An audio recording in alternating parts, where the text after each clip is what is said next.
He sees one look at the patience. He just has to sit and wait to the lineup. 1, 2. Oh, Doki, what a play. That is why he is one of the best players in the world right now. Now adapt, and he can swing this with the Ella Striker, and they're not ready for it with the Ella SMG.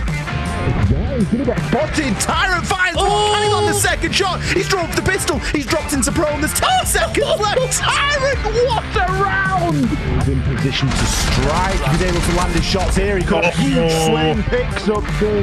That's surprising that no, didn't fall back at that point, and now we're left in a very tight situation. Ryan has just walked his way through. He gets 2. Unica is going to take a little bit of damage as well, but with his back against Unica, Rodka's going to go down, but instantly traded. Aroldi with a double there. That's huge.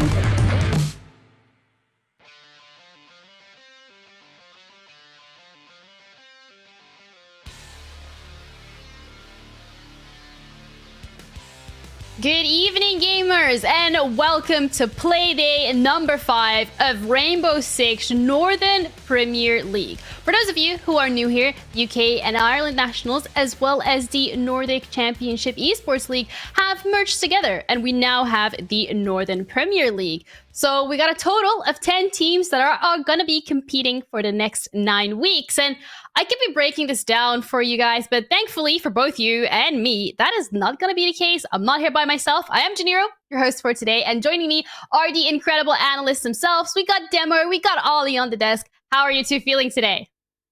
Very good, thank you. It's a pleasure to have you on here, Ginny, and I'm sure that we're going to have a fantastic show, but I'm really looking forward to getting stuck into some Siege.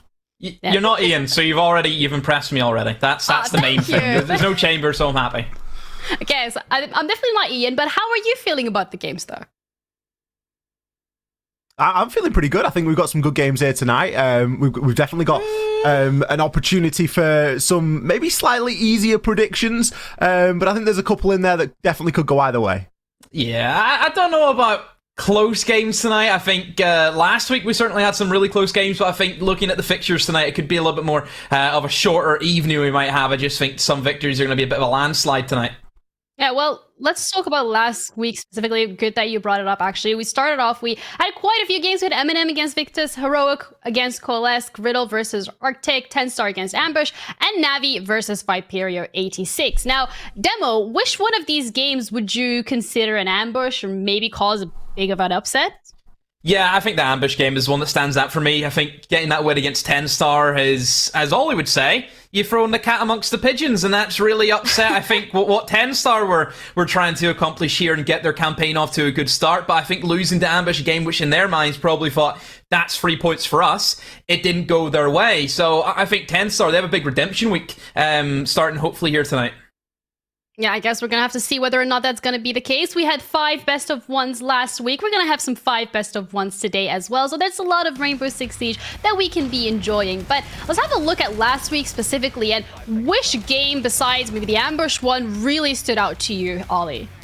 I think, you've got to give a nod to the ambush one, but maybe the second one for me would have been RCTIC versus RIDDLE. That was the game that everyone sort of was a little bit like, right, we need to see how these two teams face off against one another, because they're going to be vying for a very similar spot inside of the leaderboard whenever we get toward the end of the season.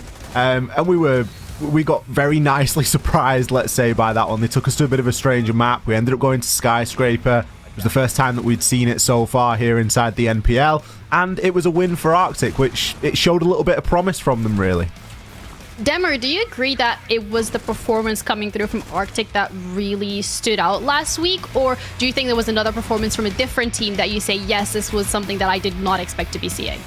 Well, in terms of RCTIC and RIDDLE, I think they're both sides that haven't really shown us much to get excited about. And certainly, like Ollie said, it's a weird map. Seeing Skyscraper, I was worried right off the rip.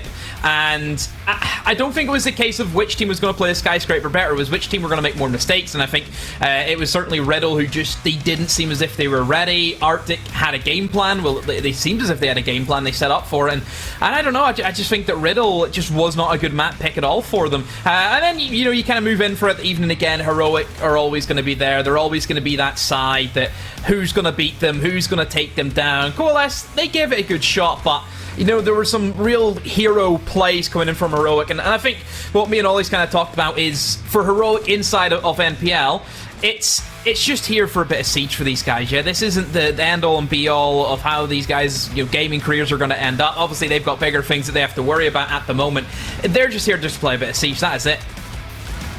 Do you think the map pick specifically that come through was the biggest surprise of last week, Ollie, or were there a couple more things that really stood out to you?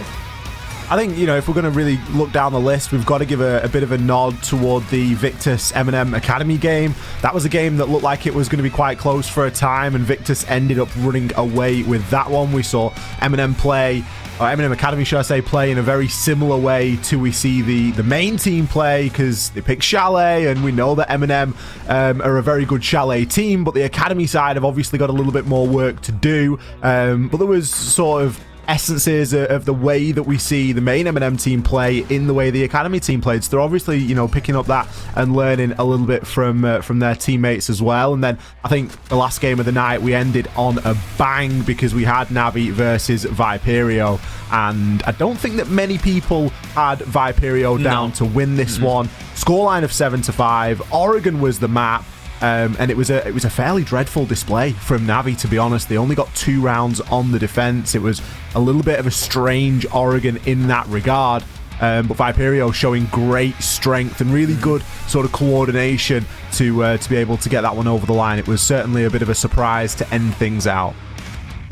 Yeah, and the games last week have definitely impacted the standings and impacted where the teams are going to be located. We have 10 teams in total, so when you're in that 7th, 8th, 9th, and 10th spot, it gets a little scary. But the 7th and 8th spot, you're kind of going to have to face that relegation tournament. You're going to have to play for that. But then when you're in 9th and 10th spot, that's where the teams don't want to be. So Demo, would you expect the standings to have looked like this on Playday number 5, or is there anything specifically really standing out for you? Yes and no. I think there are some of the Nordics teams. I'm not going to lie. I didn't expect the Nordic teams to have a lot of points. Kind of looking up who they're up against. Some of these UK teams who we know are very, very proficient in how they can play Siege. Maybe some teams surprised. I think TENSTAR is probably the biggest standout by far. I think TENSTAR, a lot of teams probably expected them to maybe be where Victus was, for example. I think that a lot of teams kind of rated, or a lot of people kind of rated TENSTAR a lot higher than Victus going into the season, but they haven't delivered. I think NAVI, yes, they suffered loss against Heroic, which again, that could have went either way, but then for NAVI to even lose against 86, that's a bit of a surprise. It is, quite clear cut. I think, you see not a single overtime as well. Every team who's won has won decisively. I think that's one thing that has been very, very strange, is that we've gotten through 20 matches and not a single OT. And it does mean that the standings are a little bit easier to kind of look at. And I suppose from, a mathematician's understanding, you can kind of tell how the table might shape up at the end of the evening. Yeah, and you're absolutely correct. At the end of the evening, the standings, again, they're going to be changing. So we have 5 best of ones happening today as well, Ollie. And looking at the schedule specifically of the games we're going to be seeing tonight, which one is really standing out to you? I think we've got to really take a bit of a moment in that second game of the night, Ambush versus Victus. You're going to be looking there toward 2 teams that are toward the top end of the table, and that could be, again, it could turn into a 6-point game later on down the league, when they're going to be vying for very similar positions. That said, if Ambush continue in the same vein, but a nice opportunity to generate just a little bit more of a lead between those 2 guys. Obviously, Victus currently sitting in first, Ambush currently sitting in third, 3 points behind. A win could level them up there tonight. Yeah, we had got a Heroic against RIDDLE. RIDDLE really towards that bottom of the standing, specifically Demo. And what do you think they can do to kind of bring back that mental and hopefully try and secure a couple points leading up into next couple of play days? Try and ask the admin to reschedule the Heroic game to another date. That's probably the best way. It's Heroic. I think every team's going to be in this same boat where this is not the side that you want to go up against whenever you're not having a good run of form, and certainly RIDDLE aren't having that. I think if you look at RIDDLE, they probably expected that they should have gotten a result against RCTIC. That's the side that we know they're going to be competing for potential relegation spots for both of those teams. And I think RIDDLE losing that has definitely not put them in a good mindset, and it just goes from bad to worse, because now you're against Heroic, who just don't look as if they're going to be stopped anytime soon. They're on Clyde Cloud9, just with how the EUL seasons went for them. They're going off to America in 2 weeks' time. You know, Heroic have everything there, and obviously, yes, we can sit there and speculate, oh, Heroic won't be playing to the full strategies and to the full whatever it is. You still got Benja Runner, you got Sloffer on the round. Those are just two talented gunners right now that we've seen, and there's not much you can do against that. Yeah, we also have the top two teams that are going to be qualifying for that European Challenger League, specifically Ollie. And we've seen, you know, the teams play over the last couple 4 play days. We kind of have a bit of an understanding as to what they are capable of. Do you think there are 2 very strong contestants for those spots, or do you think we should wait a little bit more before we make that judgment call? I think you've always got to be cautious to sort of put the pressure on a team early on. But certainly from the performance so far, we haven't really seen Victus challenged. That being said, if we look at who Victus have played, they haven't really had the toughest of games. The biggest game really is going to be that Viperio 86 game, which they were able to come out on top. But they've had a nice sort of easier, shall we say, start to the season, as opposed to some of these other teams who have come up against the likes of Heroic early on. Obviously, we did see Victus get the win over MNM Academy, but again, that's the old Into the Breach roster. It is the Academy team, not the main lineup, so it isn't a stronger win as it might just suggest at a quick glance. So for me, Victus are doing exceptionally well, but we still need to see them pushed, and we've not really seen that just yet. Obviously, Heroic sitting in second place, not eligible for the Challenger League spot. Your attentions then turn to teams like Ambush, Viperio, and then TENSTAR starts to come into that conversation. We know that TENSTAR aren't happy with the way that they've been playing up until this point. So I think tonight could be a big indicator as to how they're going to try and change that, because they need to do something. And I think they've been working pretty hard to try and change that around.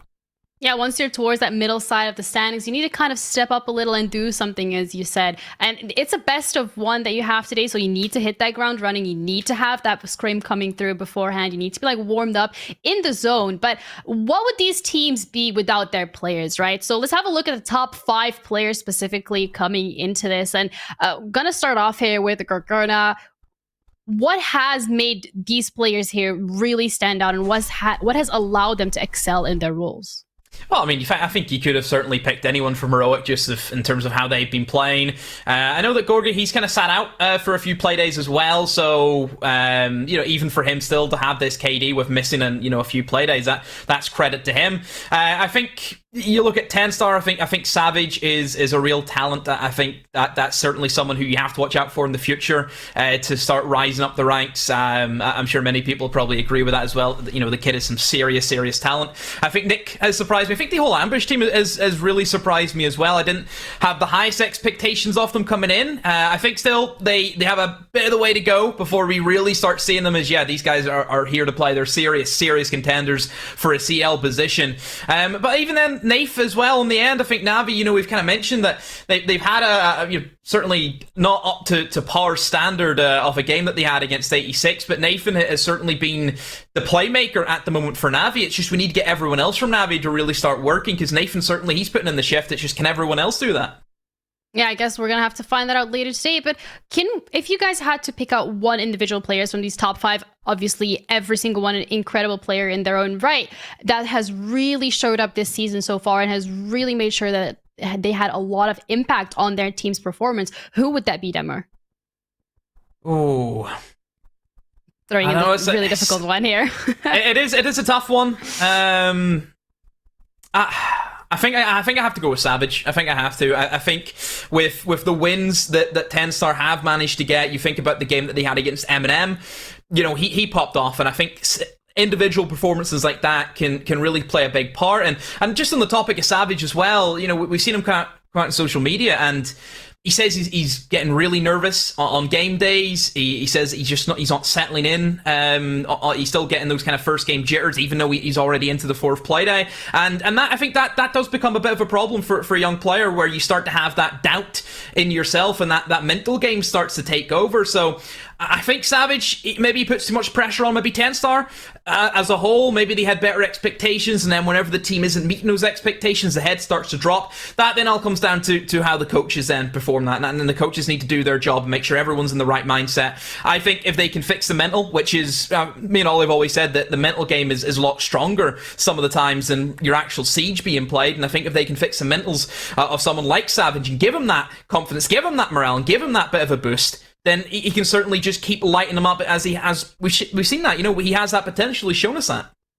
Yeah, mental is absolutely incredibly important. But also, speaking about those jitters and like the nerves coming into these games here, Ollie, do you think that the competition in general has been really fierce over the last couple of play days, or do you think that it just really met those expectations that you had of the competition?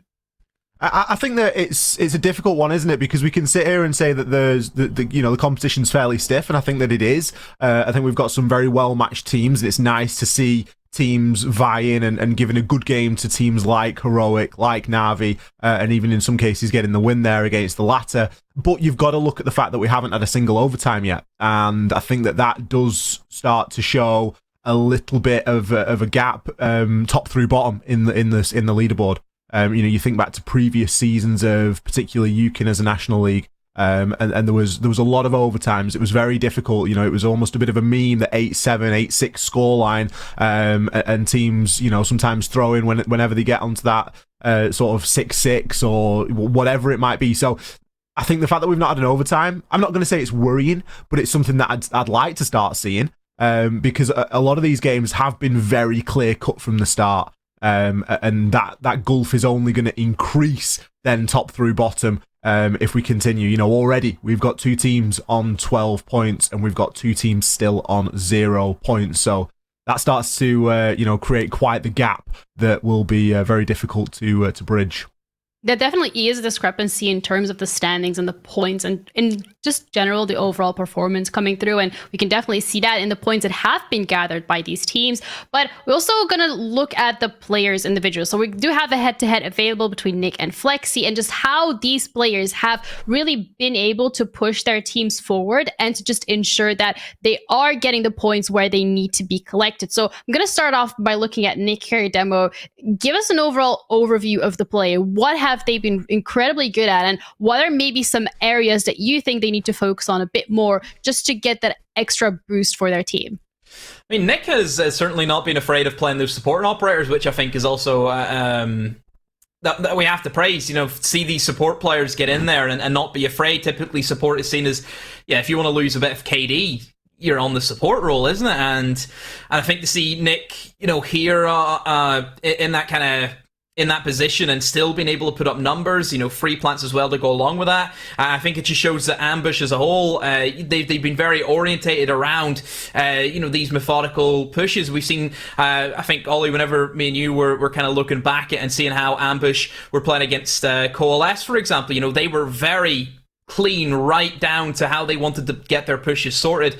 I even think sometimes against Heroic, some of their attacks were very, very clean as well. I just think Ambush as a whole, they've looked good. Even I think the TENSTAR game stands out. We've seen some of those blue takes, Ollie, that they were very, very good at in Clubhouse. So there is certainly something that we can talk about, just how Ambush as a whole have certainly supplied. I think that speaking on that as well, and looking at Ambush a little bit more specifically, they are one of those teams that put in an incredible amount of work. And there's the one thing that you cannot fault them for is the togetherness and the teamwork. Now, whether that works every single round or not is almost a bit of a different question. But whatever the plan is, it's usually very well executed. And that speaks volumes. And that's why they're in the position that they are currently, because they are able to work well as a team. And it's so far netted them that 3rd place in the standings. So if they can continue in that vein, then that's going to be fantastic. And you've got a player like Nick, who not only is he able to play onto those supporting ops, most picked operator Thermite, 3 plants down as well, he's still not really dying all too much. He's got a very comparable KD to Flexi, and that isn't a discrepancy in the numbers, by the way. Flexi is currently 41 to 22, and Nick is 49 to 27. So it's not even as if it's the same KDR, but it's a different sort of metric. That's accurate. That's not just a ratio. These guys are very, very tight in those numbers. So Nick's doing a fantastic job. Ambush doing great. On the flip side, we've got Flexi, and we can look at some of the work that they've done over on Victus. Obviously, Victus, one of two teams that are currently yet unbeaten, and Flexi being a big part in that. And I think that if Victus can continue again, we've already spoke about it. They've had a couple of easier games toward the start of the season. They've played RCTIC, they've played RIDDLE. They're both sat down at the bottom of the table with 0 points. It's going to be a little bit more telling when we see Victus come up against a bit more stiffer competition. And tonight we could see that. And talking about specifically RCTIC and RIDDLE coming through and just looking at the performance that the top of the table has been able to showcase in the last couple of days, if we're looking at the bottom of the table, we're looking at RIDDLE and we're looking at RCTIC and their performance so far, what do you think is lacking in terms of maybe team coordination, maybe individual play styles coming through, maybe some operators that they're not very comfortable at, maybe even the map veto coming through? What do you think these teams need to be focusing on in the next couple of days? Because we mentioned this earlier, it's a best of one. There's absolutely no room for error. And when you're coming into these games, you need to hit the ground running. So, Demo, if there is anything really these teams need to be focusing on, what would that be? Basics. I think RCTIC and RIDDLE have been caught out a lot of the time from drone work. I know that me and all, it's something that we've harped on about. You do the basics, everything else will follow after that. I think that they need to work on refrags as well. I don't think both teams have been strong in the fragging department at the moment either. There is still just the basic stuff that you do in Siege that needs to be looked at. We're not trying to sit here and expect that need to do these massive coordinated Ying plants that we're seeing. NAVI, they tried to pull out some of those last week.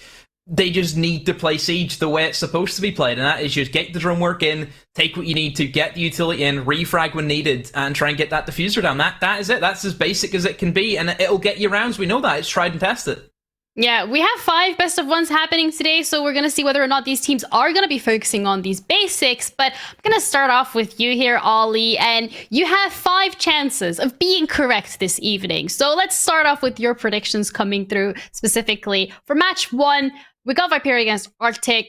Who do you think that's going to be taking away the win? For me, it's got to be Viperio. I think that RCTIC have had some good games in them. We saw them pick up a couple of rounds against Heroic, but it was only ever really going to be a couple of rounds. We did see them get the win last week against RIDDLE, so there is that sort of point in their column, in their tally. But for me, it's not really too much of a difficult decision to make tonight for them. I think it's going to be Viperio. Yeah. Any specific kind of matchups that you think potentially cause an upset here, Demo, or are you pretty confident in the picks that you have for your predictions? The only thing I'd be worried about is maybe that Navi game. Okay. I think that's probably my biggest worry. I think everyone is quite clear cut, apart from the 2 donkeys down there at the end, who still think ambush are going to be the next big thing. I think that Navi game is a little bit worrying, and I think the reason why I say that is Navi look as if they're there for the picking. I think 86 proved that last week, and I think MNM, they should feel confident. Yes, we know it's Navi. Top tier players, the talent that they have on that roster. Yes, that's going to be scary for any team to go up against, but they've shown weaknesses. They've shown that they're there to get beaten. And I think if MNM have that mentality and they're up for it tonight, there could be a big possibility, especially with the fight that MNM put up last week against Victus to almost get that reverse sweep. They played some cracking rounds. If they can do that again and they can play to that potential, they could honestly nick a point, or maybe all 3. Who knows? Well, unfortunately, Snur and Yoverus aren't really here to explain why exactly they would have gone for ambush specifically. I would really love to ask them that question, but that's not going to be happening. But I'm going to put you on the spot here, Ollie. I'm really sorry, but I'm going to ask you, if you were playing Devil's Advocate and you were the one who put down ambush, why would that have been the case? Oh, it's easy. I can even answer for those 2 as well. Okay, go for it, yeah. It's almost national pride at this point. They've got to represent the Nordics and they've got to pick ambush. Jokes aside, we've given ambush some credit tonight, and it's deserved. And I don't think that it's going to be as clear-cut a game as it's sort of made out to be. I'm not suggesting that Victus are just going to walk away with this one here. I genuinely think that Ambush have got the potential to give a very good fight, and they are a team that put in a lot of work. If they have that coordination and that teamwork that we've often talked about, it could be very difficult for Victus, and they could come a little bit unstuck. But again, we haven't seen Victus pushed properly. We haven't seen them really have to dig deep inside of a fixture. So I think you can put a good argument forward here for both sides, and I think it ultimately just ends on which side your heart falls. Yeah, I guess hopefully we'll be correct, but hopefully, we'll see as it's going to be playing out. Maybe we're going to get some overtimes coming through, but I kind of want to throw it back to this teamwork specifically. These teams now, they have played 4 play days together already. We've kind of seen what they are capable of doing. And Demo, do you think the teams have gelled well together so far, or are there still some cracks in the armor that you think are possible to exploit? I would say most teams have shown that they're capable. There hasn't been any emergency, players who are really down there at the bottom who are really struggling in the league. I think every player has had something to say. I think every player has certainly shown up and proved that, yeah, they can play at this level. It's just who can play at, a higher level. And I think for a lot of these teams, whenever they're aiming for, obviously, that tier 2 in the Challenger League, you need to play to that Challenger League tier. And some teams, at the moment, are doing that, and some teams aren't. And that's why we're seeing this split right now, where some teams are doing a lot better than others. Yeah, and I want to ask this question here, and that's going to be overtime specifically. We kind of spoke about how we haven't really seen it yet, but who knows, maybe today is the day that we're going to be graced with some overtime. But if that were to be the case, what game do you think Ollie is going to be the one that's going to really force each other to go to that overtime? I think the ambush Navi game. I think that the Victus ambush game. I'm getting ahead of myself towards tomorrow there. The Victus ambush game for me has the potential for a bit of overtime, and maybe even the MNM and Navi game. Demo, you've spoken there about how MNM have a chance here tonight, and I think you could be right, especially if we see Navi play as poorly as they did last week, because that Oregon game wasn't very clean at all. We saw a lot of players having a very hard time in terms of timing, and it was just the night that nothing really went right for Navi. Everything they did, every step they took was a misstep. And it wasn't even through faults of their own all the time. It was, siege timing, That's it. Sheer unluckiness. And you just can't get over that. And they know this, and that's not going to carry through into this play day. They're not going to be, sort of too worried. These guys have played far too much of the game to be sort of shook or tilted off the back of, some bad timing every now and then. But if that does continue and that turns into more of a trend of the team playing badly as opposed to getting unlucky, then there could be an opportunity for M&M. And it was close to overtime last week in the Navi game, so potentially there we could see it. Well, it is what it is, and sometimes stuff happens, and we're going to be looking at 5 best of ones this evening to see which team is going to be moving up that leaderboard and which team is going to be dropping down. So don't go anywhere. We're going to be heading off to a quick break, and we'll be back shortly.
With the merge of the UK and Ireland Nationals and the Nordic Championships into the new Northern Premier League, we get to see the best teams from both regions clash together. Now let's take a look down on Nordic teams and get to know them a bit more. First on the block we've got a Coalesce, who spent the last year in the Benelux region playing under KVM. But a couple of roster changes later, the team had a Swedish trio, and so they ended up in the Nordic Promotion Tournament, where a flawless run earned them a spot in the Northern Premier League. Sharp on their entry and lethal in the clutch, Coalesce like to get a bit funky and break away from the default operator picks. It's Fuses, Capitaos and Yings galore, and they are on the attack. Now Ambush, these titans of the north need no introduction. Runners up in the Nordic Championships and two-time Finnish champions. Ambush are the team to look out for in the race for the Challenger League spots. Ruthless in their executes and fearsomely efficient even when down a man, you can never count them out. Recent additions of Rastin and Nick have added young firepower to the experienced core, and the explosive mix has lifted Ambush to new heights. They are sure to turn some heads and take off a couple others during the season. The perennial little brothers RCTIC are chomping at the heels of Ambush and have been trading blows constantly for the past year. Now finally arriving at the nationals level after fighting their way through the Nordic Promotion Tournament, RCTIC are looking to get one over their local rivals. Years of hard work has brought the team up through the ranks to fight among the best the region has to offer. Picking up South Park at the start of the year to round out their roster, RCTIC are not going to play nice. Like a wolf, they wait for their chance to dethrone the king. Hailing from Norway, RIDDLE picked up a team who blitzed through the Norwegian championships without dropping a map. Play under their license in the new Northern Premier League. Snatching the talented Ket from their local rivals to prepare for the competition, RIDDLE presents their opponents with a conundrum. Underestimate them at your peril, but you can't give them too much respect either, or you'll run down the clock. What they lack in experience they make up for in raw potential, and their volatile playstyle can catch teams off guard. And that wraps it up for our Nordic competitors, who you can catch in action battling it out against their UK hopefuls during the Northern Premier League season.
3 quick kills, 4 quick kills coming. And Slothar just picks them apart. Let's try and put some shots on in and managing to find the last 2. Oh, but Blur just decimates. Prince steps up huge for ambush. 3 kills. All E1 DCs. What?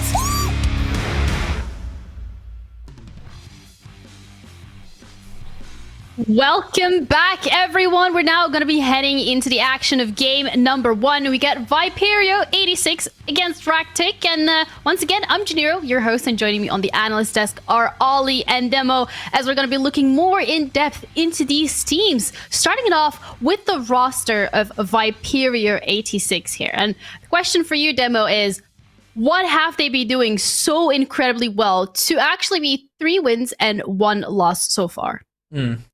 I think 86 have come in here. I think still we're always going to be considered challengers to get back into Challenger League. Keep in mind, this is still the same, well, remnants of that same team that we seen in CL only a couple of months ago. The only player remaining, of course, is Curly. Everyone else is quite new here. They've brought in quite a bit of experience. They have professional experience in the form of Vito. You've got Asher, who has been around the scene inside a Challenger League, over in the Benelux League for quite some time. Then you have the 2 new ones as well over there at the end, Grubby and Noodle, who both have certainly stepped up to the plate. I think for 86, we were kind of questioning them against Victus, and we've seen them take them against Villain. We thought, do 86, do they not know how to do their map bans properly? There's a couple of question marks raised against them, but I think the way that they came out against NAVI was a big performance and a great way to respond. I think Astro was just on top of his form. I loved watching Astro play, and he was honestly a big reason. A lot of the kind of kills that he was able to find, some excellent shots were being hit,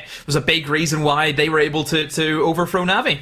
Yeah, definitely one of those teams that have gelled well together over the last couple of weeks. And we're going to be looking at RCTIC as the next roster that's going to be their opponent for today. They're kind of the complete opposite in terms of their score. They're 1 win, 3 losses so far. Haven't really found a lot of success. They did win against RIDDLE though, but what has this roster? What do they need to do if they want to even make this a close game and potentially take that win off of Viperio 86, Ollie? It's going to be a difficult night for RCTIC, I think. They've got a replacement in here in Farrell, the sort of coach / substitute, has come in to fill the shoes of Tricky. So they're not going to be running with the same 5 that we have seen them run with previously in previous Playdays here, but it is a sort of coach / player role with, I think, more emphasis on the player role. So Farrow is going to be stepping in there. But in terms of what we've seen up until this point, we have seen RCTIC be successful in getting themselves a win. They did win against RIDDLE last week on Skyscraper.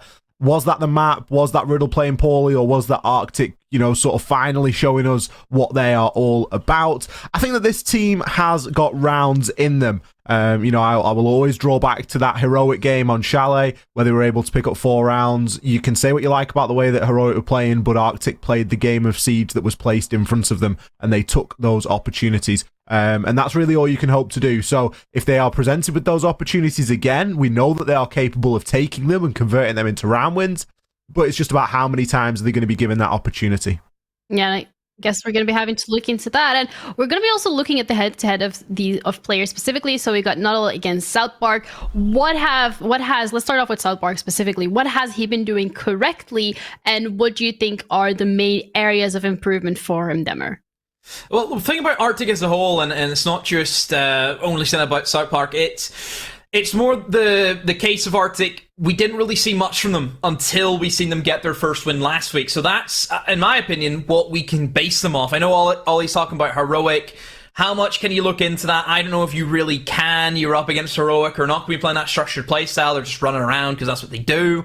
And I think we did get to see the structure from RCTIC. I think Skyscraper was a good map for them. Again, I think RIDDLE made a bit of a mistake going to that map. They didn't look as if they're up to it, but like Ollie said, RCTIC, they can only play what's in front of them, and they did that. And I think South Park was a big character that we seen last week. He was getting some big kills, was definitely playing that role of that roamer. I think that's where we seen really RCTIC come alive was in those defensive rounds. So I think if he can do that same again, they could maybe be in for a few rounds, like Oli said. But I don't know. I don't know if they're in for a window. That's my only concern. And looking at Nuddle here on Viperio 86, Ollie, how do you think he's going to be playing the matchup today, specifically considering that there's obviously going to be a couple of tapes available on RCTIC and how they play their strategies out? Yeah, I think that Noodle's got a key part to play as ever. We can see they're most picked onto the ace, so we're looking more toward that supporting role. Still rocking that positive KD. I'm not sure if Viperio have got any plans across the board yet. But that could be something that they start to look to try and implement today, and to, you know, really start to drill down some of that more plant-centric siege. But realistically, I don't think that Viperio's game plan is going to change all too much today. It's going to be on getting themselves onto you know, any sort of map that they're comfortable with, and I think they're going to have a much deeper map pool than RCTIC. So I don't think that Viperio are going to be too stressed. Yeah, talk about the map pool and RCTIC specifically taking that win on Skyscraper. Is that one of those maps that you're just expecting Viperio to ban out right away, or do you think they'll be comfortable floating that in the pool? No, I don't. I think 86 they'll try and go to one of their maps. I don't think Skyscraper is a map that we're seeing the teams like TENSTAR, like MNM, like 86, Victus. I don't really think that's a map that they'll try and go for, because it is still very new, and I think for some of these sides, you just want to get these points. You don't want to try and risk going to a map that you haven't really tried or tested. And whenever, I think for these sides here who are really, really fighting for these Challenger League positions, they cannot afford to lose. They just can't. They know how much of a difference 3 points can have in the later end of the season, so they're going to play as safe as they can and go to maps that they know and they're familiar with. Yeah, I guess we're going to be looking at the map Victus specifically to see which maps are their comfort picks and what they are going to be familiar with. And we're going to be heading into that straight away. But before it shows up, oh, there it is. Looking at the bans coming through here. From RCTIC specifically, I want to ask you, Ollie, is this what you expected, or is there anything specifically standing out that you didn't think was going to be banned? I think to end up on a chalet is probably fairly par for the course. Viperio are going to be relatively comfortable on that map. We can see that Chalet is a map that RCTIC have played before. It was the map that they played against Heroic. So we know that we know that they can play there. We know that they don't mind. It's not like it's a permanent ban for them. And if we look down toward Viperio, they haven't actually played Chalet as of yet. They do tend to leave it available though, so it does show like a willingness to come to the map, and I think that sort of makes a lot of sense here. Chalet can be a very structured map, and it can be a map that if you've got a very good understanding of how you want to run your attacks, it can be quite a nice one to start off on that attacking side. Yeah, and Demo, how are you expecting Viperio to be running it on Chalet? Because we've already seen RCTIC against Heroic on Chalet, but what are we expecting to see from Viperio 86? Considering we haven't seen anything from them on Chalet at all. Chalet was for me always a standout map for them during their Challenger League campaign a couple of months ago. It was one that really rung true. Obviously, the different players have came in and out of the camp since then, but I still think that Chalet, the fundamentals are going to be there. Keep in mind, they haven't had a coach change. You know, we still got PX in there, isn't it? He's still that same coach. He's going to have those same fundamentals that he wants from these players as they come in. They'll play their style, but it's up to PX really to make sure that's then gets formed into the A6 style. So I think they'll have no issues here tonight on Chalet. I think this is going to be a solid map for them. I think of Astro, if he can do what he did in Oregon last week and he's up for it and he's getting these plays, that he's more than likely going to be on that Iana role again. I think Chalet, yes, Ollie says it's structured. I still think it has that ability for someone to go off on their own and be that lone wolf, that lone soldier, and completely upset around just because they've made a bit of a hero play. I think that's still up there for a team like 86 where we know they have those players. Yeah, well, hands up if you guys are expecting an overtime on this map. I guess not. No one's expecting it here. No hands up. Just no hands up. But so we have the veto locked in, and we know the predictions as well from the talent coming through. We're now going to be heading over to the incredible casters. We got Snurry and Uberus on the mic. Guys, take it away. Thank you, Jenny, and the rest of the desk, of course. These are now the two donkeys you see before you who believe in Nordic supremacy, but making his debut as not just a donkey, but also a caster in the Tier 3. Uberos, welcome. It's a pleasure to finally get to cast with you. Hello, likewise. It's really nice to be here, really nice to get the opportunity, and let's make the best out of it. Let's make the best out of it. Now, before we're going to go into Chalet soon, of course, with the game between RCTIC and Viperio 86. But you had an interesting quote to me backstage before we went and got the map video. You said, Chalet is the Finnish Borgen. Is that right? Yeah, it's been lately one of the maps that the Finnish teams have liked a lot. It was played like every other game in the last season of the Finnish Nationals. RCTIC played it a lot in the Finnish National League FL. And they also played it in the Nordic Promotion Tournament. They've also played it here, so RCTIC definitely know their way around the map.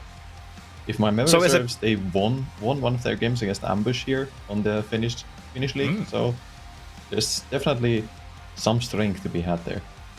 Something to be had here, but of course, as we also were pointed out, or sorry, the analyst has pointed out, there is a sub today. Faro is stepping in here for Tricky, who has been benched, and arguably perhaps the biggest concern here for RCTIC playing against a strong team such as Viperio. But we're heading into the operator ban, and for the observant viewer, you will see that RCTIC has decided to start on the attack. And Uberos, we've talked a lot about like map balances and sort of like, is this map attacker or defender sided?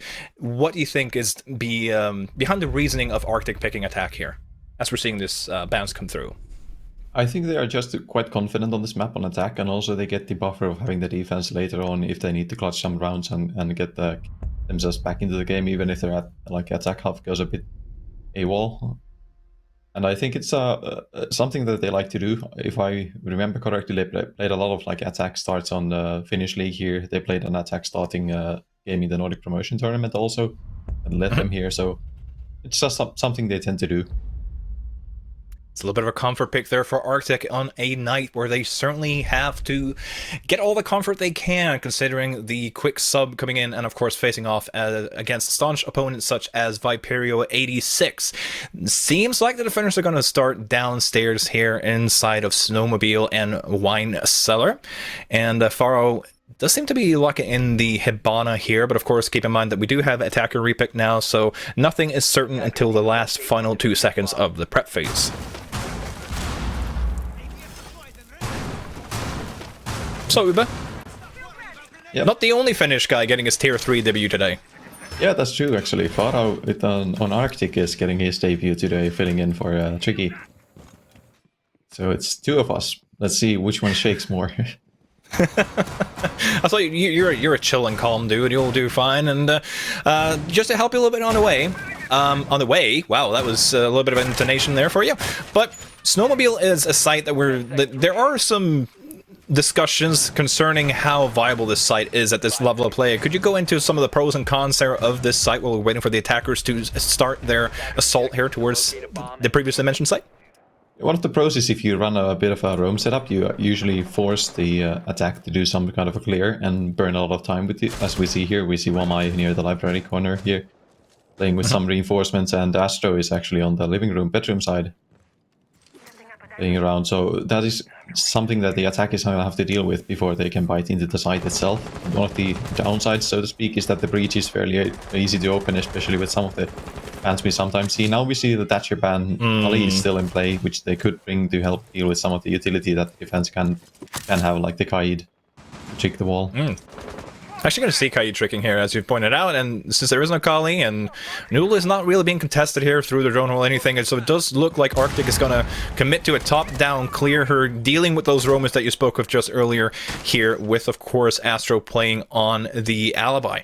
Now, it does seem like they're getting a little bit more space here, but Astro and, let's see, Groovy are, of course, not playing that far away from each other, so should be able to help each other out as soon as RCTIC are going to start here on that push.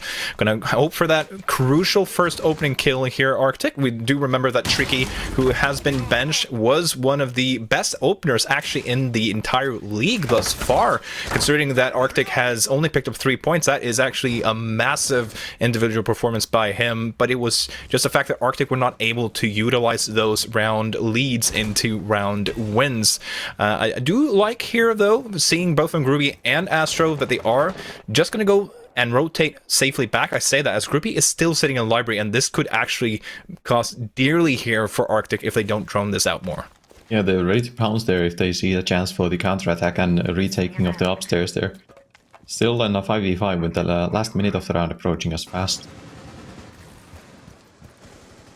Pushing it faster, it does seem like Arctic is going to go back here and try and go for this basement. So it does seem like they're not aware of the fact that someone is still upstairs, and this could be bad for them. As you see, Curly is going to try and rotate the shield around. Ruby is atop of Fireplace stairs, a massive position that he could push through here, as Astro is going to try and just rotate a little bit here, change positioning here as the gas cannons are starting to go out here. Still going to try and get this wall open. There we go. The nade will get rid of that Kaid Claw, so at least a little bit of an opening up here, and we're going to see if Faro can do it, but it's going to be Groovy from that flank, is going to take down South Park, one of the stronger players on the side of Arctic, which is all he needed to get that numbers advantage, and of course will be giving a huge advantage to VA86 for the execution here. As Faro is picking up his kill, this first kill here as a sub. 20 seconds left. Execution's going to have to come through, but the power positions are still being held here by RIDDLE, and of course the former Pro League player, and EUL will of course have no problem pushing back here, and you will see it. The execute will not go through, as this is all easy peasy for the side of Viperio 86.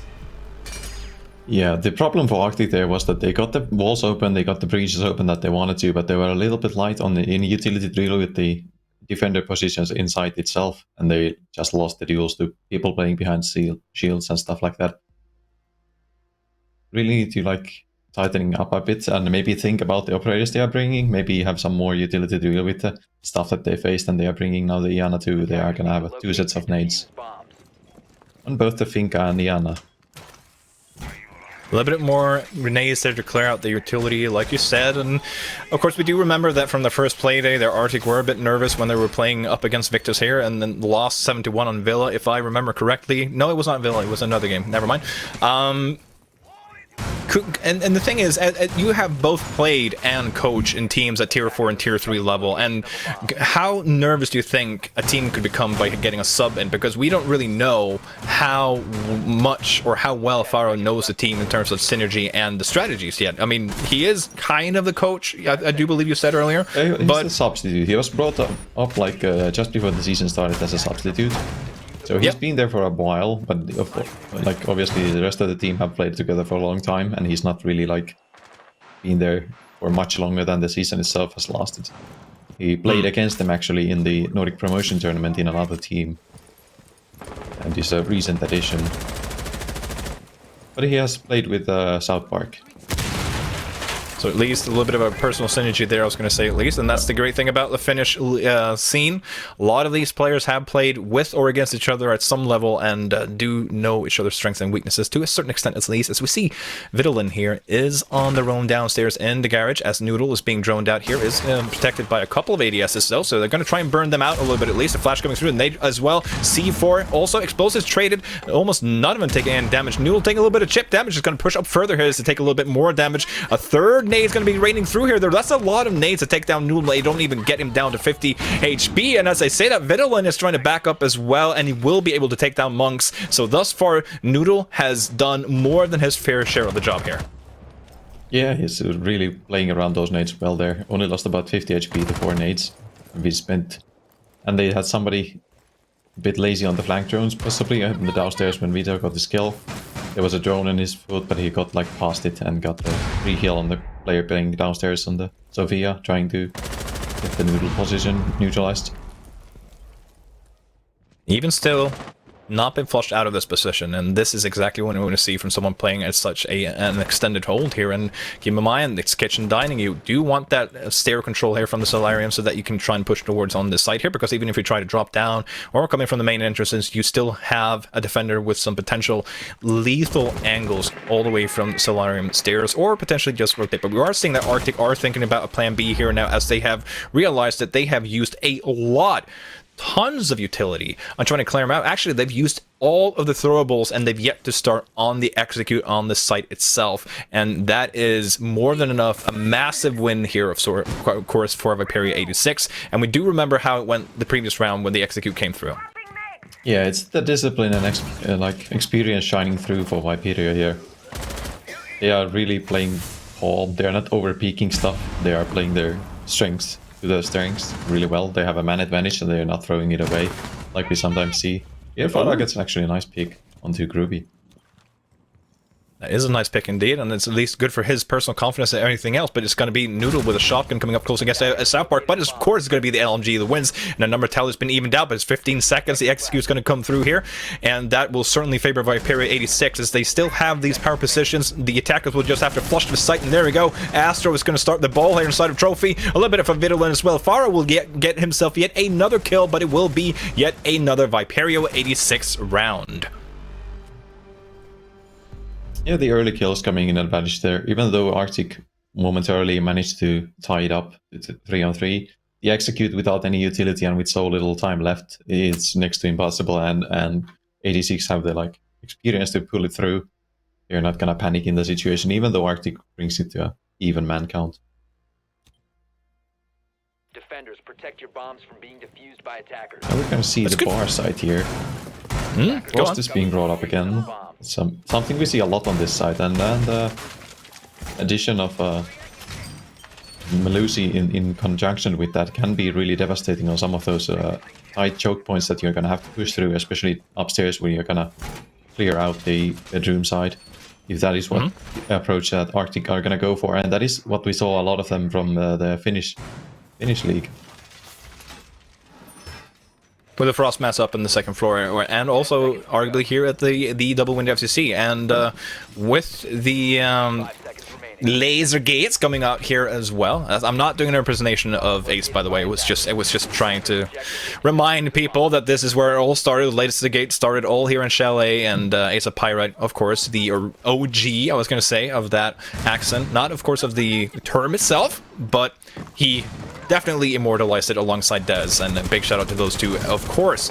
As we're going to see RCTIC going to start here and try and get some map control here, just going to try and open up some windows, get some barricades, but VIDDLE, full of confidence, is going to do a run out here from the trench stairs and get the first kill, and boy, oh boy, RCTIC already, not even 30 seconds into a round, losing a man. Yeah, that one hurts to lose. You lose your sledge, that's 2 nades off the board. That's they still have 4. They are gonna incrementally increase the amount of nades they are bringing, it seems, as they now have 3 nade operators. When you run out of throwables, bring more. That seems to be the philosophy. It does seem to be the philosophy here for RCTIC indeed, but let's just hope that they don't... They're actually going to get rid of that Frostmat, thank you, with the nade, and if anything, it at least clears the area around a double window where we usually see someone jumping, as Group is taking a lot of damage here, but is holding his stands here, I was going to say, on top of the fireplace stairs here, just outside of the library. It's also a good position, and Kusik wants to make sure that VIDDLE doesn't run out the same position again. Noodle is playing inside of office as well, but I do believe that he's about to get droned out, and that is crucial by Kusik that he doesn't die from not droning inside of office. So quick thinking there from the young Finn. Yeah, that's actually costing RCTIC a lot. The early loss of the Celeste there. They had to double up that position on the near P9. So we see a fight going on the side, and Groupie early actually wins it out against South Park. Oh, that's a good nailer from Kusik, and at least clearing him out. Could have potentially timed that a little bit RCTIC and better, and just wait a little bit with that push so they could apply some pressure from above as well, try and get the top control. And we see VIDDLE is still here on the roam, and it's just going from bad to worse here for RCTIC as Monks is going to try and jump in that window. Now, potentially, if Curly, I do believe it was, on a frost here, had died inside of split here between the two sites, it could have looked a lot better for RCTIC, actually. Yeah, there was a chance there, definitely, but it was really, from the start, they had to kind of deviate from the default plan. When they lose the sledge so early, you had to double up on the position to have somebody hold it out for the guy on the rappel who came to replace the sledge. And then you only had 2 guys working on the other side of the games room and library. And so you have to forgo the plan to clear out the upstairs and just kind of try and go straight for the site. And it doesn't work out for them there. Just kind of a predictable outcome. Yeah, it is one of those moments where you hope that the firefight or the gunfight goes in your favor so that you can try to gain a little bit of map control, and you see that the tendencies are there from RCTIC. You definitely see that they understand what it is that they have to do. But one of the things that we keep coming back to whenever we were, like when we were casting Nordic Championship, or whether it was me and Ollie or me and Dez or whatever, is precisely what separates tier 3 teams from tier 4 teams, and etc. Like tier 3 teams such as, or now this is, keep in mind, this is RCTIC's first season ever at this level of play. And what we have seen from teams at their level is that they're usually very good at acknowledging what it is they have to do from a default position in terms of strategies. Oh, another spawn peak, but South Park is able to take down RIDDLE in this time, and that is crucial. And of course, 3 rounds up, you will probably see more from Viperio 86 in terms of attempts at spawn peaks, because they are comfortable now, they are full of confidence, and you know, why not go for it if you see an opportunity and you feel like you will win those gunfights? Because sometimes just having the confidence to take a gunfight might actually be enough to win it. Yeah, Victus getting a bit greedy there. He's on a 7 kills in 3 rounds, he's feeling himself, so he's gonna go for another one. Doesn't work out, unfortunately. South Park, this time he's awake and expecting it. I think they're like a couple times getting caught up. They're not gonna let it slip that much anymore. Has to at least shake it off the first couple of rounds here now, RCTIC, and this will be the first time, I do believe, thus far in the matchup that they actually have a man advantage, so it's all about making the most out of that one. And we see Astro here with the DMR on long range. I'm not sure if you want to take that gunfight too many times, and Nikki, because that DMR does smack even from, or slap even from a long range. But as I was going to say earlier, to return to my previous point, RCTIC and Finnish teams, or teams at this level, are usually good at having a checklist. They know what the game plan has to be, and you look at all those drones being just droned out there at the second floor as well, just trying to get some intel here of the map and acknowledge that. But it's adaptation at such a short amount of time when something doesn't go according to plan, or you've gotten sort of the control of the map and it's down to the execute. That's usually where teams of RCTIC's caliber, oh no, they just Kaid tricked that one, and you see Monks is not too pleased with that one as he shakes his head. Let's hope they can get rid of the claw this time around, or at least get a nade. See if they are able to get rid of that claw. I do believe they did, and there you go. But still, another again, just a lot of time wasted here, and we're going to see Noodle is actually going to try and attempt to run all the way back and see if he can make time. He won't be able to, but he will potentially. No, he would just keep it back on the garage door, and I do believe that's Device's decision. Now, let's see. Keep in mind, as I said before, there is a numbers advantage to RCTIC, but Ruby is on the flank here, which could be detrimental if RCTIC do not make use of that extra manpower. Yeah, it seems that they have an information. Nick here has a angle held on the thermite. He's done his job, he's used his breach charge, got the breach open. Actually, he hasn't even done that. Never mind. No, that was a Hibana. He spent one of those being tricked away or something. Or they're actually gonna go for a plant there, rushing into the side through the wine cellar. Oh, C4. South Park doing a good job with the flank thus far, and Farah will be able to stick it. Are we looking at the first map, round going potentially here for RCTIC, as Astro's going to trade one back. The plant is down though.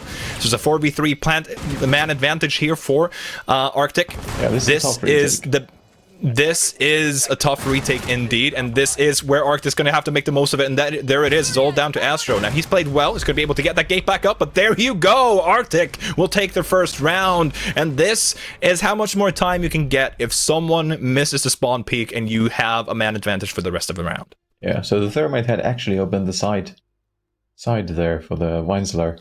He hadn't opened the main breach in the garage side, but he had opened the wine cellar thing, and that's what they actually used to get through the site and get the plant down. It was a really nice positioning from far out to try and get the plant down. He didn't go for the default corner when the nitro cell would have been detrimental for them. Instead, he went for the far corner, and it worked out. And you will see how much the man count in the early round, losing with that one player in Vito in the spawn peak, it cost them a lot. Yep. Because the thing is, even when Fire was doing the plant, there's still just as many guns from RCTIC being pointed towards Viperio as the other way around.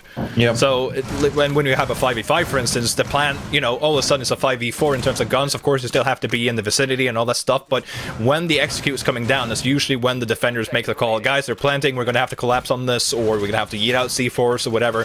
So just having that extra gun while Pharaoh's making this plan is just great for RCTIC here. So well done for them on a discipline here, and also good job of making the call. But look at the kills here for the side of RCTIC. it doesn't look good for the team as a majority. But South Park and Pharaoh, we're gonna have to like give him a shout out there. This is his first game playing with Arctic, and he's the kill leader, and he got the plant down. He is playing one of the more I was gonna say ungrateful jobs as a support right now, but he is showing that he can be a good addition. And South Park with the opening on to Groovy as well. Arctic are waking up. Yeah, we used to joke around in the Finnish scene that the ambush were the diesel engine, so to speak, of the Finnish scene. They always took a couple of rounds to get into the matches, especially in the last season of the Finnish league against Arctic. But it seems like that mantle has been changed now. It's been swapped over to Arctic. They are taking a bit to wake up. It's a second-hand car. Is that what you're saying? That it's like the same engine being passed down from ambush. Yeah, yeah. Second-hand like diesel engine. It's a lot of miles on that bad boy. There will be plenty more miles as the season goes on as well, I'm sure. And again, another great start here for Arctic, and it does seem like they are a bit more comfortable in their takes there on this on the map. It does seem like things are taking a little bit less time for them to take that clear, and that's what you get as well with that early man advantage. A little bit more security, and just starting to do a little bit of cleaning here now as Noodle and who was that? Curly are just trying to see if they could get a vertical here, but now let's see if Pharaoh can open up this wall. Astro, is he going to try and impact trick it? Oh, but it's placed so low, so the impact trick won't help. Well placed and played by Arctic there. It's a little bit like, it's a minor detail. It's not like 200 IQ, but it is that one thing that you can do to make it less likely that the defenders will be able to impact trick, and well done to Arctic. Last minute of the round starting here, we are seeing some long angles being held by both sides. It's a lot of this cat and mouse game on this kitchen side, a lot of the times on Chalet, where you're trying to get the bench pick. It's hard to push into a 5v4, even if you have one man advantage. There's a lot of like nasty angles you can hold from the back of the kitchen and trophy side. And understandably, Arctic are gonna take it. Take it carefully, they don't want to throw this away. They have a good round going here. They've got everything they've done to do on their checklist.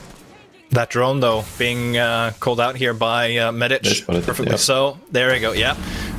Good for them. I was going to say they must have heard him shuffling around, so the execute's going to come because they know that someone's upstairs in office, and Ferris is actually going to go deep, and he has the kit, though, and he did lose that gunfight, but look at this. Arctic's going to try and go for the kills. Curly will get down Monks. It's a 3v2. Still advantage for Arctic. 15 seconds left. We'll be able to plant, but there's still Chaos. Kusik will be able to clean up Noodle. Means it's only Curly left alive. I say only, but he will pick up a first kill. Almost be able to spray through the wall here as well. The vertical is at the side of Arctic right now, and South Park with the LMG will be able to spray a little bit, so it's a 2v1 post-plant situation. It's Curly, though. He has been able to step up in these positions before, I'm sure, and a little spray. Oh, so close. It is someone low and through the triple kill here. Now he knows he has to go for the vertical, and Kusik can play his safe, but he doesn't have the intel that he's rotating, and this will be Curly be able to play to completely surprise him, but it does whiff so first shots as I'm stumbling through my words there. Kusik will now just try to rotate, so Curly will have to try and drop down and try and long arm this, or potentially try and go here for the stick. 10 seconds. He only has 3 seconds, so he's gonna have to win this one, but it's gonna be Kusik, and that one looked so close for Arctic. Such a great effort by Curly, but Arctic will take their second round in a row. It was inches away, getting the kill through the wall there when he rotated upstairs. They had no drones on that side. It was a really well read from Curly. He actually went straight for the flank after he got the first kill down on the side, but it wasn't meant to be. Arctic are bringing it back slowly but surely on their attack here. It's a good-looking execute. It's again the man count that they had. They can double up the positions and get their trade frags, even if the opening kill zone they execute them itself goes to the defensive side. Whew. Actually getting warmed up here now. Thank you, Arctic. I needed that one. I needed it. There's always like a stumble the first time you're trying to do like a long clutch situation like that, and sometimes you're trying to like slow it down a little bit, like you're playing like a little bit of golf, but. Just get the stumbles out of the system, we're all good to go. There we go. Now, like, I'm a diesel engine as well, in terms of casting, you know? There we go. We don't have a Norwegian car brand, though, so I can't really compare with a Norwegian car, but I guess I don't know, I'm a Skoda, or a Lada, or something, I don't know. Takes a while. Yeah. There's there are plenty of miles on this bad boy as well, though. Don't worry about it. 3-2. Do you think Arctic will be pleased, though, with a 3-3.5? I mean, considering the opening that they had. I think they are very pleased with the 3-3 if they can make it up to that. I think even a 4-2 is workable. Of course, when you're playing against such an experienced side that like every mistake is gonna be punished hard, you want to get every round you can. You don't want to throw even one round away. So 3-on-3 would be their like optimal situation at this point. Yeah. And it's easy to get when you have someone like RIDDLE on the other side as well, like with so much experience and so much fragging power as he does bring from time to time. Now, it's usually on attacks as well that we see the side difference in terms of team strengths. It's like defense, okay, you know, you can get some defaults and you can arguably say like, oh, South Park, do you not know the drone is there? No, he doesn't know. Is that a little bit of a missed drone perhaps? As RIDDLE is all safe inside of Wine, getting his third first blood of the night. Yeah, that's a bit of a missed drone and a good read from me, so he knew exactly what corner to go play in. Maybe they've had somebody on the downstairs cameras watching out how RCTIC have been joining it previously, or in previous games even, from VODs. That's a good corner to hug, usually. You can get one freebie and there was nobody to trade that. And immediately, as soon as you see RIDDLE get that kill, you see the pace just slows down here for RCTIC as they have to adapt to the current situation that they have. Now, they're starting to, I was going to say, catch their bearings, catch their breath here, get back on to what they need to do. But for this first round in 3 rounds now, they did lose the first gunfight of the map, and we've seen thus far just how important they have, as the team who's gotten the first blood has actually won the round afterwards, if I have made my notes correctly here. But Nick is still playing here from the outside on the double door, holding those flanks, and Groovy is also still playing the position that he did on top fireplace, but this time he did have an ADS behind him, so he should be harder to get rid of this time around. And of course, like we said earlier, with a player taken off the board and 2 nades means they only, quote-unquote, have 3 nades left. But time is slowly ticking away here, 40 seconds left of the round, so, Ube. Yeah, they are really low on time, and they're starting to run low on that utility. Still a couple of nades to go. 1 for each nade operator. Ruby actually gets a kill there. The man count really plays into this round too. It's so much harder on the attack when you have 1 less guy to hold drones, 1 less guy to join you in. And you're kind of having to push in blind, take some risks, and punishing those risks that are being taken is super easy for a team like Viperio. They know this map well, they know what to do, they know that they are in an advantageous position, and the confidence that they must have on those rounds is sky high. It's not been the gunfights that they have lost so much as a couple of the executes in the rounds where they have not had the mad advantage. So going for those peaks in the situation where they know they have the advantage and they have the information advantage also, when RCTIC are gonna have to push in blind in the last seconds of the round, that's gonna be really nice to play. It's like a feel-good game for Viperio.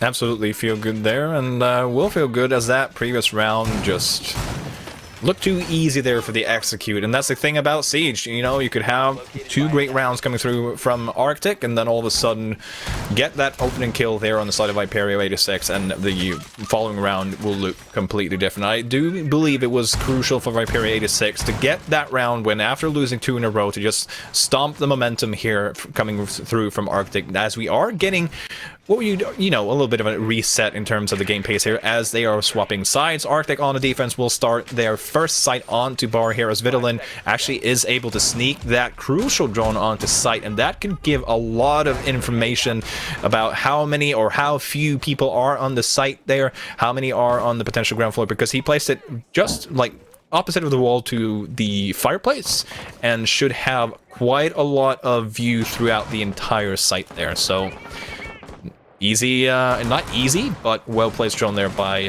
RIDDLE, I would say, as South Park is on his trademark operator alibi. Yeah, he's not playing with the shotty, though. Yeah, maybe for the better. I don't know for which team, but some team is not having fun time when he brings the shotgun to one of the teams. It's one of the teams. Oh, Vidalin can see the feet there. Wouldn't have been able to kill, most likely, even if he did land that. Oh, Astro will be able to hear the Shrohi! As Kusik is placing down a mute jammer, and Astro will just swing and pre-fire as they hear it. But South Park, luckily for Arctic, will be able to trade it back, but he is just seconds. Nope, he is actually dead. He has ceased to exist on this plane, as Curly will now take the top of Solarian Stairs. And again, it's kind of starting how the game started out, with Viperio taking a couple of first kills and dominant kills here and just cleaning up the rest of the round. But still, plenty of time here, which obviously benefits the attackers at this point, and having an extra gun as well, like you pointed out, with the extra drones. One guy can just drone the other ones in, get that intel, and try and maneuver the team around on the map according to the information that he is getting. Yep, and you can double up all of those positions. You can go for the trace when you go in for the execute. I think that's a bit of nerve showing from South Park there. He had an equalizing kill into the 4v4, and then he felt the need to try and get some more, push out for the second kill on the guy on the rappel. And Noodle here putting far out to a dirt nap, really bringing the pain to Arctic. They certainly are at the moment, and could have been as well that he felt the pressure from Astro inside of office there, forcing the rotation as well, but we will never know, as this round is just seconds away from an end, you would assume, as Astro is just going to wait outside, get a kill, and Noodle will just walk onto site and get the final kill here through. No, it wasn't the vertical, the frost was behind the chassis, I lied. There we go. And yeah, 5-2 to Viperio, and this round looked a little bit more like what I was expecting to see in terms of, I was going to say team difference or class difference almost, but yeah, this is a bit of an unfortunate death here from... Yeah, it's a bit of a sloppy opening death to give away, and kind of snowballs from there. You lose. I mean, yeah, he even droned in. I actually missed a drone there somehow. So he actually, I do believe he actually literally just saw him on the other side of that door, and he just swung him. Yeah, I thought he was had just a drone on the door sound. where he was looking in, seeing where the defenders were, and all of a sudden there's a mute placing a jammer right next to him. It's the freest kill of his season so far. Yeah. Yeah, I gave him credit. I thought it was down to the auto call, but he actually saw him and was like, it's not that awesome then. Easy peasy. Whatever. Still, I'm, like I said, probably the easiest kill of the season thus far, and the desk did highlight his performances in the previous week. Astro, that is, on the side of Viperio 86 playing the Iana currently. Now, Vidalin has also had a very good map thus far with 9 kills, and it does seem like this is a little bit like just another day at the office here for Viperio 86. But I will admit, some of these execute from Arctic have looked good.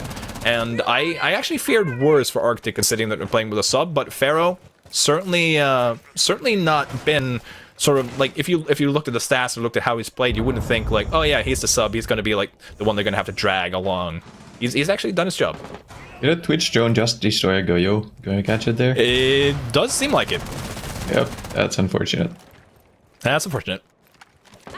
It's a funny lineup that Arctic are bringing. It's a combination of operators we don't see that much. It's a bit different than the default operators you would normally pick. Having both the Castle and the Maestro without like a Sledge or something. Sledge or Sophia being brought here. It's a good idea, but let's see how it works out for them. They are just gonna have to like hold it out for a bit before it really comes to be in their advantage when they are approaching the site. And so this is kind of like the two, like, fake pressure game 2-0, where you can just put up an Osa shield, you will be able to see the person playing on a fireplace, and then just punch out the shields. They won't be able to see if there's someone behind it. Now, obviously, that means you can't fire back as the attacker either. You can't really do much, but at least Monks will have to worry a little bit. Like, he has absolutely no intel if whether or not someone is behind that shield, and Monks is kind of looking for a little bit of intel there. South Park is going to be able to get the first kill on towards Noodle. I do believe that was a C4 that was thrown out and exploded as well. But now that they did clear away the OSA, that should alleviate some of the pressure on top of Fireplace, which is still a good power position to hold here for the side of Arctic. Yep. The coveted man advantage in their hands now. A bomb has been located. Also, OSA, a strong operator to have later on in the round if you have one of those shields. But here, Vito finds actually another one. South Park playing a bit too aggressive. Monks actually trades it back. Gets a kill on the groupie, and Curly straight back and forth, and Vito finds yet another one. He's on 11 kills at this point. It's 7 rounds in. He's feeling it. He's feeling it. I was about to praise South Park earlier with the first bloods coming through here for the side of Arctic, but like you said, does feel like Arctic might try to bite up over a little bit more than they can swallow or chew here, even as the numbers advantage has turned around, and Kusic's going to try to swing this as well because he knows that he has a numbers disadvantage. He's going to have to try and take one of those leads, and another hot pocket being exploded here. Nikki's taking a lot of damage from these hot pockets, a little bit of friendly fire, but Vidalin is also on fire and will put Vidalin, I was going to say, well, Vidalin 86 at this moment right now as they are on map point, and Arctic, yeah, this is what I was worried about when I said it was going to swap over to the attack here, because this is usually where you see the skill difference between two teams. Yeah, they had a good idea going into that round, but again, they're doing a bit too much of those hero plays, trying to go for more kills than they are like good for. South Park upstairs got the early kill, could have pulled back a bit, not play so far up front, all on his lonesome, with nobody to trade him. Like what we saw Viperio do a lot on their defensive health. When they had the man advantage, they played super passive, like they played to their advantage. They didn't give it away that easily, and they were like holding conservative angles and just letting the attack squirm in their pain. That's something I'd like to see a bit more from Arctic here. A little bit of discipline. Yeah. Yeah.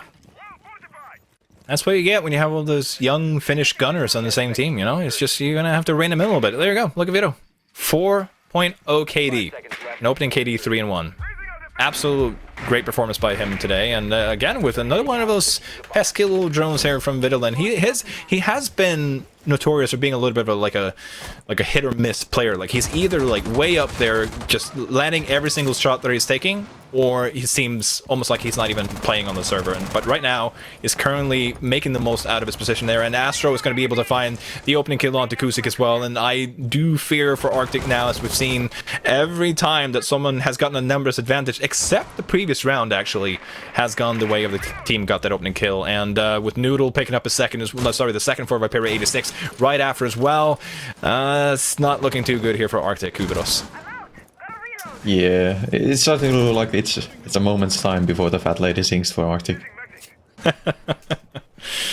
Yeah.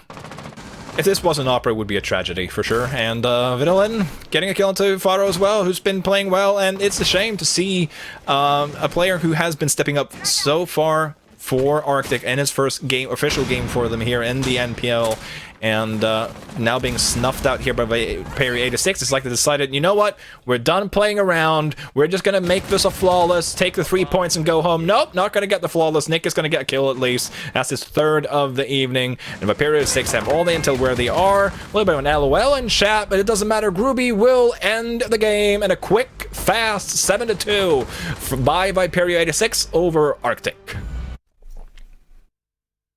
Yeah, that is a painful one for Arctic. They kind of had something going on in the later half of the first half there, on their like attacks, but then it kind of all fell apart, and they couldn't really tie any rounds back.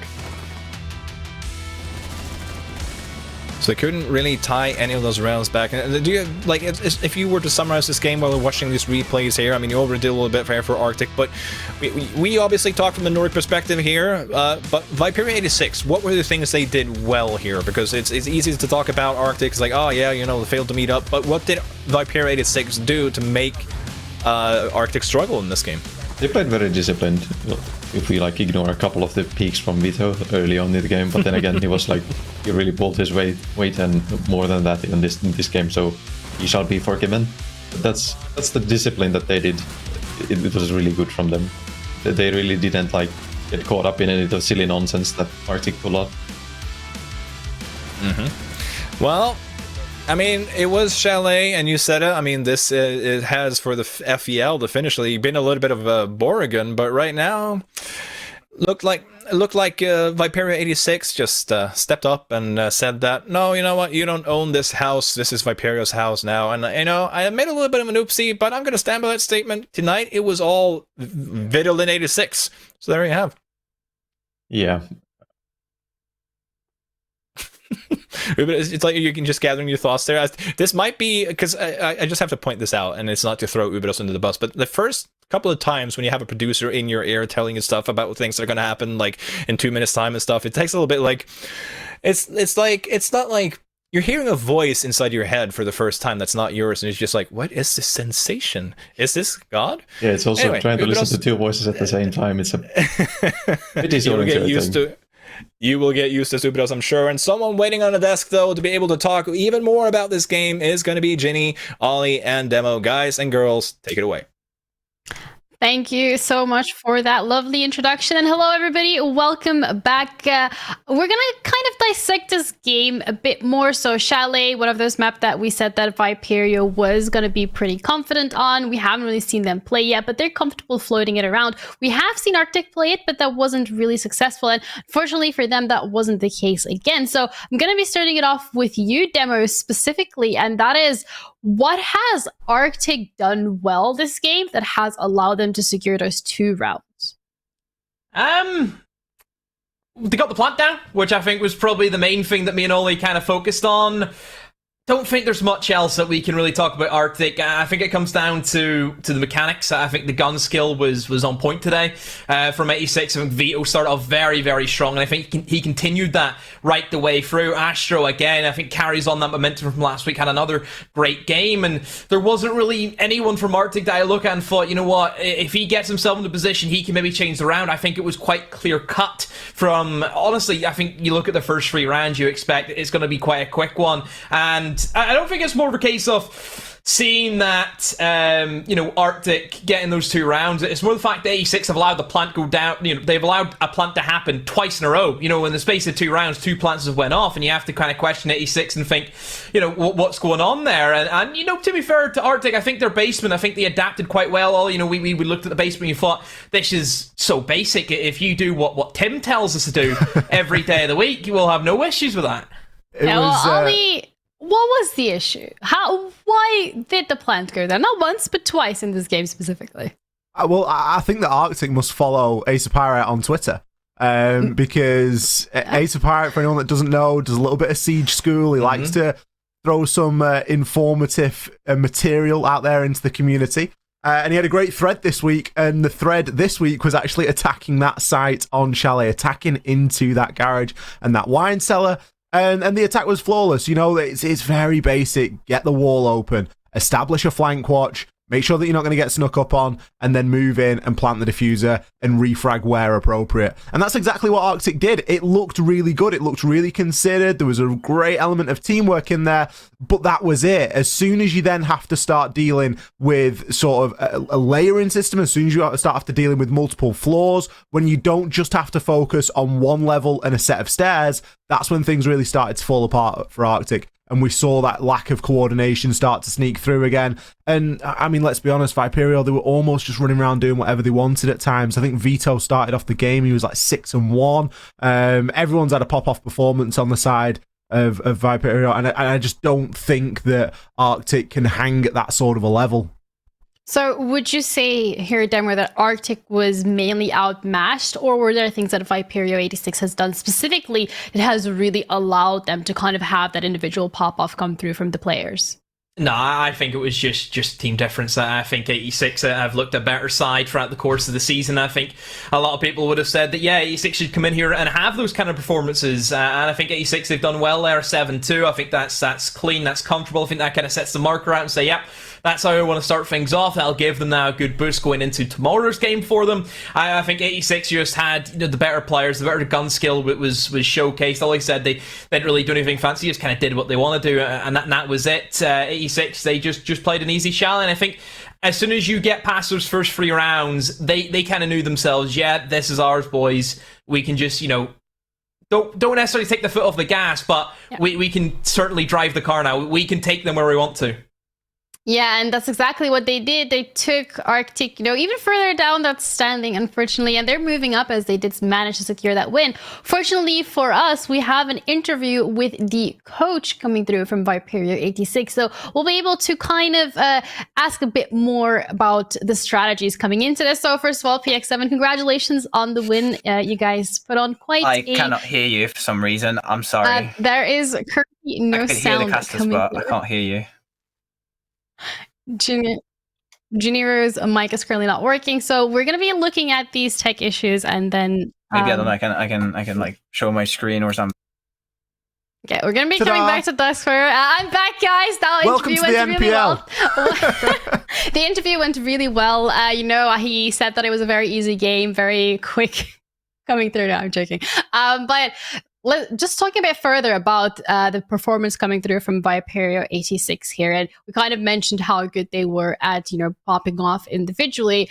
Are we expecting to see this performance against other teams as well? We kind of mentioned that yes, they are towards the top of the leaderboard, but they haven't really played the other teams that have been doing pretty well.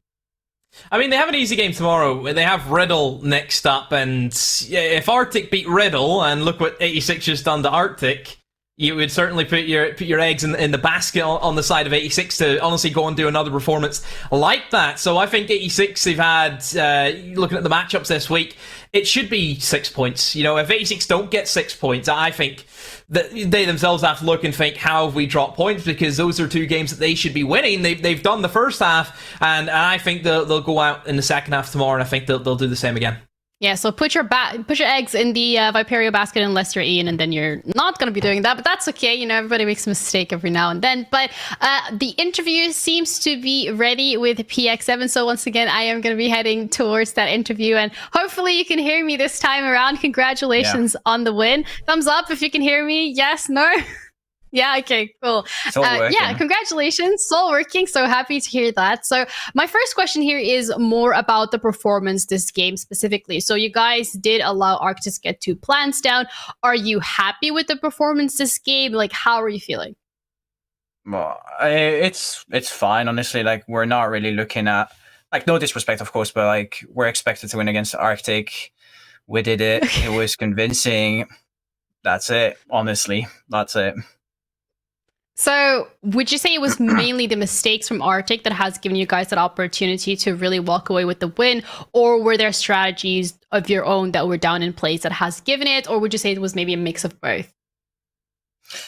I think we're the better team as of now, like because of skill difference, because of understanding levels that are not the same as well. Like we probably understand the game a little bit better than them, but I'd say that what really gave us the upper hand is the fact that they're really, really slow on attack. We started on defense, and yeah, they're kind of taking forever, honestly, to clear them up. So maybe they can do something about it. Which, it's not ideal. We didn't really have to do anything. We just waited. They burnt a lot of time, and we just had to like pack it in. Honestly, like that was easy. Yeah, well, I'm happy to hear that. And looking at the performance at the games that you're going to be playing in the future, is there any team specifically that you guys are a bit wary about, or are you feeling comfortable with your position so far in the NPL? I think we're not really wary about facing anyone. I think we can beat anyone in the league. That's the thing. I think we're good enough to go head to head against anyone and beat them, especially in a best of 1 format. Even the Pro League teams, honestly, like the E-League teams, it's just a matter of showing up when it matters. I think that's the problem for us. We're a really good team, but we don't always show up. We're like our own worst enemy. Yeah, I think that's the deal with us. But yeah, if we can be in a good mindset, if we get everything going, I'm pretty sure we can take on anyone. So how are you guys planning to really get into that mindset to make sure that you are able to really show up when it matters? It's so difficult. It's like, like this whole mental aspect of the game. It's like, it's so up in the air. It's like sometimes you have off days. Sometimes everything's clicking. It's perfect. It's just a matter of coming with good vibes, playing the game, having fun in a way as well, and doing it together. That's it. Yeah, sounds good. Well, you live and you learn. And before we close out this interview, I'm going to ask you if you have final shout-outs that you would like to give. Just the usual. Thank you very much to the people who happen to be supporting us. And thanks to the boys again for performing. That's it. Oh, thank you so much for the interview. And I hope you guys enjoy your celebration of victory. And see you guys again tomorrow. Thank you. Thank you very much. Well, there's a lot of confidence coming through from Viperio. And, you know, Ollie, would you say that this is very well placed? Do you think that genuinely they are their own worst enemy? And as long as they have that opportunity to kind of show up when it matters, they'll be able to really push their scores and just their position within the standings? Yeah, I think it's a great attitude to be going in with. I think that it's a game of Siege, it's a best of one. Anybody can beat anybody on the day. And, you know, if you're suffering from game day nerves or your team is confused in some aspects or making some sort of simple mistakes that are very easy to round out, then yeah, you can really call yourself, your own worst enemy. And it really is on the players and the teams to be prepping themselves correctly ahead of the Playday. So I think it's a great mentality to be going in with, not really putting anything on your opponents in terms of the outcome. These teams and 5 players alone can control the outcome of a game. And I think it's a healthy mindset to be going in with. And, you heard it there straight. They feel like they can beat even some of the UL teams inside of the league. So you're going to be looking toward your Heroic, looking toward your NAVI. And if they've got that level of confidence, then, they're going to be scrimming teams of this caliber anyway. So you would expect them to be able to get rounds and potentially games on their day. Yeah, and Demer, do you think there's anything particular that teams can do to kind of build up that confidence? Or is it more just a matter of mentality and mindset coming into these games? Yeah, I think mindset's a massive thing. Is that you need to have that self-belief, that confidence in yourself, your own ability, in your teammates. The last thing you want to do is go into a game where you're not trusting each other. That's where you don't want to be. You want to have total confidence where whoever you're playing with, you know that you can trust them. May it be in a clutch situation, may it be to hold an angle, may it be to do this, may it be to do that. I think some of the best trust that you have is whenever you don't have to speak to people, you know they're just going to be there. I think that's probably the level that you want to be at. And that's what we see from the top tier professional teams, just that level of trust that they have. They know exactly where each other are going to be at the exact second in a round, in the exact position, whatever it is. They're going to have that trust. So the more that these teams can have that experience and have that confidence in each other, the better they'll get as time goes on. Yeah, well, invest in yourself, trust your teammates. That is the golden advice coming out of Game 1. We're going to be heading to Game 2 shortly. We got Ambush against Victus, but before we do that, we're going to be heading to a quick break. With the first ever season of Northern Premier League underway, we have 3 new maps added to the competitive pool. But what can we expect to see? Let's take a quick dive into Skyscraper, Border and Theme Park. First off, let's head to Japan. We'll see plenty of Skyscraper's beautiful exterior in pro play, as the balconies and windows grant a lot of potential for attackers, whether it be on entry, flank watch or post plants, though they'll need to tread carefully. With extra claymores now in attackers' pockets, defenders will have to think twice about going for the many jump out options around the map. Tea Room Karaoke and Office Exhibition are the most popular sites, with the external breach playing a big part in any office attack. Both of these objectives are on the top floor, and the map is heavily destructible, so expect explosions galore with C4 and upnade plays as teams experiment with this new battleground. There are 3 rules when it comes to attacking Border. Rule 1, watch each stairs. Rule 2, clear CCTV. And Rule 3, do not attempt to board the helicopter.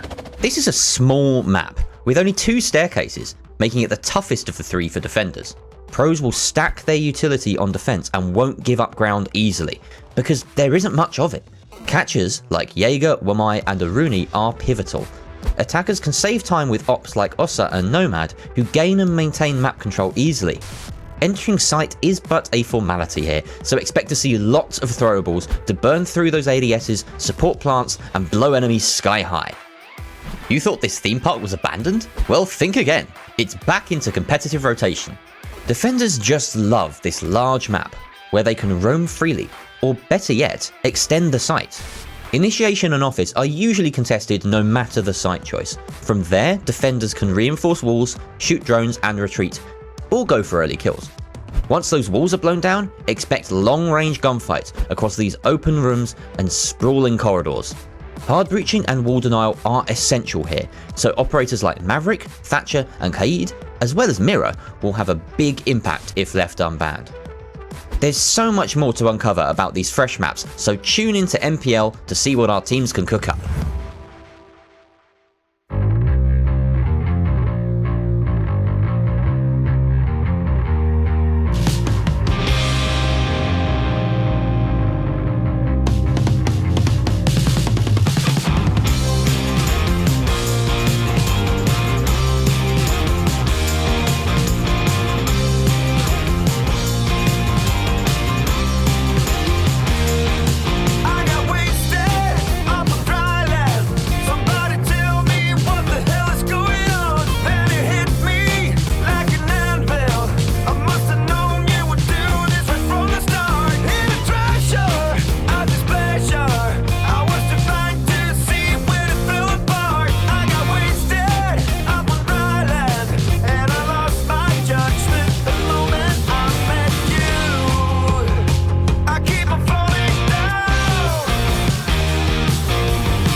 In 3 quick kills, 4 quick kills come in. And Slothar just picks them apart. Let's try and put some shots on in and managing to find the last 2. Oh, but blood just decimates. Prince steps up huge for ambush. 3 kills.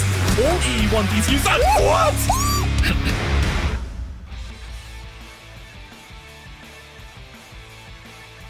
Welcome back, everyone. We're now going to be heading into game number 2. We got Ambush against Victus, but in game 1, we actually saw Viperio 86 take the win against RCTIC on Chalet. Joining me this time on the desk, we did a little bit of a switcheroo. The casters are now the analysts are now the casters. We got Snur and Uberus. Hello, both. How are you feeling today, Snur? Hello, I'm feeling great. Obviously, you don't want to see the Nordic teams take a big fat L, but we'll survive. It's okay. It's all expected, so it's all good. Uberus, are you sharing the feeling, or how's it going? Yeah, it might be a tough day. I'm hopeful Ambush are gonna save it once again for us. Yeah, it's like, please, Ambush, please. And if they do, we're not gonna shut up about it the whole night. Nope. Well, we're going to be talking about the Ambush roster first as well, so you guys can have a chance to kind of speak and, you know, talk and have that pride come through about this roster specifically. So the team so far, you know, they have been doing pretty well. They've only lost so far to Heroic on Cafe. So what has really allowed the roster from Ambush to excel in their execution so far, Snur? I'm actually going to hand it over to Uberos, if you don't mind, Jenny, is because he's the ambush specialist. He is the debut. I was going to say the debut here, and these are some of his boys. So I don't mean to like throw shade or anything. Ube can take us through it. Take it away. Yeah, I think one of their strengths is like how together the team plays. They are playing super well together. They have been like a core for a long time. Curious and Diffle Rodi have been playing together for 2 years this summer.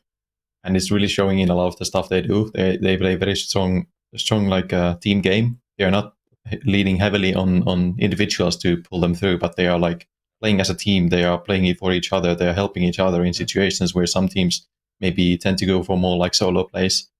And they are like, everybody can do a bit of everything. We see Nick, one of their like main fraggers. He's going on the Thermite on Clubhouse, getting those plants down, and they they can just pull themselves through every situation. So there's like, I'm super hyped about this team. I am always going to be a huge ambush shill. They're my boys, but I'm just so happy to see them play well. Well, let's also talk about maybe their weaknesses so far, because they did lose as well to Heroic. Not really, the game didn't really go in their favor. So what do you think are the downfalls of the roster for Ambush? What is something that they need to be working on so that they can actually push themselves further? They are sometimes a bit unfinished on some of their stuff that they do. They try out some new stuff that some other teams are not doing that much. They have some of the strategies that are more like unique to them. They're not playing just the default meta every time, and sometimes they get caught out a bit. Sometimes they get punished hard and they can't really bring it out back into the game, and they maybe lose out on more rounds than they should. They give out more rounds than they should, sometimes on like even situations where they have a man advantage, and that's something we have seen the team historically struggle with a lot for like the past 2 years in Nordic Championships. I'm pretty sure at one point they had a negative win ratio on like rounds where they had the opening kills. So they've been better at it now, but it's still a work in progress. Well, I guess we're going to see how they're going to be working against Victus. So that's the roster we're going to be coming up next. They're undefeated so far, haven't dropped a single map. So what are their strengths?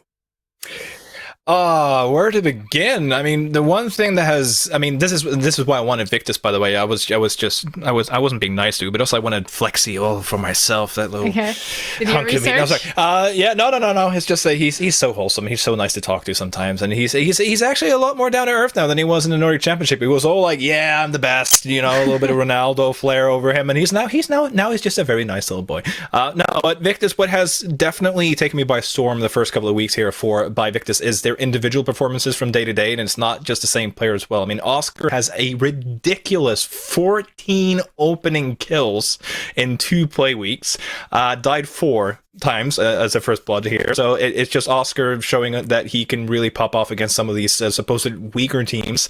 Then you had Flexi, who's actually now more slowly, a bit more casually crawled up, and it's actually now side by side, I would say, in Flexi, Oscar, in terms of the stats on the team. And it's these individual performances by different members on a team, such as Skydie has also had an MVP in the previous play week. No, that was Gorgona was, Skydie was at least an MVP.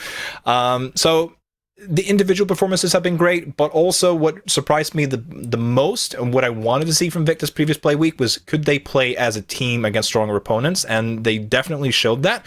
And I did promise Victus that if they won both their games previous play week, that I would never doubt them again. So I'm all aboard the Victus train right now. So I'm just whoop. Okay, can't doubt a promise, can't, go back on that promise that you made to Victus. But, so far, they have been doing really well, and they actually haven't dropped a single game. So I guess, it's very well placed, considering that you're still, trusting them and you're believing in them. But have they shown... I still bet for Ambush because I'm a Nordic shell, but, Yeah, we saw that, but they don't... That's the one exception. They don't need to know that, it's okay.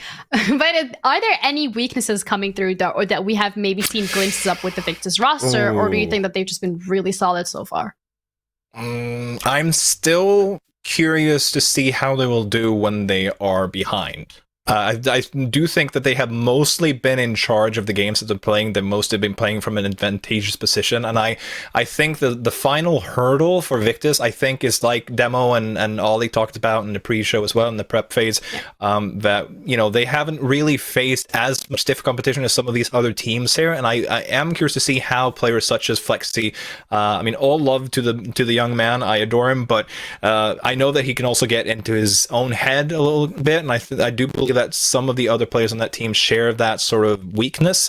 But that's something that you can only improve through experience, and that's the backside of the medal when you're constantly doing well. And it's like Uberos has talked about earlier as well, not necessarily in cast, but it's like the honeymoon phase, right? When you're doing well and you're not used to losing, you get on a hot streak, you feel like you're on the top of the world, but how do you respond whenever you hit the wall? And I think that is the potential sort of thing here now for teams to challenge Victus.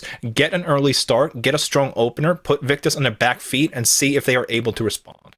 Yeah, and we're going to be looking at the map veto specifically to see whether or not Victus are going to be able to kind of get that map secured where they do feel comfortable, where they are going to be able to get, those early rounds, coming in, hitting the ground running. So it's going to be showing up down here right away. And we're actually going to be going to Cafe specifically. I see you're both like very excited. There's a cat. I see you guys both very excited. And looking at, the Cafe, they won against RIDDLE on that map specifically as well. So do you think this might be a strength for Victus, or do you think that Ambush, has a chance considering they lost on Cafe to Heroic?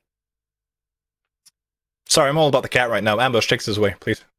I think Ambush on Cafe. I think the Heroic game is a bit of a throwaway. It's a Pro League team. They are the best team in Europe at the moment. They are playing at the top of the world, and seeing that Ambush is also very strong on Cafe, that loss is like, I wouldn't say it's undermined my confidence on their Cafe at the very least. They have always been a good team on Cafe for the past 2 seasons in Nordic Championships in the Finnish league. It's always been a Nordic stronghold. So I think this is a good map veto coming out from Ambush. I was gonna say, like, Ollie's gonna get he's gonna get some flashbacks now, but this is a Nordic special. Okay. Playing maps on we have Victus versus Ambush, arguably the most contested matchup of the night. I'm sure Demo Ollie won't agree because UK massive and all that stuff, but it seems like it can be a Nordic special. It's like a Nordic classic. We love to see Nordic teams on Cafe Dostoyevsky. We always have good games in the Nordic Championship whenever we see 2 teams on Cafe Dostoyevsky. And Ambush banned away Skyscraper. I'm a little bit disappointed because usually it's the Finnish teams who bring the spice. But if you get to choose, home field advantage in Cafe Dostoyevsky. Now, with that being said, I do believe Victus have quite a strong record as well in Cafe, if I remember correctly. I could be wrong, but this has all the stuff, all the ingredients you need for a banging matchup. So do you guys think there is going to be an overtime for this one specifically, or do you think it's going to be very one-sided? Closest one yet. I think this is going to be... Yeah, I think this is going to be the overtime game, the first overtime game, and it's going to be like an 8-7, 8-6. Okay, well, I guess we're going to see if we're going to be in for a treat or not, as we got Demo and Ollie, your casters. Take it away. Ginny, thank you very much indeed. We are going to be getting our heads around this one. Cannot wait to get stuck into a little bit of Siege here with my man Demo. How are we looking forward to this one? A little bit of Cafe for our enjoyment. Before that, talk to me about something new. What's the blue light in the background? On that side? No? You trying to steal my look? Well, I thought we could do it together. I thought we could be the guys in glasses. I don't know. I'll be honest with you. There's a story about the glasses. I actually tried Hap's glasses on, and I could actually see. I played a round of Siege with Hap's glasses on, and I got some kills. So I thought, well, I've got to go and get some for myself. Went and got an eye test. That's a change for you. Went and got an eye test. Yeah, it is. Needed a very slight prescription, so here we are. It's a new me. I don't like it. I'll be honest. I just like to whenever I had the glasses, I don't know. Can we get a poll? Can we get somebody to do a poll? Thumbs up for all these glasses or thumbs down? What do we think? Let us know. Call in. See the phone number. So flash time in a row. Flash up in the bottom there. Give us a call in. All calls are non-refundable, of course. We need the money. Let's take ourselves into this game. We got Victus versus Ambush, and it is going to play out on Cafe. Now, Snurleif and Ubros were pretty excited there inside of the pre-game, and so they should be. This is a map that the Nordic teams hold dear to their hearts, and they do tend to be Cafe enjoyers. Now, how that is going to fare for them today against the mighty Victus, only time will tell. But I believe that this will be a fairly closely contested match. We've got Victus top of the table, Ambush snapping at their heels. A good time in the league and a good time in the season for this sort of a head-to-head. Remember what Kangaroo Kenny said, the coach of TENSTAR, whenever we had him on the post show not too long ago? He said he doesn't understand why teams keep taking Victus to Villa and Cafe. He said those are the only 2 maps that Victus can play. So why are Ambush taking them to Cafe?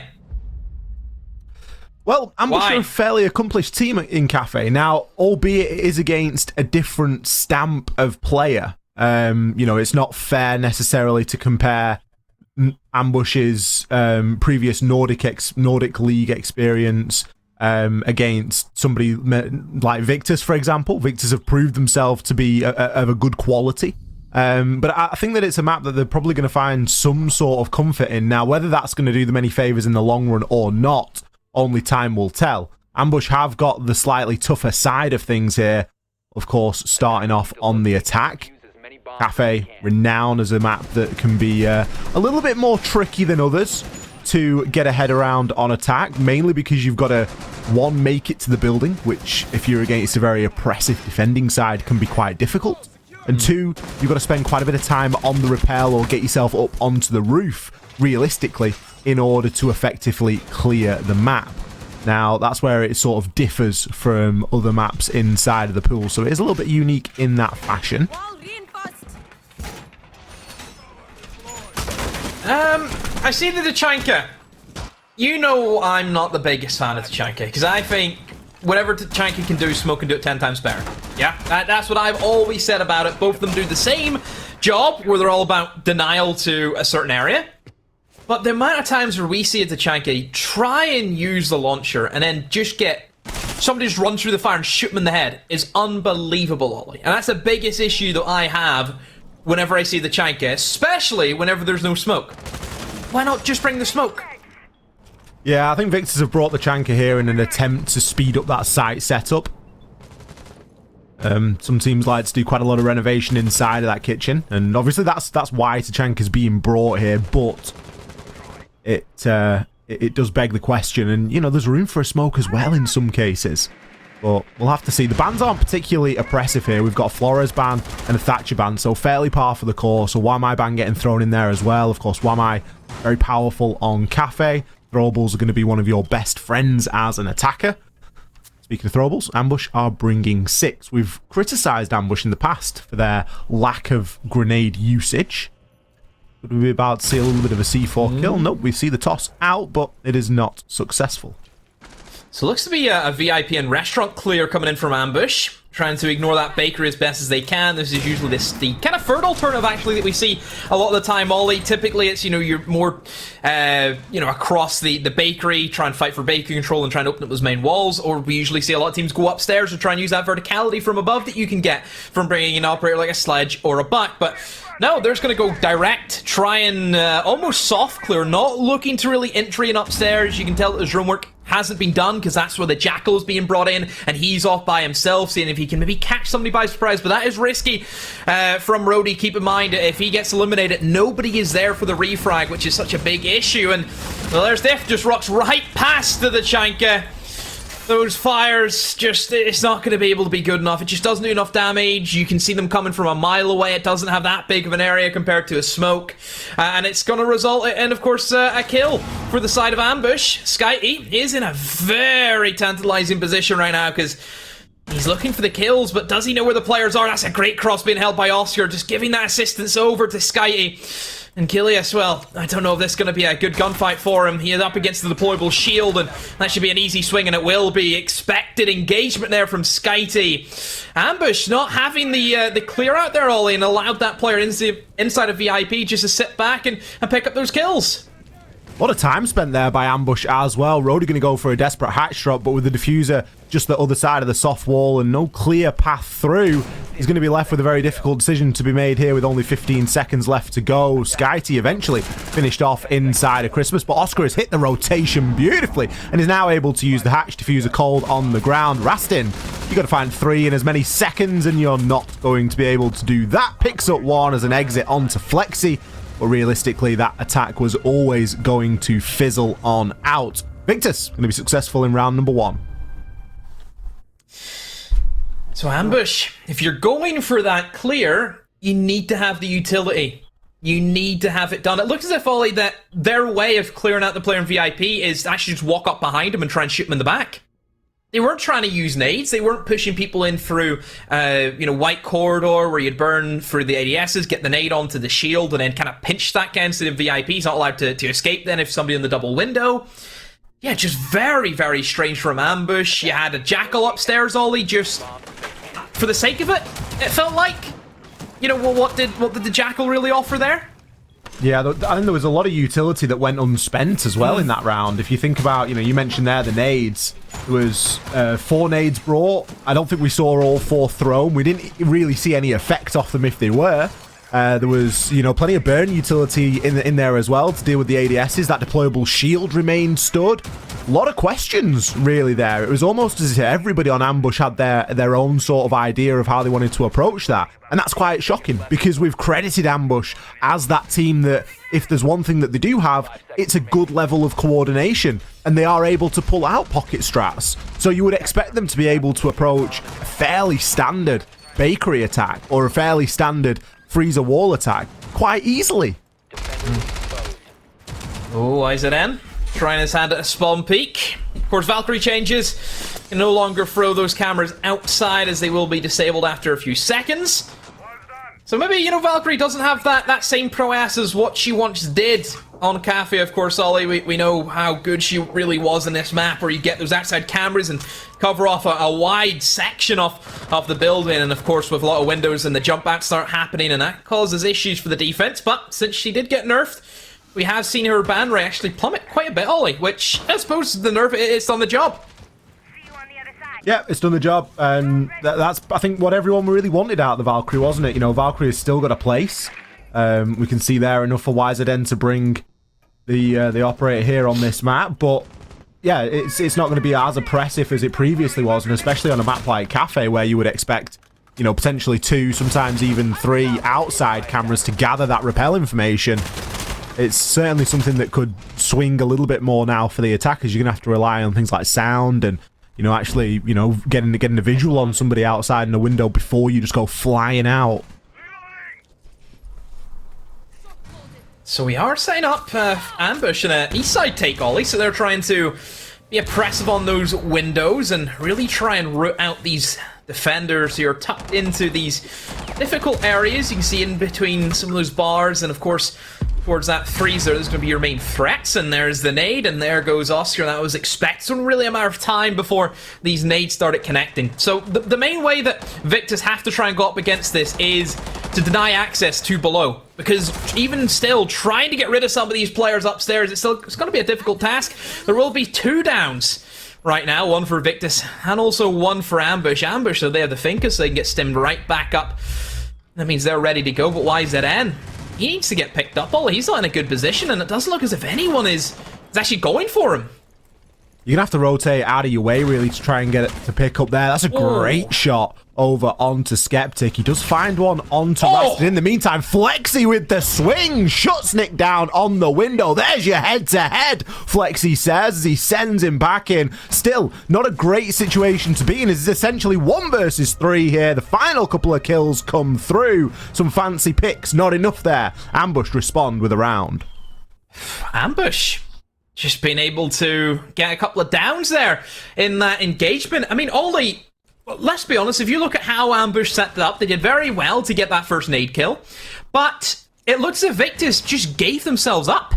We know that in towards the back of the cocktail bar, it's difficult to kind of lob nades in and eliminate somebody in there, so you really do have to go below. That's what we see a lot of teams do, is you have to go below with a Buck or a Sophia, open up the vertical angles below, and then you can swing in. Because if you try and swing in with players still in that area, you're going to be killed right away. And I think, I mean, that we kind of seen that, didn't we? From the Oryx, was able to swing, wasn't under any pressure from below.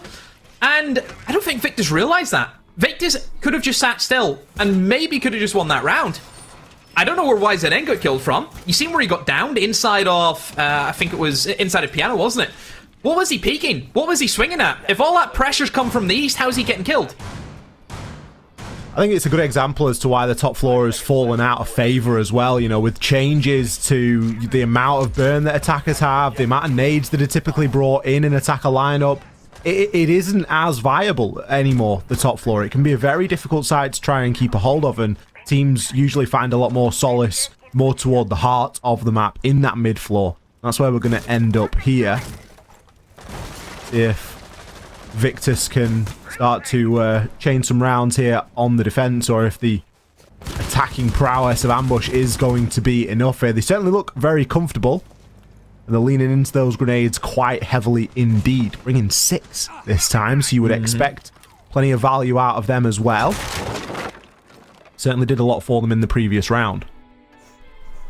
Cafe at the moment certainly up there in terms of being an attacker side of map, Ollie. I think we've known that for quite some time. It was, you know, the most siege we've seen from Cafe inside of EUL this split. We've seen a lot of EUL teams really pick up that map, and we've seen some great brawls across the board. But at you know, I think still in tier 3 at the moment, Ollie, we know it can still kind of turn into mayhem. You know, maybe won't be the most structured, and teams just think it is just try and get kills. And I mean, what's Nick up to? That's literally the definition. And even Oscar running downstairs. Where's the structure? A little bit of a mess. I don't think that that's particularly great from either of those two. Obviously, Nick there just getting caught out, not sufficient information being gathered on the drone, and then Oscar picking a kill and then just deciding to sprint in any direction is going to end up in a swift refrag. Good recovery from Ambush. They're going to lose out on a couple of those grenades that I was mentioning about earlier, but it seems as though they aren't going to be too bothered. Coalesce has got himself into position now into train, can use the hard breach gadget to breach through. Playing on the Ying, this is where we start to see some of Ambush's pocket strat come out. They are very willing to bring a Ying, very willing to use those Candelas to try and burst their way through into the site. Now, a big problem that they've got in this round is they haven't done anything about this top floor, and there are still a couple of players here from Victus that are occupying this space, and they could look to make a rotation. Yeah, the main issue that you're having now for Ambush is you've no control of Piano whatsoever, and that hatch can be opened up with just an impact grenade. Flexi can pull a shotgun out. It can be opened up, and that creates a lot of issues. If Victus are onto that and realize that, hey, there's actually nobody contesting us, this push is not going to happen. And I hope Ambush realize that. Ambush are going to try and just force their way in, as we can see with the Candelas going in, with the nades also being tossed through. Rody will find Skyty, and this is where Ambush need to try and get this diffuser down as quickly as they can. Victus will find 2 kills. Rastin moves in with that LMG, gives that cover down to Coalesce, and the diffuser will be locked in. A 2v2 now, Ollie. How has that plank gone down? Flexi taking a little bit of damage here as YZN desperately searching out for anybody that he might be able to find. Flexi shuts Coalesce down, but the cover is there. Rastin, he's picked up 3 on the round, and he's now into a 1 versus 1. Flexi hitting that reload, making sure the Alder is at full might. Takes out the drone, so his location known. Rastin dealing with a little bit of utility upstairs just to try and make the job a little bit easier. Is Flexi going to try and stick? Comes off in an attempt to try and spray down onto those white stairs. A stim boost from Rastin, and a swing around is going to see the round go to Ambush. Chaining them together here. The pocket Ying working out for them. Yeah, they got that diffuser down. That's all they wanted. Rastin, great cover. The LMG... What do you say? I think it's been kicked at this stage, hasn't it, Ollie? Just about how good this LMG really is, and how that meta has determined the past 3 months of competition. Ollie, it's been incredible, and again, no league is safe from it, and that just goes to show that the power that you can have with Finka. One thing I have to say about Victus is, I think maybe that's where they had a lot of information in the last round, but they look as if they were maybe lacking the information that time around. Yeah, I think if you look at where Victus deployed their utility, they had laser gates upstairs. Yep. ×2 minimum. Bulletproof upstairs. Maestro camera upstairs. They were expecting a top floor clear. Yeah. And they didn't get it. And at that point, when you've committed all of that... I mean, it's classic, isn't it? Play where the opponent isn't. You know, play where your enemy isn't. There's no point playing on that top floor if they've set it up to hold it like that. It's going to take you a lot of time, and you're going to lose a lot of util. If you can get away with a side push, great. Now, you flip that around and go, well, should Ambush have been allowed to get away with a side play? The most crucial part of the map is what we're seeing exactly now. This hatch that was just being reinforced upstairs in Piano did not get played. If that hatch gets played a little bit more, then all of a sudden it becomes a different story. But the Victus had control of Piano, but they just didn't choose to use that verticality. Instead, they rotated down and were just taking flat gunfights. I even think in the preparation, that hatch should just be open by default, shouldn't it? Because if that hatch is open, then the attackers have to look at that and think, oh, hatch is open, we have to go upstairs. It forces you into that, doesn't it? You know, you're going to be pinned in to go for that play. But if it's just going to be shut, they're going to take the chance, they're going to take the risk, and I think Victus haven't adapted all too well at the moment. They will bring in a Warden, and what just happened? I thought it was going to be a triple C4 kill, but it's been shot mid-air, and Ambush have just strutted into the kitchen, Ollie. Ambush certainly taking a different approach this time. Kilius already getting the plant down. We've not even seen a minute of the round here. Rastin, what great flank watch there, picking up Oscar through Wedden, and with the plant down, this is going to be all she wrote. One of the quickest rounds we have seen so far this season, and it's going to be a flawless Ambush there, storming their way through Bakery into Kitchen and picking themselves up a very tidy round. It's probably one of the best times I can use this phrase, Ollie, because it is a kitchen bomb site. What a Pavlova. That's the only way you can sum it up. What's going on? Honestly, we've just seen and also walk in, has the shield up to try and, I don't know, was it a makeshift Blitz or a Monty? I don't know. A C4? I thought, oh, that's going to be, you know, good for the highlight reel. Gets shot midair. He then, as soon as he stands up, head just straight off. And then they just walk in. It's as if Victus were just on crutches and Ambush just came and just kicked them off. That was it. Just one kick and it was gone. Well, that's a round for the ages. One for the history books. One for the history books. One to be remembered, and one, if you're Victus, that you're not going to want to repeat. Back upstairs they go. Seemingly fairly unfazed, I think, by that previous round. It's not as if they've gone, oh, we'll go down there again and give it a go. They've said, nope, we don't want any part of that. We want to go and pick up a round elsewhere. Victor's struggling to find success here as well. I think all credit to Ambush. They are coming out and they are playing a hell of a game of Siege. They're getting the diffuser down. They've got a very clear focus on that objective. Their team play is night and day different from round number one. They were successful last time that they attacked upstairs as well, and that was in part due to Victus kind of just giving themselves up a little bit, but a lot of good work was done on the repel. And again, the pressure on those grenades and on those throwables. Where is that utility going, and is it going to be as successful as it was last time? So Victus just gets caught flat-footed, and they can't be having any more of those mistakes. Ambush, they're very reckless, aren't they, Ollie? We can see how they're playing. Again, just more of it keeps coming. Rody, this could be incredible. But no, this is where Ambush, they've really pushed the boat out, Ollie, and right now it could turn into the Titanic. Who knows? It's a 1-for-1. I mean, Castle's utility has been placed. Rody would have had a little bit more to offer in this round. Nick just struggling to find Oscar. Knows now that there's going to be somebody downstairs for him to seek out, though, and is maybe just going to go for a straight gunfight. Got some information to play off. The nade comes through. It deals some good damage over on, and then the follow-up swing. Great play there from Nick to secure that kill, remove the C4 from lurking below, and regain that man count advantage.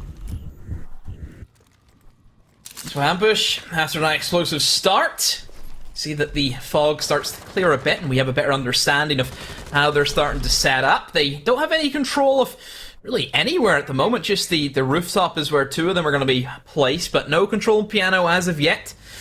Diffilay's out by himself towards the east, but I don't know how much of a position he can really play. And if he was just to open up that barricade a bit more, it would be an easy kill into YZN.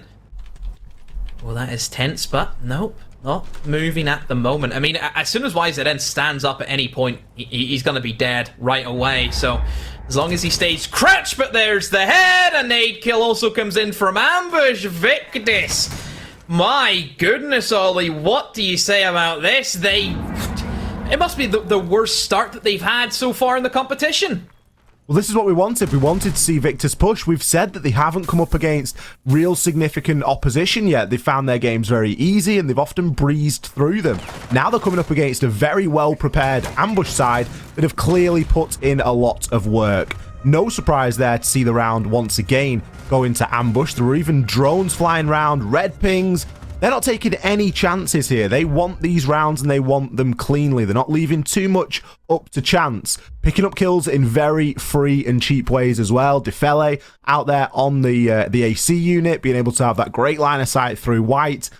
They are tearing this map limb from limb, and this is why Snurreleif and Ubros were excited, because the Cafe is a map for the Nordics, and it is a map that they go to time and time again, and it's a map that they are good at. Ambush, they are showing that here tonight. 4 rounds on the attack. Tactical timeout has been taken here by Victus. They need to try and compose their thoughts and figure out not only how they want to play this last round of the defense, but how they want to then pivot and how they want to be successful on the attack as well, because being successful on the attack on Cafe isn't an easy feat, and Victus have done fantastically up to this point. Yeah, they've called the timeout all. I think they realise that they need this next round of 5-1 split. It's not easy to come back on. I know it's Cafe, and we do say it's attacker-sided, but there's really nothing that we can say that's given us a bit of hope from Victus, Ollie. You know, I think the rounds have been caught out quite a few times. We know that. We've seen that. Yeah, it's a tough one, but all credit to the Ambush. I mean, they've came in here with a game plan, and it seems to be a bit of shock and awe, isn't it, from Ambush? That's the way they're playing it. It's hit them quick, hit them fast, in and out, and just try and cause a bit of fear into Victus. And I think they've succeeded.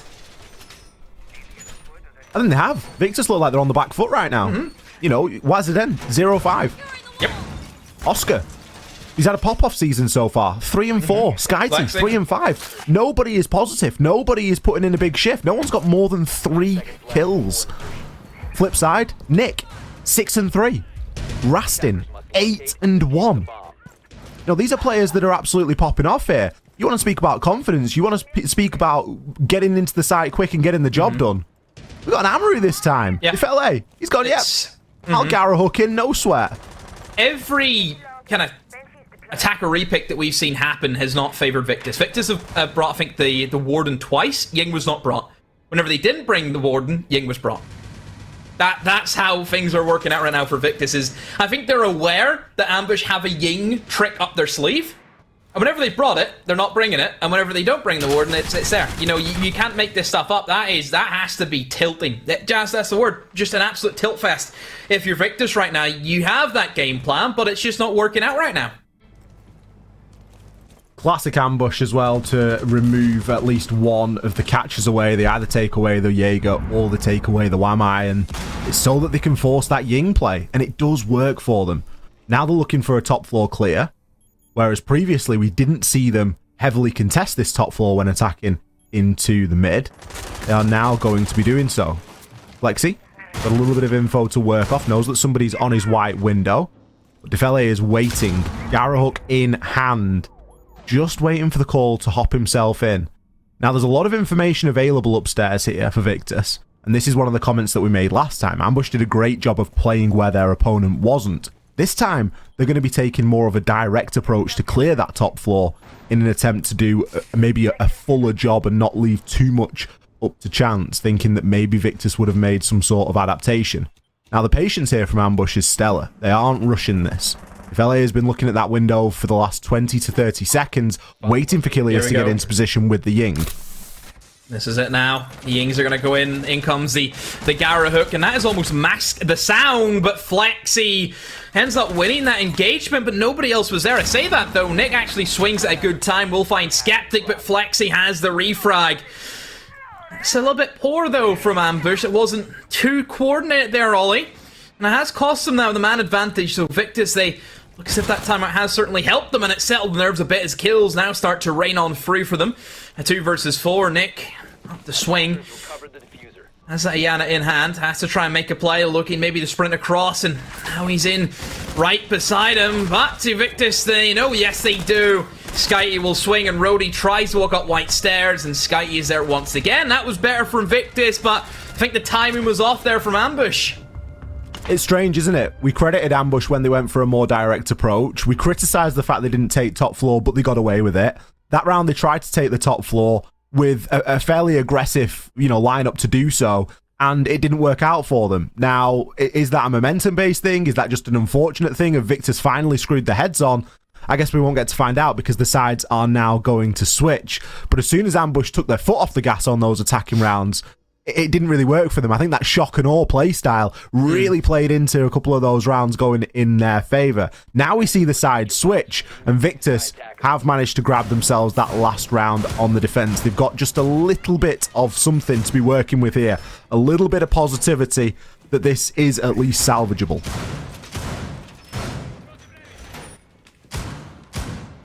Where does this leave us now for Ambush? Well, I'm sure if you're Ambush, you're probably thinking, that was good. 4-2 split, still solid enough in Cafe, but this is where they're in the hot seat, Ollie, as they now have to try and defend Cafe. Upstairs is still, I think, very difficult for some teams to get their grasp around attacking. You know, we've seen it before, Ollie, where it can be a real lockout. There's a lot of crossfires, a lot of utility dump that goes into it. I think Clash being brought in is a great pickup for this bomb site. Whenever you're kind of up against a lot of different crossfires, that Clash is going to be able to dig you out of a lot of situations. And again, it's there to soak up utility also. I think that's one thing you have to remember is Wamai is banned. You don't really have that much room. You know, to sit in these difficult positions, you need to make sure you have that protection, and if you don't have the Wamai, that does limit you quite a bit. So I think maybe Clash can help out with that. You know, I think naturally if you see a Clash, you think, oh, I have to throw something at her, and it's not always going to be guaranteed to get a kill, which is the main thing to keep in mind.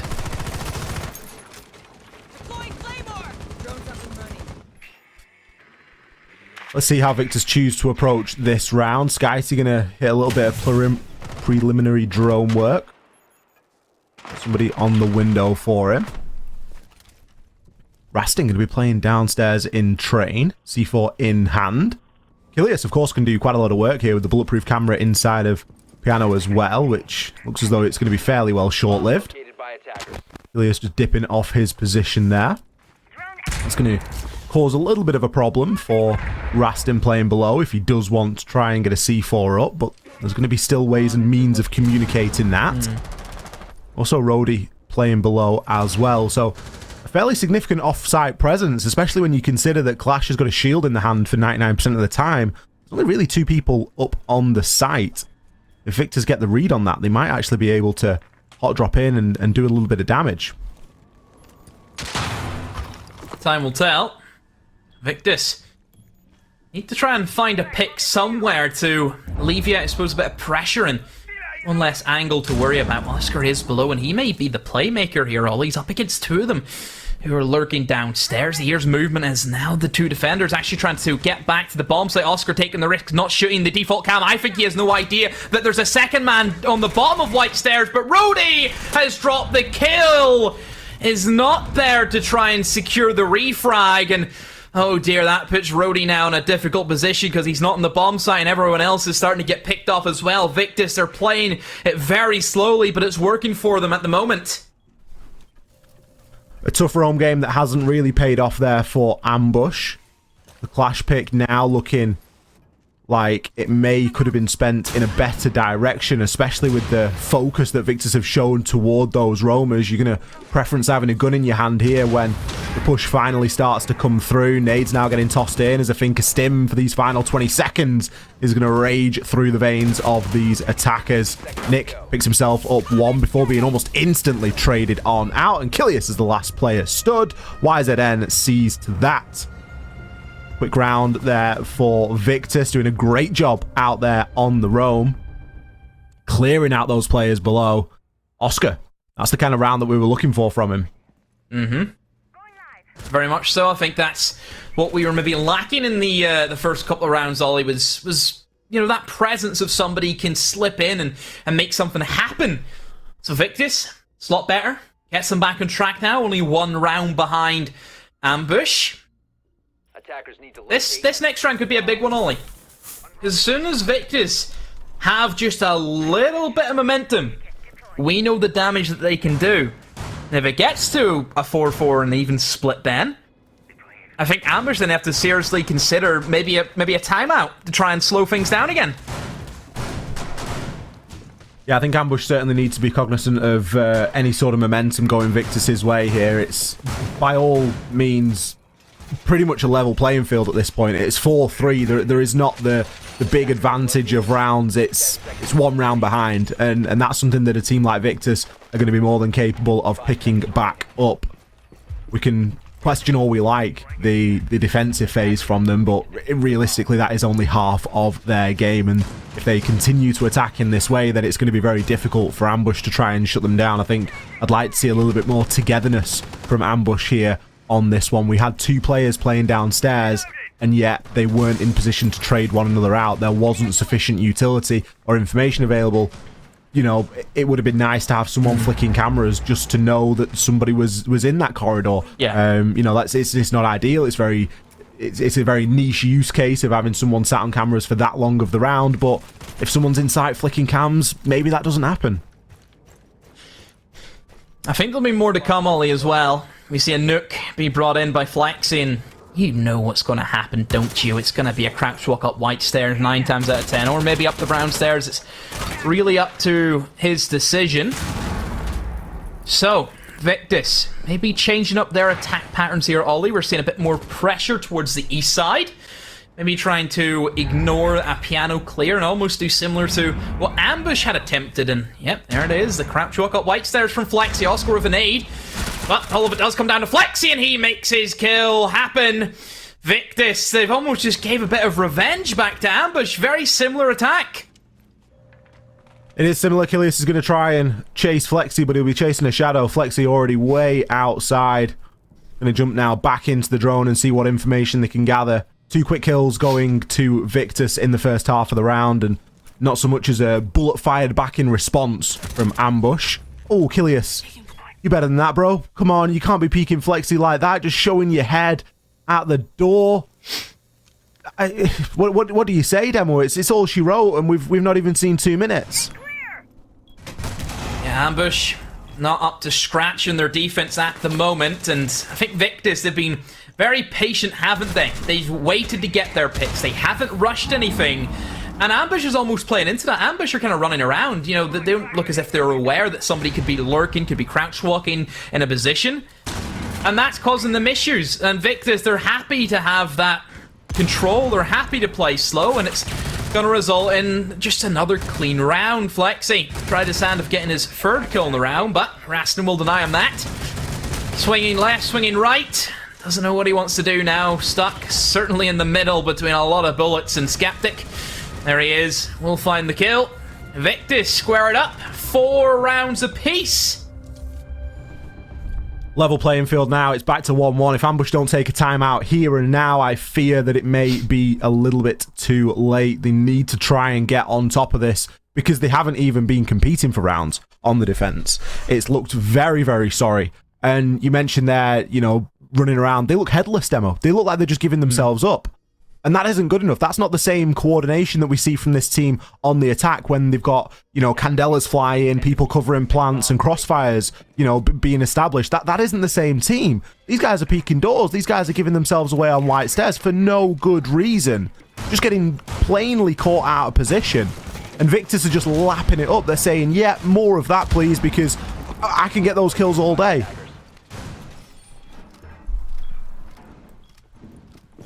Victus, momentum certainly on their side. Ambush, they need this next round, Ollie. I think they really, really need this next round. They cannot afford to lose full control of the matchup. They will be changing things up now. They go into a bit of a fun sight. I think that's usually what we see this one taken as, is it's not the typical reading room defense. Instead it will be the fireplace and also the mining, the train museum side of things. So the main differences that we see with this bomb site compared to reading is a lot of emphasis on that single window. I always think it's a little bit risky whenever you're going to a bomb site where a window leads into, you know, the bomb site. You jump in that window, you're in, you can plant the bomb straight away. That's always an issue, I think, sometimes, and that's maybe why it's frowned upon. It's a little bit unpredictable. You need to have somebody watching that window 100% of the time. 100% of the time. So that's where I think Ambush need to be ready. They need to make sure everything's aware. I think we've seen a lot more teams actually maybe adapt the blow technique, where you can sit inside a kitchen, you can utilize a pulse, use a Valkyrie, you can blow them up as they try and jump in through said window. You can open up said window from below, and you can have those vertical angles onto it, and that can also deny things. But sadly, Ambush, they haven't went for that approach. No, instead they're going to be going for a slightly more extended route. A lot of extension. Victus, happy to bring the tools that are needed as well. You know, you see Flexi this time on the IQ. It's a great pickup from him, you know, not just leaning onto the nook that worked previously, recognizing, yeah, we got away with it once, it got us around. let's show a little bit of depth. Let's show that we've got more than just a couple of cheap tricks to get these rounds over the line. And it's going to assist him in searching out a lot of that utility already. Spotting out some Valkyrie cameras and stuff there for his team. Rastin is going to be known there inside of the washroom, and nade being prepped here, and it's an area where Victus have been exceptionally good, is, you know, really sort of zoning out these players. It's going to be Skyty to follow up that nade and finish his own kill off. Flexi can now push on to Lumber, pick up the kill onto Nick. It's almost like a T-hunt at this point, Demo. Victus, they are lining them up and knocking them down. No denial of utility from Ambush. No Jaeger being brought in, and you're trying to extend that deep upstairs. That's not going to work for you, and I think that was showcased there. Victus had absolutely nothing to fear. They can toss everything in, and it's going to either blow them up or blind them at least. And now Ambush, this is the issue whenever you spread yourself. So Finn, whenever those cracks start to show, they are big cracks in the defense, and look how segregated all of them are away from each other. They have to try and fight through this. They need to win these individual engagements, but the refrags are always going to be there for Victus. They are working as one unit right now, and Kilius has to be the man to clutch up. He's going to be spotted out and killed off by Flexi. That LMG working a wonder. The G8, again, we don't see all too often, Ollie, but whenever we see it, it always has an impact. It's a powerhouse, isn't it? And put it in the hands of somebody like Flexi, it's going to be very damaging indeed. Victus take the lead now for the first time since round number 1 in this map. Couple rounds away from closing this one out, and they don't really look like anything's going to get in their way, if I'm being honest with you. Ambush are yet to find success here on the defense. They're going to give us a full tour of the map. Opting now to go to the reading room and the fireplace, opposed to fireplace and train where they went previously. The differences are noticeable. Obviously, you're going to be having that big corridor in between the two sites this time, but the general essence is very similar. You're going to want to try and keep control of that top floor, and honestly, that's just not something that Ambush were able to do. Look how quickly Victus took into that piano. Look how quickly they dropped Red Hatch, took into Cigar Shop. There was nothing that was really contesting them too heavily. It really all came down to Nick playing on Lumber and a player inside of the washroom, but they were easy pickings for the drone work and the info game that Victus had ahead of them. Oh dear, Ambush.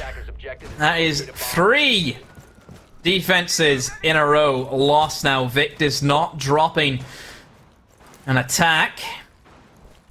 And I think a couple of players, you know, we mentioned, Ollie, they didn't really have anyone that looked to be in the server within those first couple of rounds, but my oh my, I think they heard you, Ollie. Look at Flexi now.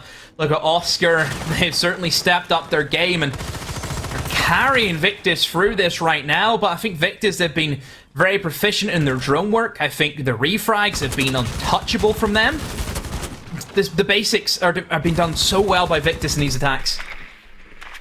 And that's all we asked for, right? We just asked for teams to do the basics, do them well. And as soon as we start to see teams doing basics well, and that, you know, the basics being get the information, get the drones out there, make sure that your utility is being well spent, make sure your flanks are covered, things really start to come alive for these teams. And that's exactly what Victus have done over the course of the last couple of rounds. The only criticism I'd potentially make is that they haven't got the IQ this time. Obviously, the Valkyrie isn't being played, so it's not as necessary. But that was a really nice sort of win for Flexi to be able to search out a lot of that information. Now, whether he's going to have the same impact there on the Nook, only time will tell. There's all the potential for it. Bele going to get himself droned inside a train, and had an aggressive push from Oscar here as he just bursts his way through that soft wall.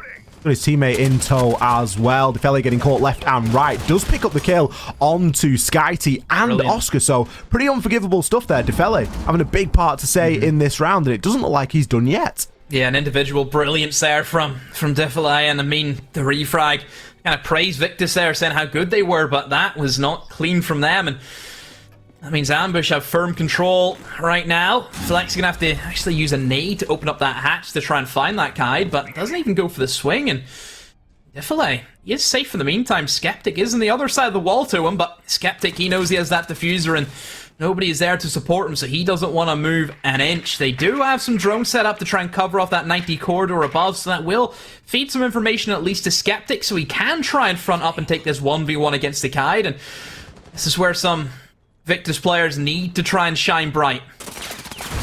Flexi there saw the laser on the other side and went for the pre-fire, but the shotgun just too strong there for Kilius. YZN getting himself chunked on down as well. Skeptic is in a do or die. He has to take this gunfight, but the hard angle is being held. Defele is finally felled. He has a triple kill on the round. YZN can collect the diffuser, caught out on the default.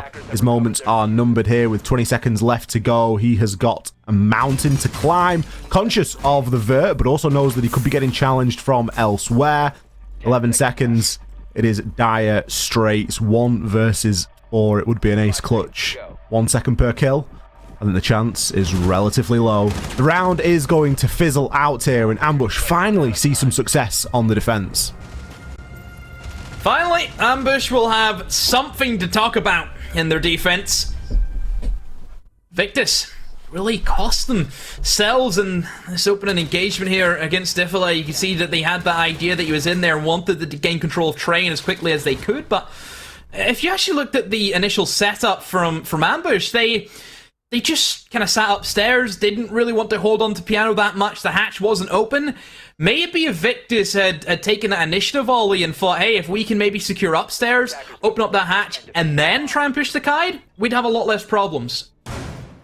Yeah, it was just a little bit rushed one from Victus, wasn't it? I think have they got a little bit too ahead of themselves there? Because they've showed some great discipline when they were fighting from behind. And as soon as they got themselves ahead, it's almost like they just forgot that they were fighting again. And they've let a round slip. Are they a team that fights better when they're on that back foot because they focus more on what they're doing? I'm not sure. But it's given Ambush an opportunity to get back in this thing. We could be about to see our first overtime of the season here in the Northern Premier League. We haven't seen an overtime yet. It's a point that we've been labouring throughout the course of every single Playday up to now, and it gets even more labour intensive the further we get in because it's more and more unbelievable. But again, we find ourselves in a situation where we're at a 5-5 scoreline. The next team will guarantee points. Well, the next team to win a round, should I say, will guarantee points. And potentially we get to see that overtime. If there's a game that's got it, it's probably this one.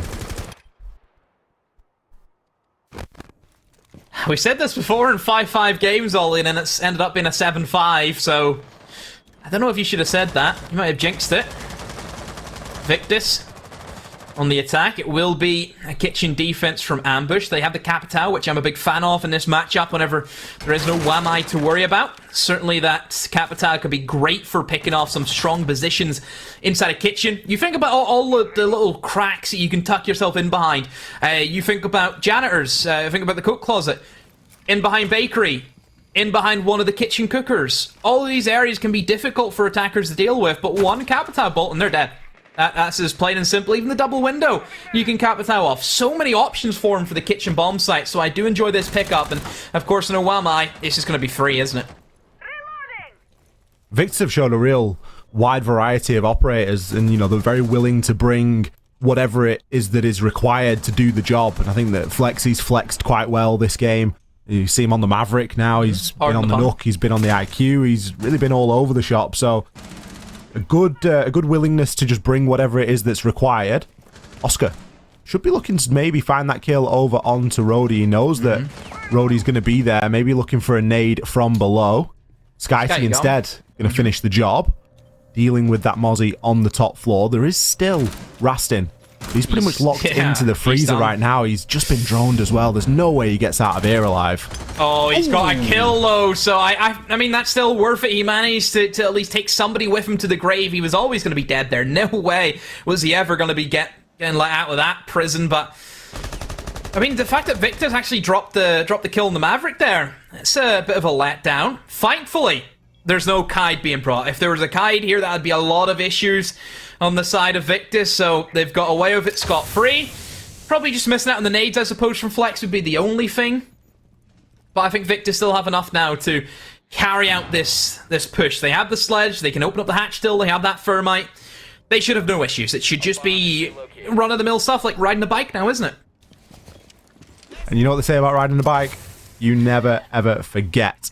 Now, is this going to be a round to remember? Defele Framing up beautifully here just to pick them up for free. Skeptic and SkyT landing on Defele's lap. That's the diffuser as well. Oscar can try as he might, but from here it is going to be incredibly difficult to breach on through and do anything meaningful in the remaining 4 seconds. Trying to find the player inside a wedding, but Ambush, they are not giving themselves up.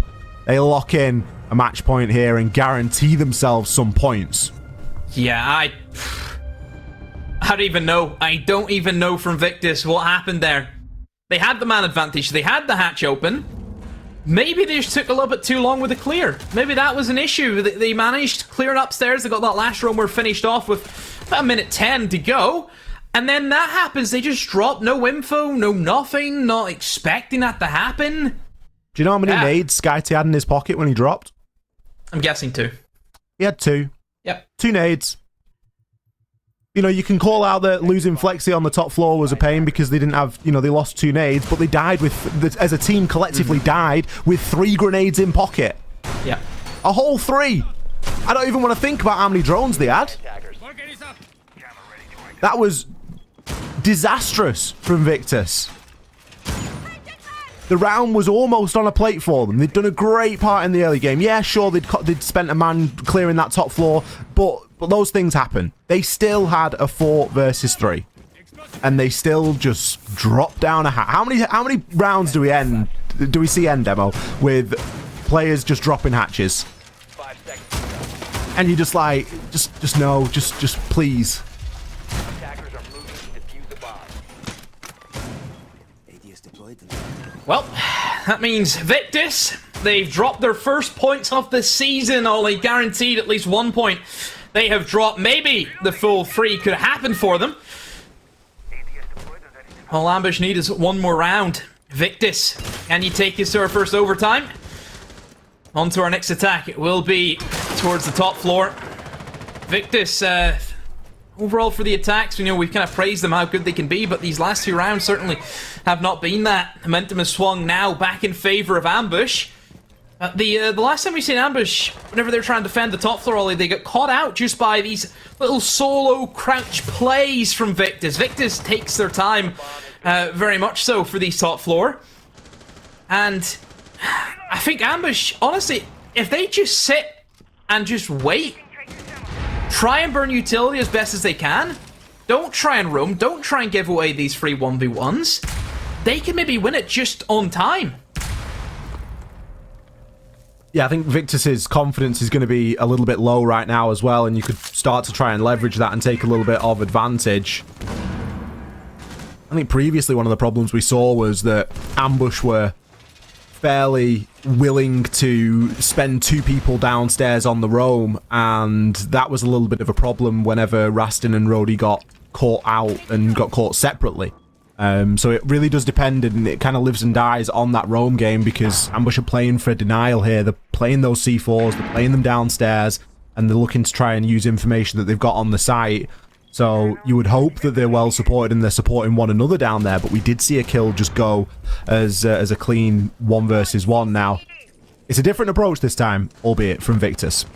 They're going for a very clean, very minimal, 1 person on the skylight, a couple of people inside a shop, looking to try and push in and get a plant down in a default spot. With only a minute left, though, that isn't going to be so easy to pull off. This is when the utility starts to come in. YZN picks up Defele on the nade. Oscar, still providing overwatch from this skylight, can look to try and nade through onto Kilius and remove him from his position. Now, chip down, still can sit there with Clash's shield. 2 players inside of shop stacking up as well. YZN going to be on Heaven Window. 35 seconds left remaining. He's conscious of that pressure from below, but a beautiful time in there from the Goyo, and it's going to be Rody to pick him up as a 1-for-1. Oscar has since dropped and is looking to flood on into the site. Kilius gets himself down. Flexi picks up 1 and a teammate here. 18 seconds left, and Flexi is going to try and get this diffuser down. Rody and Rastin have made that rotation up, and they're going to now try and stop this. The Plants is almost certainly going to go down. What are they going to be able to do about it here? We are looking like we are headed to our first overtime, as Rody and Rastin don't really have too much to be going on. Rastin now 1 versus 3, 30 seconds on the clock, still needs time to disable that diffuser. Picks up 1, got the SMG-11, so not the best weapon to be taking multiple engagements with. We've got a player inside of the freezer, and he doesn't know that. Oscar finds that frag, levels things up, and takes us, Demo, to an overtime. Oh, overtime. We finally have reached one in the league. It took us 4 play days and an extra match before we got to this stage, but here we are. See, every time I think of overtime, I just think, well, Des, what that man has done to my mental is unbelievable. We're going to all rounds, Des. We're seeing all of them, Des. We've went all the way, Des. It's been brilliant, Des. It really have been. It's great, because even Medix is chiming in as well. I mean, God, how many times has he heard that? How many times has he heard that? He has to listen to that more than any of us. Medix enjoys being here with us, Ollie, a little bit more, because he doesn't deal with that same malarkey. Isn't that right, Medix? 360, if you agree with that statement, please. Look at that. He loves us. There we go. Well, here we are. We've asked for it. This is what we wanted. Is it going to deliver? 10 seconds left. So, both teams 5 seconds to go. into overtime we go. Unfamiliar territory. Who will get 2 points? Who will walk away with just a measly 1? Victus on the attack. Both teams have been better on the attack. 4-2 splits on each half. We head to the basement. This was a disaster last time for Victus. Utility wasn't there. Took too long clearing out roamers. Information. Just a calamity. Did not end well for them. Now Victus, what do you want to do? Will they change up the approach? It looks as if they're going to do that, Ollie. We can see a lot more of them stacked outside a bakery and maybe just a straight attack onto the bakery whenever you have that Capital that really wasn't utilized, Ollie, whatsoever. The last time they brought it for the kitchen attack, this is where you would expect to get your money's worth. It's a great drone that YZN's got there. It's almost typically a spot you'd see a bulletproof played in, but he's able to gain a lot of information there and can assist his teammates in that initial push. Coalesce, though, shuts YZN down cleanly. I think that was maybe even through the smoke as well. Coalesce just getting a bit of a lucky spray there as smokes exchanged from both sides. Coalesce has burnt through 2, so more than happy to spend those early in an attempt to keep Victus out of the bakery. Excuse me, Nick, what a shot onto Skeptic. Oscar's going to respond with 1, but this round is falling apart here. Victus, they are already down and out. Flexi and Oscar, the last 2 players alive, and we've only seen half of the round. 2 versus 4 here. Oscar, not a lot of health to speak of, and looks as though he's going to walk himself straight into a crossfire, being held by a roadie, and he certainly is, looking cleanly the wrong way. Flexi might be able to pick up a refrag here, but if he does, it's likely going to be the only kill he gets this round. Jiggle peeks his way on in. Might have the diffuser, but he has got a long way to go here. Certainly does. 1 minute left. Has nothing to go off. Absolutely nothing. Moves in. To VIP he goes. Looking for a swing. 50 seconds. Has to play all for himself. Clears away the gate. Takes the damage there in the swing. And there's Nick, the man who really fired in the nail into the coffin, Ollie, for Victus in this round. He put the final one in there, didn't he? One of the best shots we've seen all season, Demo. It was a cracker. Through the bookcase. Would you believe it? Ambush. Stick themselves here onto a match point. Big game. Big clash of teams here. Ambush looking to be the victors. Let's see if they can do it here on the attack. Going to be attacking into that bar and cocktail. This one's been a war demo, whichever way you cut it. Both sides have played very good Siege. Both sides have made some mistakes, but I think both sides have capitalized really well on their opponents, and it now all comes down to this. Defenders, protect your bombs from being defused by attackers. Here we go. Into round number 14. Victus switch on to the defense. They will head upstairs. Ambush. What attack are you going to show us? They've been known to be a bit boisterous for the operators that they brought out. This does look as if they may be eyeing up that east side clear, Ollie. If you look at the operator selection, they have the Nomad for any jump outs that may occur. They have the nades. Speaking of the Nomad, they're actually going to change it out for the Lion, so maybe we might see a bit more of a fast-paced round, but it's really up to Ambush to decide that. They don't really know what they want to pick. More nades come into the frame. 6 nades, Ollie, is what we see from Ambush. This has to be their east clear. It has to be.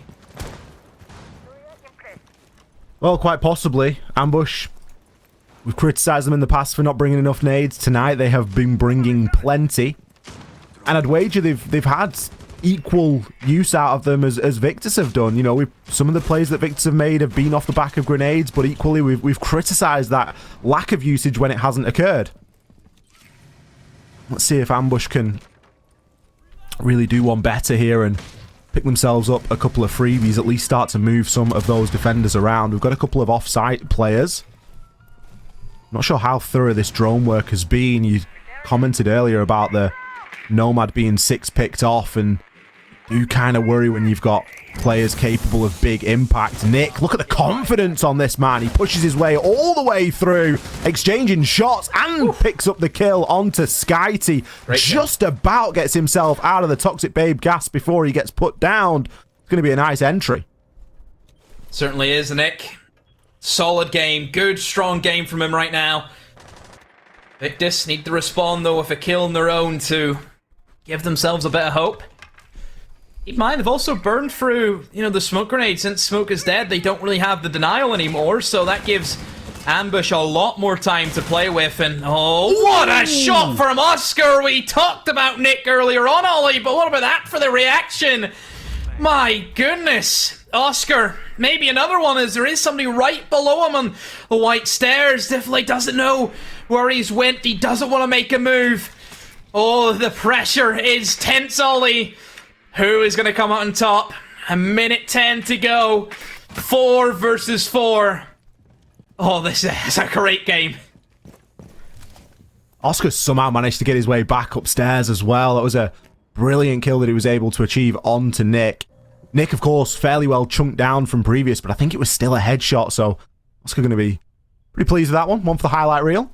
Is it going to be enough, though? Fancy kill here and there does not define a round or a game.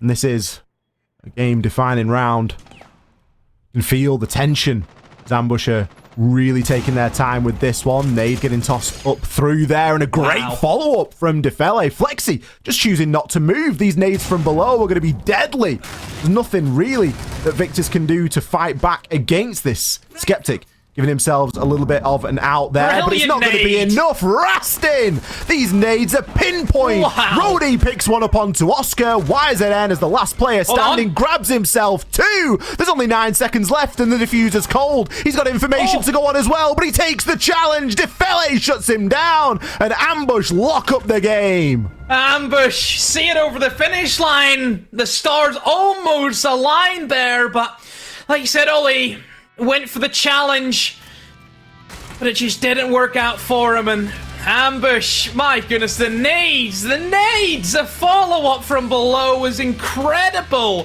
from Ambush. What a win from Ambush, my goodness. They really deserved that one. You could see them developing throughout the course of the game as well. It was a fairly lackluster start from Victus. You know, Victus didn't perform very well on those defensive rounds. Ambush were all over the show. And the story of the day, almost once again, is that grenade play. If you can pull off grenades like that, you can do anything in this game. If you can throw up nades through holes you've previously made with a nade and pick off kills, then that just goes to show that your team has got a level of coordination that just far exceeds your opponent. The togetherness that we saw Ambush play with tonight was very impressive indeed. Defensive rounds, a little bit lackluster, I'm going to be honest with you. There were some rounds in there that were a little bit questionable. But fortunately, it's a game of 2 halves. You get an attacking side and you get a defending side. This round here, that was the biggest question mark. That's where I think Victus lost it there. I think Victus did so well up to that point. You know, you think about the terrible opening that they had, Ollie, and then to get it to that point, to open up in that round with, we've seen the roamers being cleared out, you have that man advantage, and then to pull a stunt like that, question marks just everywhere. A stunt. Almost as if they are sort of double backflipping it. I mean, they nearly were, weren't they? They were double backflipping down the hatch, and there wasn't really too much reason for it. There's a lot to dissect in that game. It's our first overtime that we've had so far, so just by nature of it, there's more rounds than usual, but there was also a heck of a lot going on, and we've got a special desk lined up off this one. I don't think that we could be thrown to a better desk for Ambush's win there against Victus. I can already hear Snurreleif laughing. Ginny, Snurreleif, and Ubros, take it away. Thank you so much, Ollie. You're absolutely correct. They had an absolute blast watching that game, and so did I. We spoke about the lack of overtime, and we wrote history here for the NPL. First overtime so far in 2022. But, Snur, how are you feeling? Describe the emotions. Sorry, what? I recall someone calling me a donkey. Was that a donkey? I think they did. I wasn't sure. No. I feel great. I feel like I want to take all the Finns I know and take them to the market. Torrilla. It's just finally people are saying, don't take Victus to cafe. Don't do this. Ambush is gonna retire, and then just yeah, that's how I feel essentially. Yeah. Well, Ubros, how are you feeling about this one? Is it similar? Yeah, I'm still short of breath. It feels so good. Like, such a close game, such a good game. I called it. We went to overtime. They didn't get it done in regulation, but like, hats off to Ambush. They took down the giants of Victus. Now it's like, first it was TENSTAR. Don't take TENSTAR to Clubhouse. Yep. What did we see there? Now it's like Victus. Don't take Victus to cafe. Victus who? Okay. Well, let's talk about the game specifically. Starting off really with the performance from Ambush so far. They were really able to get that lead, but then they kind of struggled a little bit trying to close out the game. So what happened there, Snur? What went wrong for them?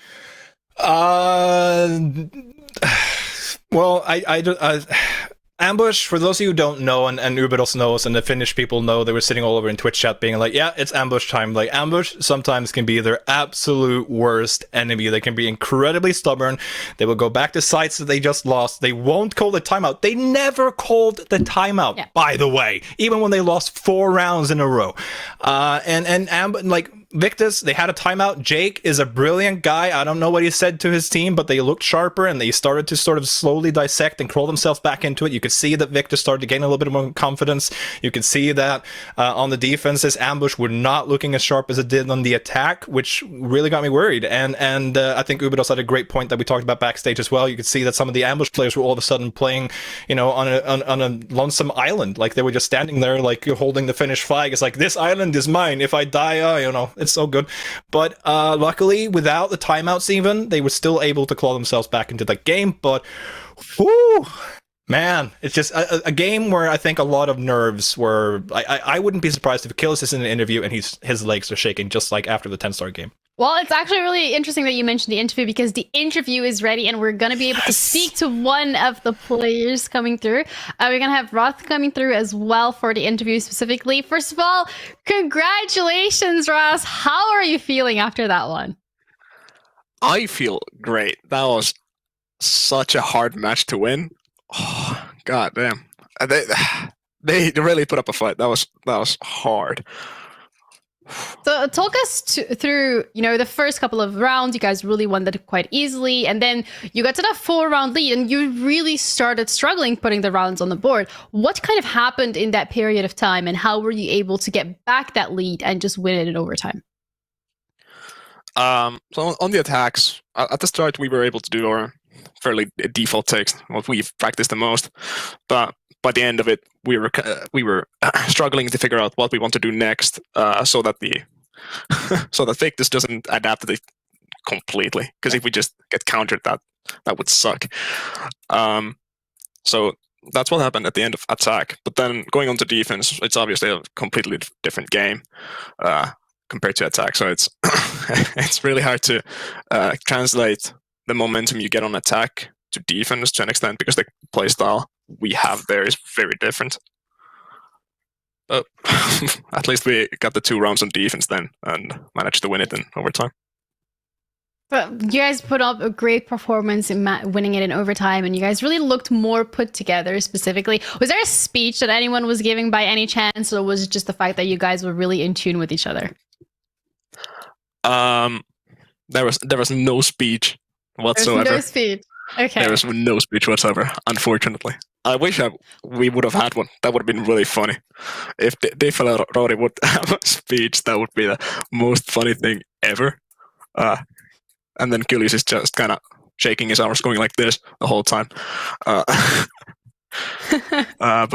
it would have been funny, but we didn't have a speech, unfortunately. Yeah. No speech, but also no timeout. What was the reason behind not calling a timeout? Because you guys lost 4 rounds in a row and you didn't actually call for it. So we never really felt like we were in a situation where we had to. Technically, on defense, there was a situation where we could have taken it once. We won on 2 sites, but then we had to go upstairs or mining again. And that would have been a good situation to use it, but we felt like we could pull through either way, so we didn't bother. Yeah, and you guys pulled through, and that's exactly what you did. So congratulations once again on the win. But before we close the interview, I want to ask you the question if you have anything you want to share with the viewers. Not anything specific. Thanks for watching NPL.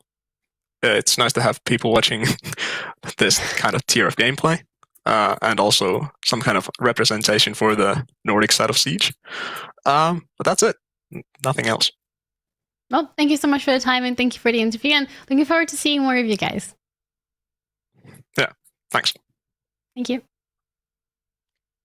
Well, I can see Kilias has donated some of his Pringles cans to the rest of his teammates.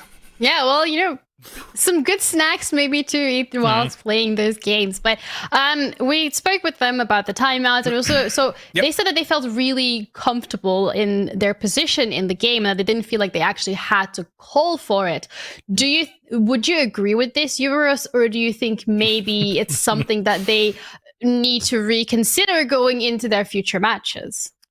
I think that's part of what I talked about before the game started, that they're like strong-headed and they're like sometimes a bit slow to adapt and get a bit caught up in the moments. I think that's part of it. They could have used the timeout to their advantage, I think, there earlier, and maybe even avoided the overtime. But they pulled it up in the end, and I want to like lift up one player in particular, who is Diffele, who pulled them through the scruff of their neck to the six rounds to secure the overtime, by getting a couple of huge double kills early on in the rounds, or late on in the rounds in the last defensive rides that they had. One on the mining drain. Yeah. Where he got the first 2 attackers to push him and really like put a stop to Victus's attack. And the second round where he was on freezer and got the 2 guys with the diffuser when they were pushing to the side through the freezer hatch.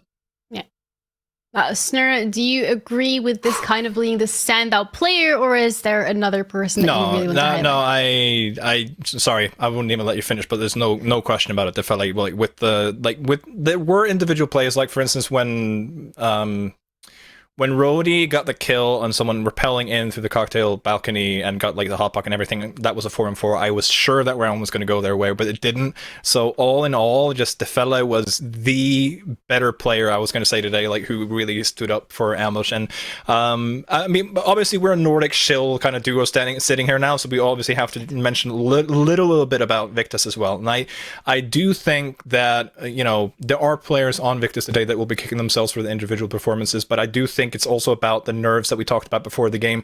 And if this is Victus playing when they're nervous on a team, like, yeah, sure, it's a map that they like, but they also know that this is a very, very important game.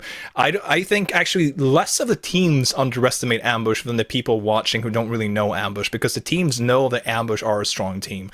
And I think perhaps the nerves could have gotten a little bit too much to them today. I thought when they had that 4-round win, I thought that was excellent. I thought that was like, okay, I'm going to have to eat my words. I said before the game, you know, I want to see Victus on their back feet, and they responded. They got a timeout. They won 4 rounds in a row. They answered the call. All at the end of the day, me and Uber said it backstage, the only thing that really separated these two teams, like obviously we're going to be smug about this because Ambush won, but it was honestly about, the minor milliseconds or details that really went Ambush's way. And I would never have forgiven Rondo Sando if he had gone through that overtime without calling a timeout. Like, I know they believe in themselves, but yeah. He cost me like 30 years of my life. Like, I'm never going to forgive him for that. I don't have that many years left. So you're like 75 now? I'm 75 now. Yep. There we go. We're going to take a break because we need a little bit of a breather. We're going to be back with match number 3. We got Heroic against Riddle, so don't go anywhere. We'll see you shortly.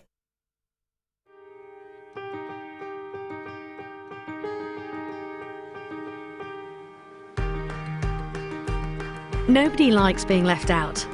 That's why Special Effect are helping people with physical disabilities to play video games. But this isn't just about having fun.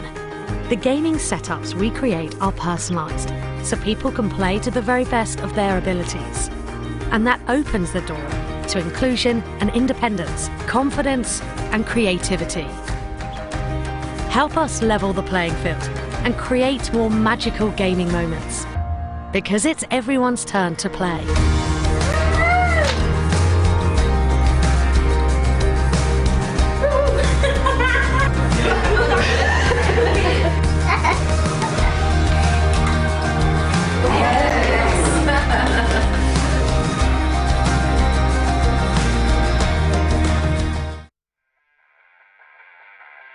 With the merge of the UK and Ireland Nationals and the Nordic Championships into the new Northern Premier League, we get to see the best teams from both regions clash together. Now let's take a look at our Nordic teams and get to know them a bit more. First on the block we've got a Coalesce, who spent the last year in the Benelux region playing under KVM, but a couple of roster changes later, the team had a Swedish trio, and so they ended up in the Nordic Promotion Tournament, but a flawless run earned them a spot in the Northern Premier League. Sharp on their entry and lethal in the clutch, Coalesce like to get a bit funky and break away from the default operator picks. It's Fuses, Capitaos and Yings galore, and they are on the attack. Now Ambush, these titans of the north need no introduction. Runners up in the Nordic Championships and 2-time Finnish champions.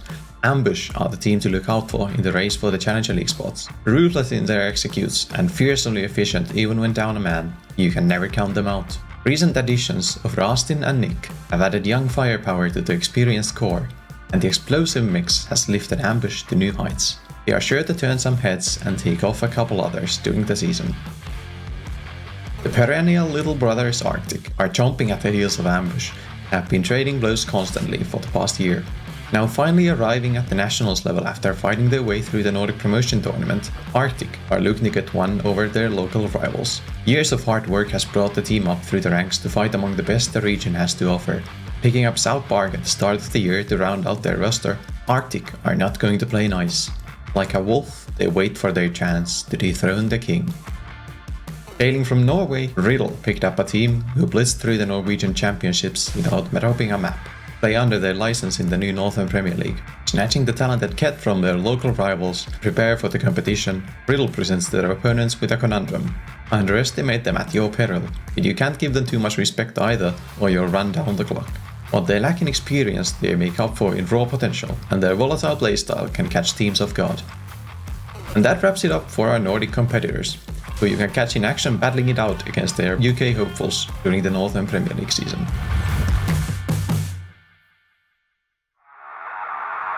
In 3 quick kills, 4 quick kills come in. And Slothaw just picks them apart. Let's try and put some shots on in and managing to find the last 2. Oh, but blood just decimates. Prince steps up huge for Ambush. 3 kills, all E1 defused. What?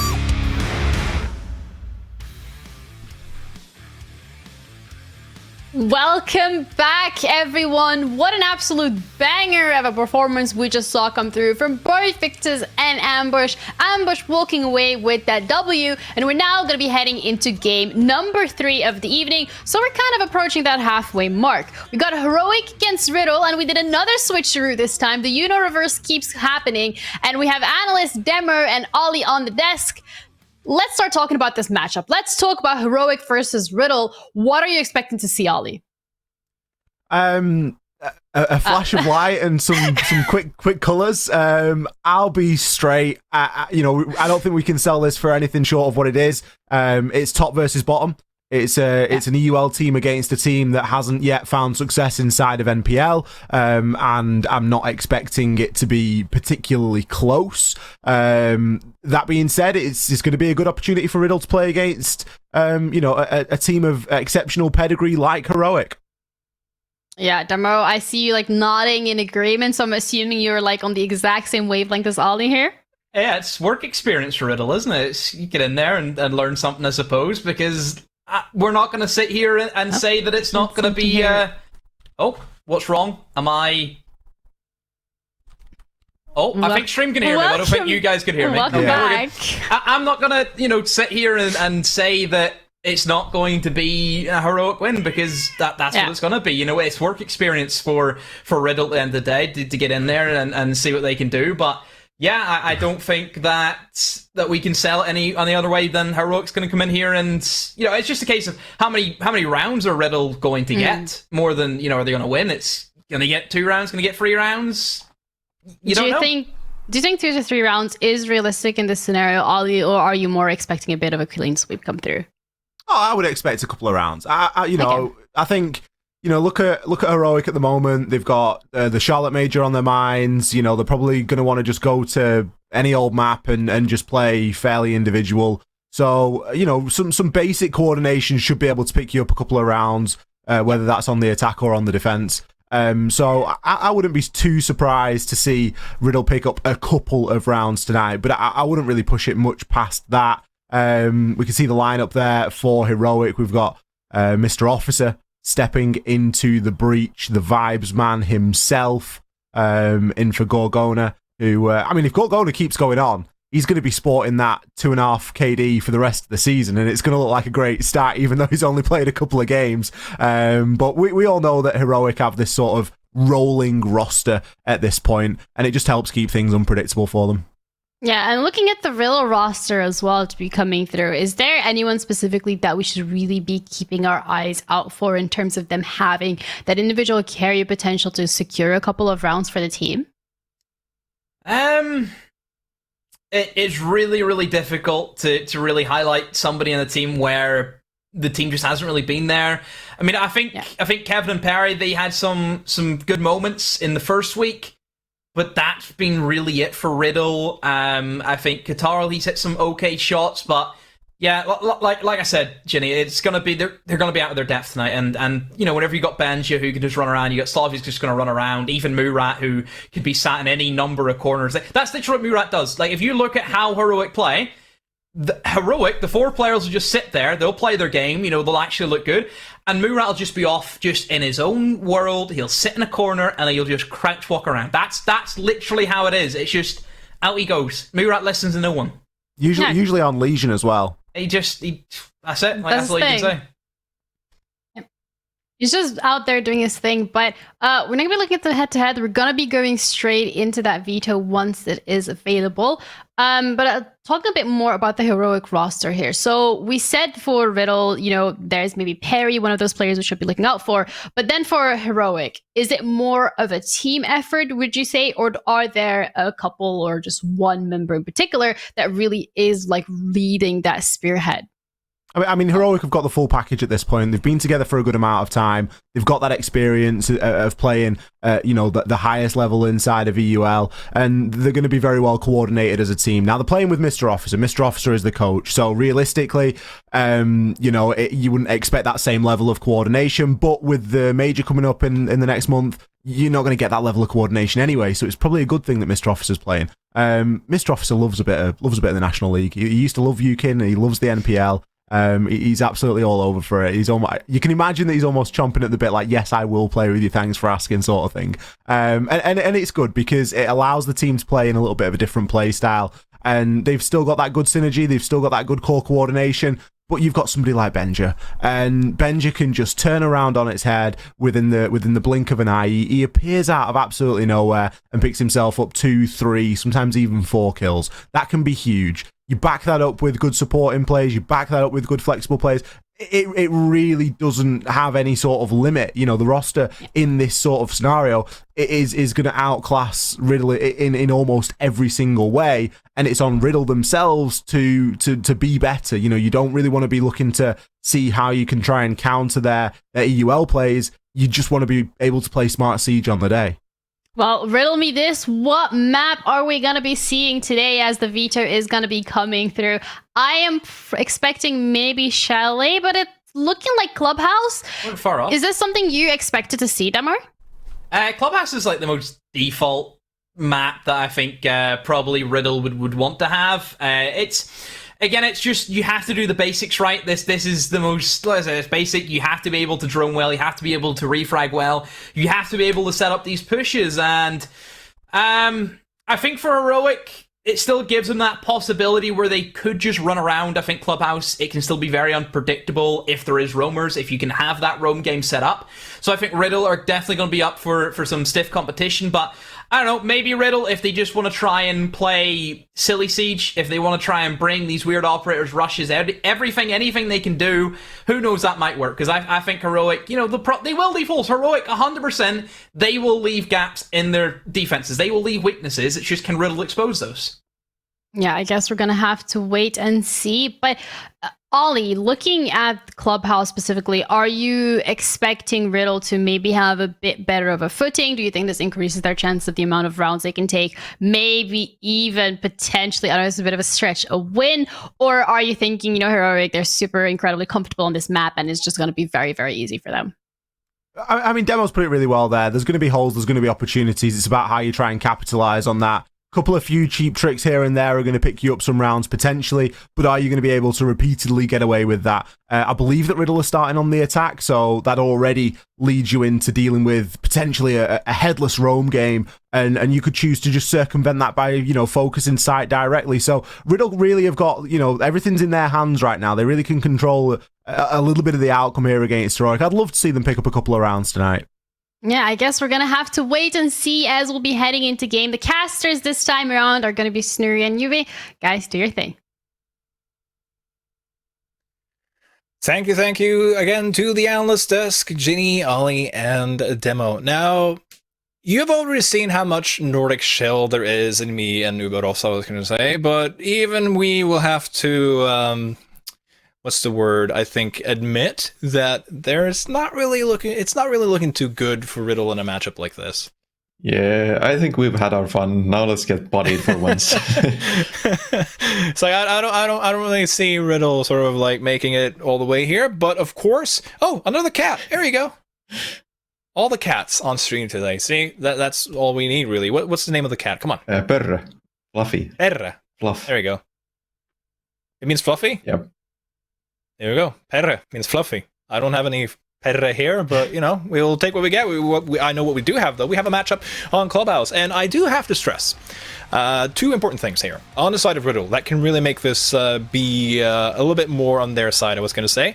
Last time RIDDLE played on this map, they didn't do too bad. Pega had a really good night, you know, picking up a couple of entry kills, and there were rounds where they actually looked like they could grab a little win for themselves, and me getting frustrated with Perry swinging unnecessarily when Pega had done the job and gotten himself, you know, a numbers advantage. And I played ranked with those guys later, and Pega was like, yep, that kind of tilted me, not gonna lie. But bans. I mean, Uba, the desk talked about it. This is a default map. This is a cookie-cutter map. What are we expecting to see here? Maverick Thatcher. I think that's pretty much guaranteed. Maybe RIDDLE will throw something at the wall and try. If it sticks, that might be like their one chance to get something out of this match. Mm-hmm. Yeah, and we see a Finka ban. So actually, the Thatcher being open, they starting on the attack. Sloth did not approve, but if you've ever seen Sloth in this season in the UL with the Finka or any other super operator, I wouldn't put it past RIDDLE to ban Finka, and I think that's a good decision. Honestly, not gonna lie.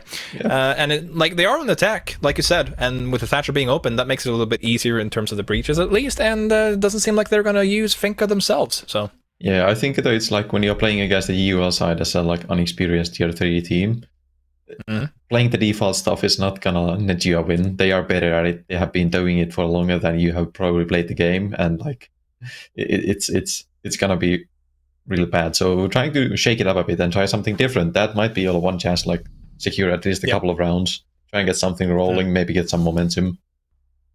So I think it's a good ban.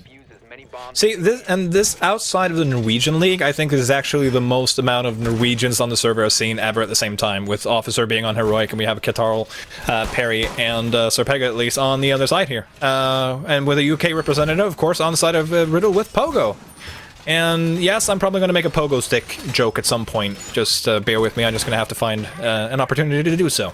But for the casual viewer, the other point that I was going to bring up, to make this a little bit more exciting, I want chat to help me do a very important thing. Because you see, Katarl was being a little bit, shall we say, ambitious on Twitter. He's a massive Heroic fan, but he said that if he was ever going to play good against any team, it was going to be Heroic. I don't know if he said that, but hear me out.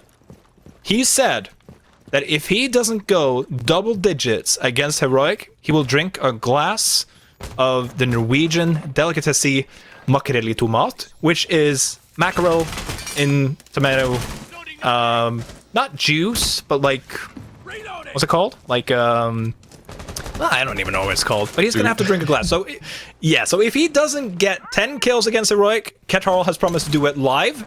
Because that bet was promised by Officer. Officer gave him the dare, or the challenge. Katarl answered, yes, okay, challenge accepted. So Katarl, 10 kills? No! He's already the first one to go, so it's not looking too good for your bet already, Katarl. Yeah, that's not the ideal start. Losing a couple of nades early on, Benja getting his game on with an early kill like that. You know, Benja is somebody who will surely be playing a big part in this game, as he has in all of the games of Heroic. A talismanic player for them, like Sloth. Absolutely. And let's see if RIDDLE is going to be able to do anything back, or at least they're playing a bit more collected now. One of the biggest criticisms that I've leveled at them is that I feel like they don't really play too well as a team. It's like there's just a little bit too much of, I don't know, like not even ranked gameplay. It's just seems a little bit random, but as long as they are able to play together, try and get for some trades, potentially get some gun kills, because you can see Heroic as well are relatively not all over the map, but you can see them on some places that you could not necessarily see teams at this level. But Officer is gonna apply a little bit of pressure from Secret here, ready to jump out, and with Benja holding the site, getting a triple kill from Construction. Who needs Officer anywhere else but there? He's even gonna trade when he goes down with Serpega, and even though Perry's gonna make a commendable effort, Uno is just gonna get the last and final kill with a little bit of ping, and please don't tell me that's another default cam they left open. Since they had the ping, I hope that was a camera on site. I think they had a camera on site there. They had bulletproof cam on the server stack. Yeah. So for those of you who don't know what I'm referencing to, that just go through the VODs and see RIDDLE play Victus on Cafe. That was painful. Yeah. I think we're gonna match that pretty much in this game, and then we got a bit of taste for it. Benja getting the four kills. Yep. On the first round, that's not what you want to give Benja if you want to have any chance of doing anything in the game. You don't want to wake him up like that on the first round. Now he's like going into beast mode and he's well into it already. Yeah. Switching over to the Thunderbird. Spear in hand, roaming up to the top floors, getting the hatches. Gonna be a right nuisance to the attackers when they're gonna try and clear him out. I mean, he already got 4 kills, and now he's going to run around with a spear as well, which is a great gun. Uno is even going to be opening up the... this is going to be a dirt run out. There's 100%. No respect to be seen here.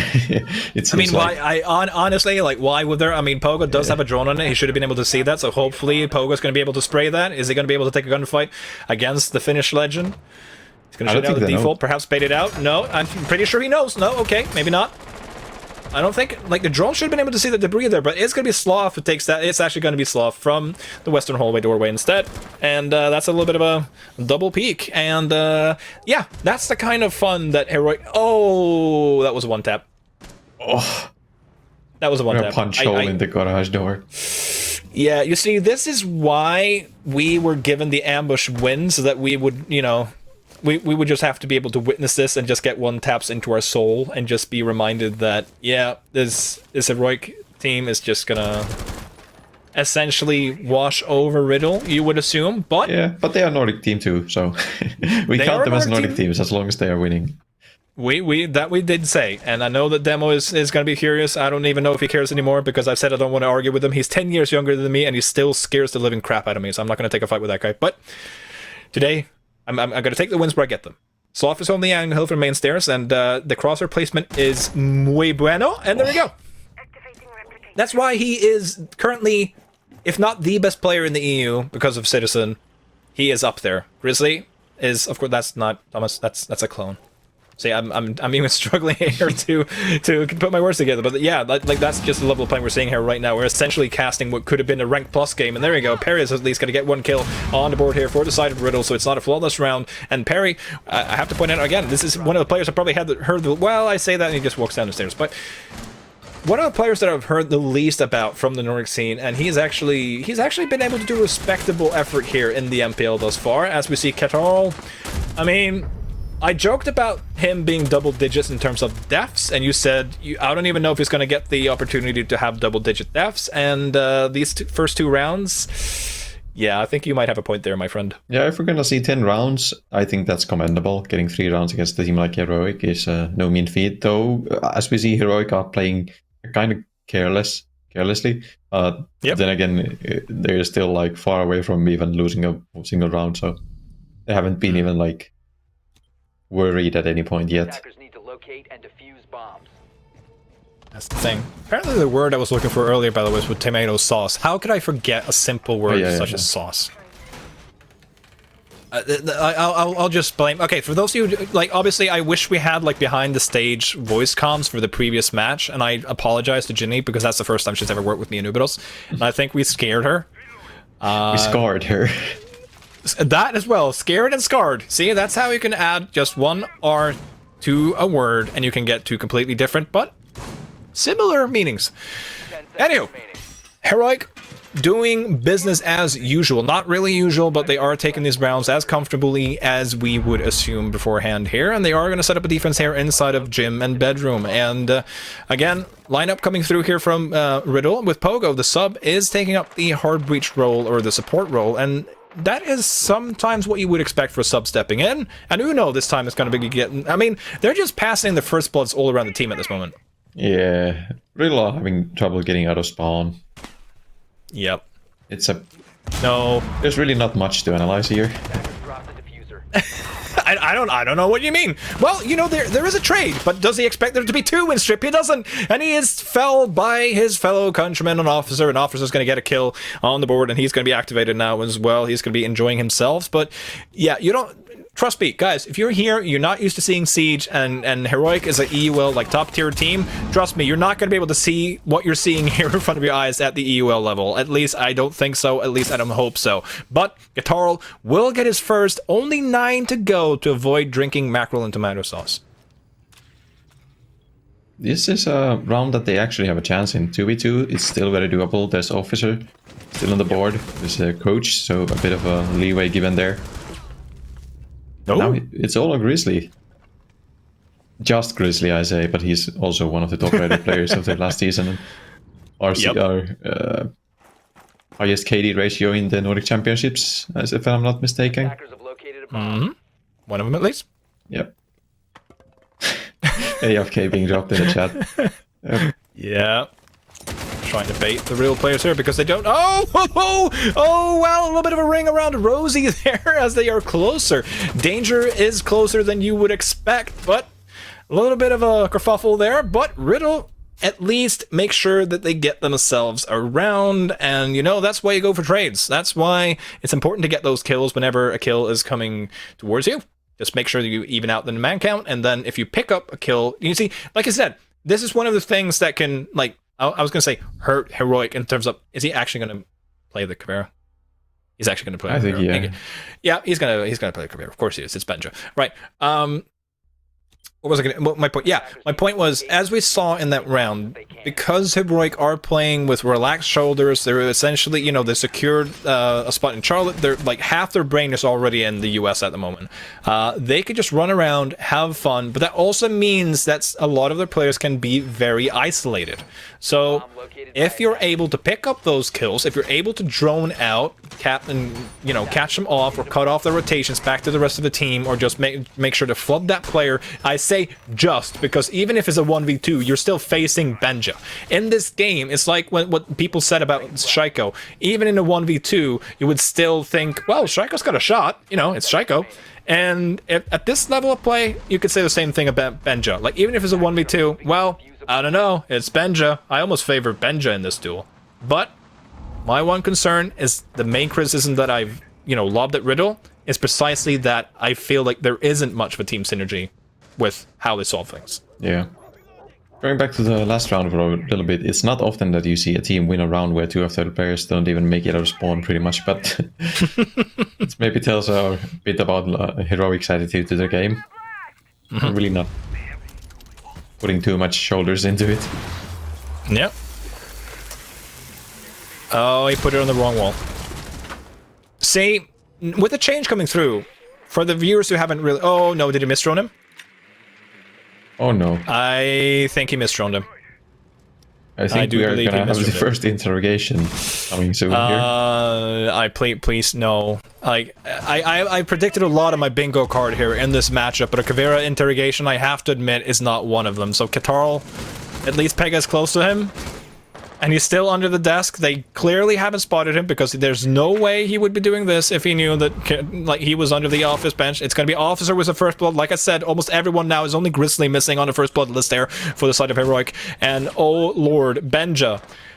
Another drone. How many drones have they driven past him now? That hasn't spotted him. I getting flashbacks to the Nordics where someone was playing Caveira on Villa. Pega's going to get a pick onto Soft. That's great. That is going to activate Benja, though. Look at this timing. He knows that he is unspotted. He can get this kill. Is going to be able to get a second one? No. So actually, almost best case scenario there because the Slayer was able to open that wall and open the sightline, but Grizzly is going to trade it back onto Pogo. So it's still a 2v3 favor of Heroic. Yeah, they still got a chance here again. They are a bit low on utility. All of their, like, Hard Breach is dead, Tasha is dead. It's all on the Iana and Ash. They still have 2 nades left though, so they could potentially equalize with those. It's a bit hard to say about these rounds. Anything could honestly happen. We could see all the Heroic players just run out. Yeah. Okay, so a little bit of an easy pickings there for Sir Pega. Getting his 3rd kill now of the round, or of the game even.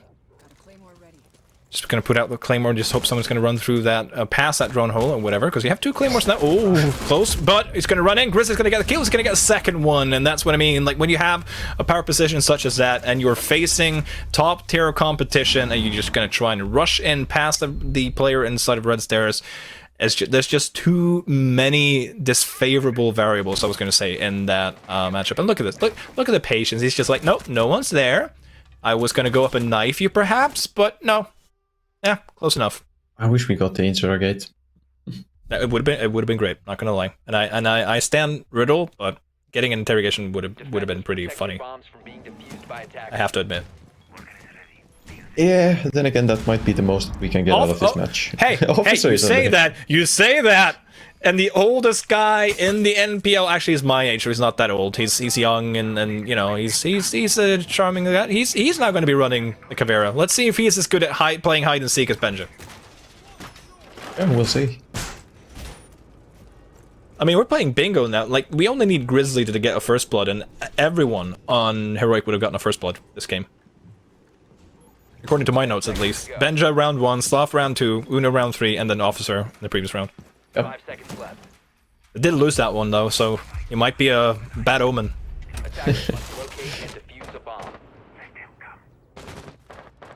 Oh, well. I heard them shoot the default cams, at least.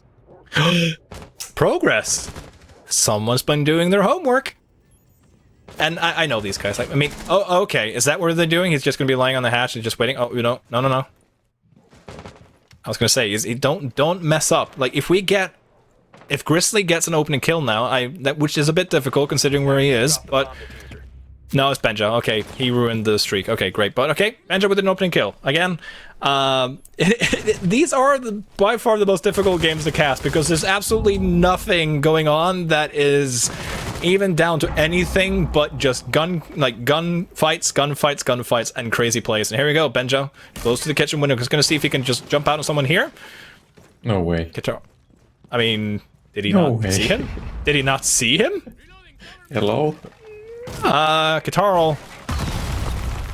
Oh my god. Okay, no, okay, so we didn't get an interrogation, but we got an instant Capcan trap kill, and Benja, yeah, there we go, he's just gonna jump out because someone opened up the kitchen window, didn't say that Benja was just sitting right next to the window, and it's just like, yep, he's just gonna jump out and get himself a kill. Kevin, at least, is killing Grizzly inside of dirt, so that's a plus, but you're gonna have, oh, okay, good on you, Carol, because you're able to put the crosshairs there and take down Sloth.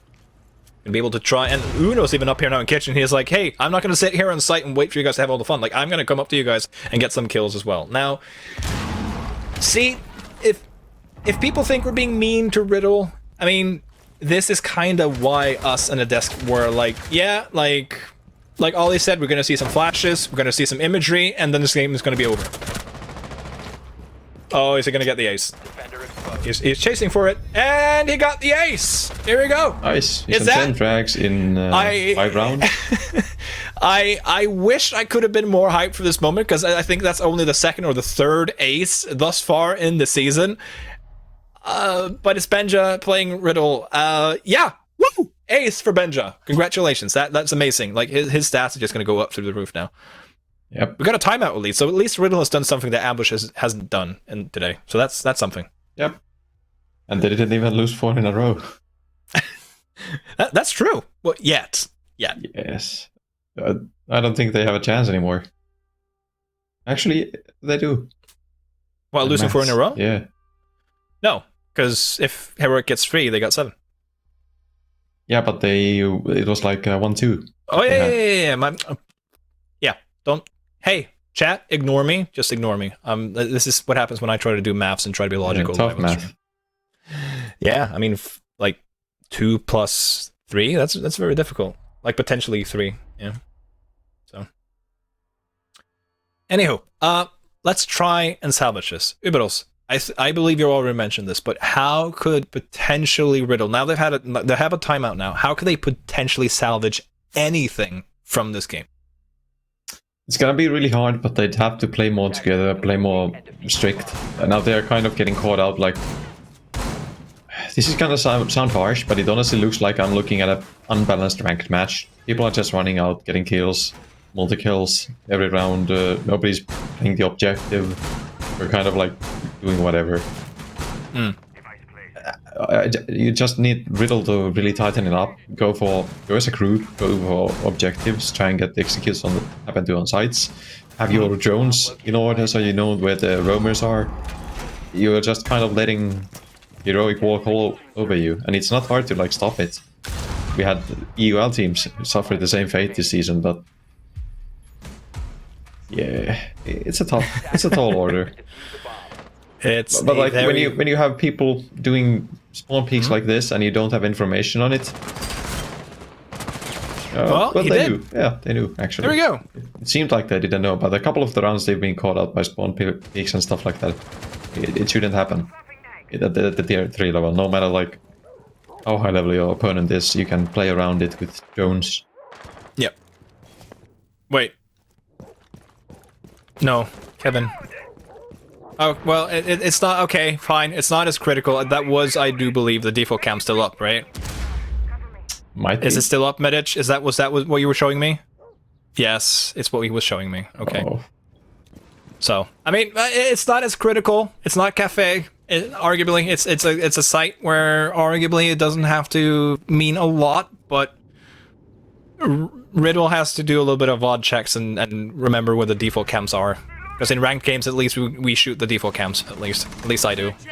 But then again, that's why I'm a 0-0-0 player, as you know, is picking up another kill for himself on his board, and Grizzly is just under this hash. He's just going to try and bait something out and see if he can get himself a kill. Maybe I don't know, just hope someone's just going to run up to the hatch and do a little magic. Sloth is rocking the Ela Shotty here, by the way, up close, which is lethal at this range. Sorry to interrupt, but imagine if you had 2 players at that hatch there.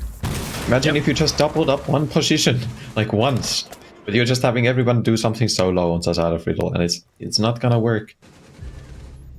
A bomb has been located. It's so disheartening to see too. Sloth doesn't even care about the drone. It's like the drone's just driving past him. Is like, yeah, I'm here. What are you gonna do about it? What are you gonna do about it? Are you gonna push me? No. Yeah. Okay. Oh no. Just solo pushing without drones every round. It's. Oh, he's gonna run out. No, there we go. Someone else waiting for him. So actually, it's a 1v2 for Kevin. Come on, spray him through. Oh, there we go. And so it means it's only Officer left. And it's a potential 2v1. I mean, Sloth is still alive, but where is Officer? There he is, he's coming up the stairs. And if he peeks this at the right time, he might get a 2v1, but now, maybe they are gonna drone. Get a little bit of intel. That drone is nowhere near where it needs to be. But, slowly. I love that Medish is just like, okay, look, this is how far that drone is. Gonna take a long time.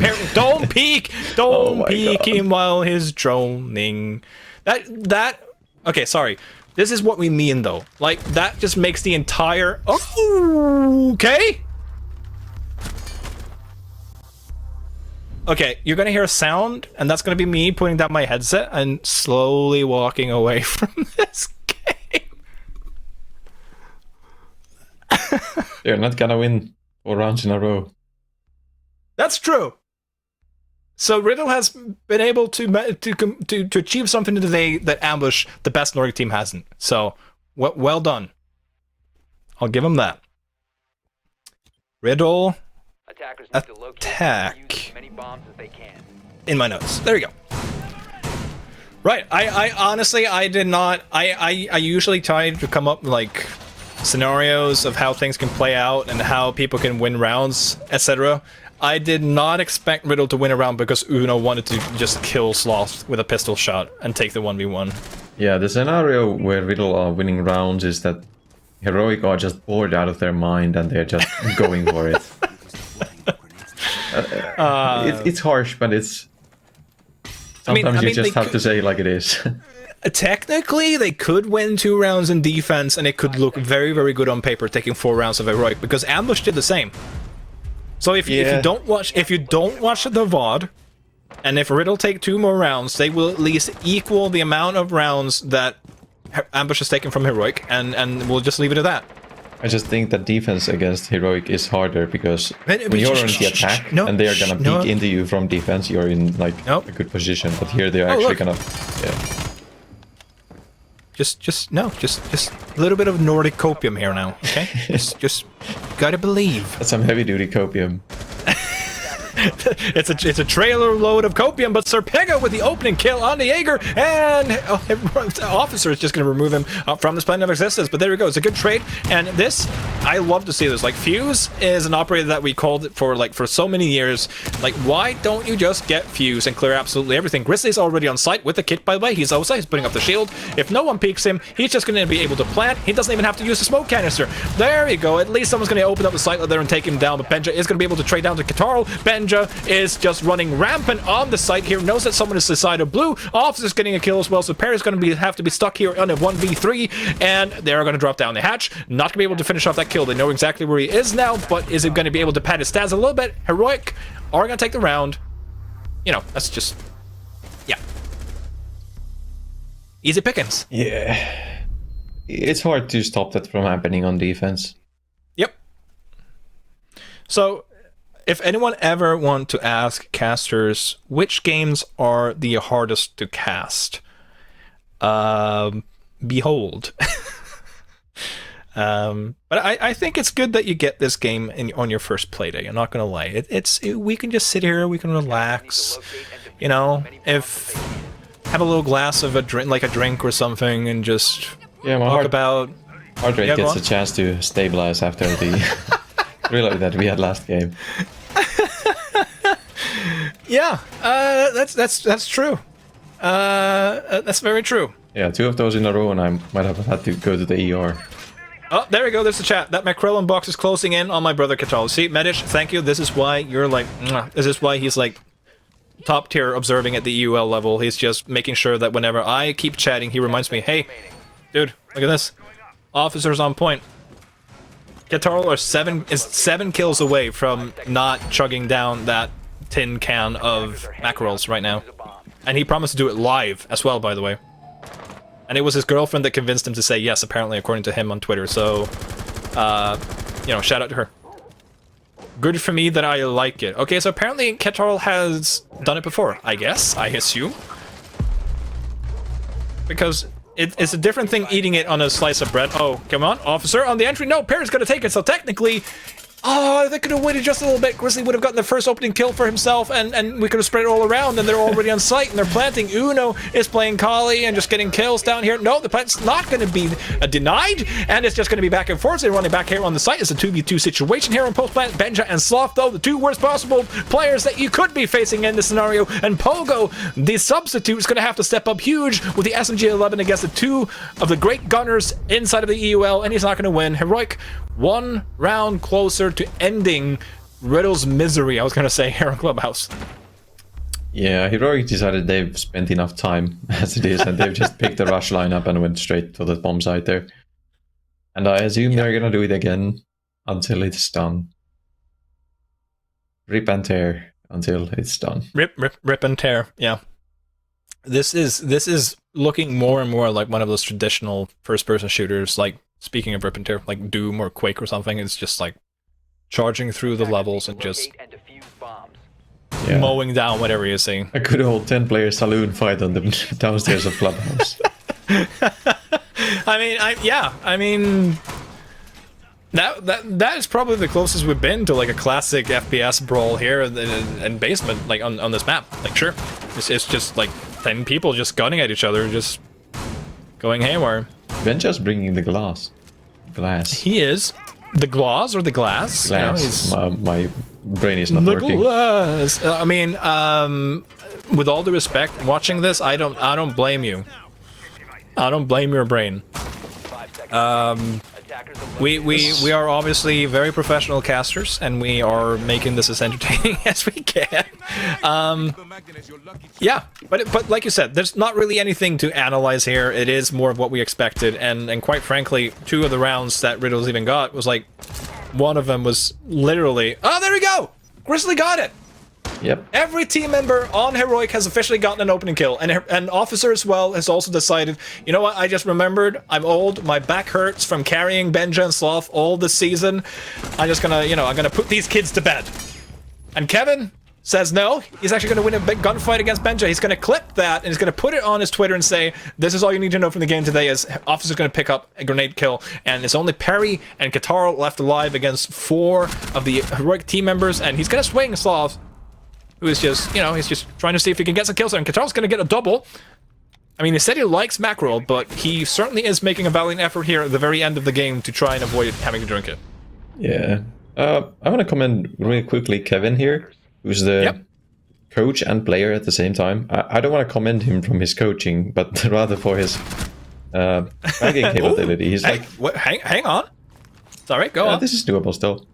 On a couple of these games, Kevin has had like standout performances from Riddle. Not that they won that many rounds, but he's like, he's going positive in this game too against the EUL side. So. Oh, there we go, Katarl.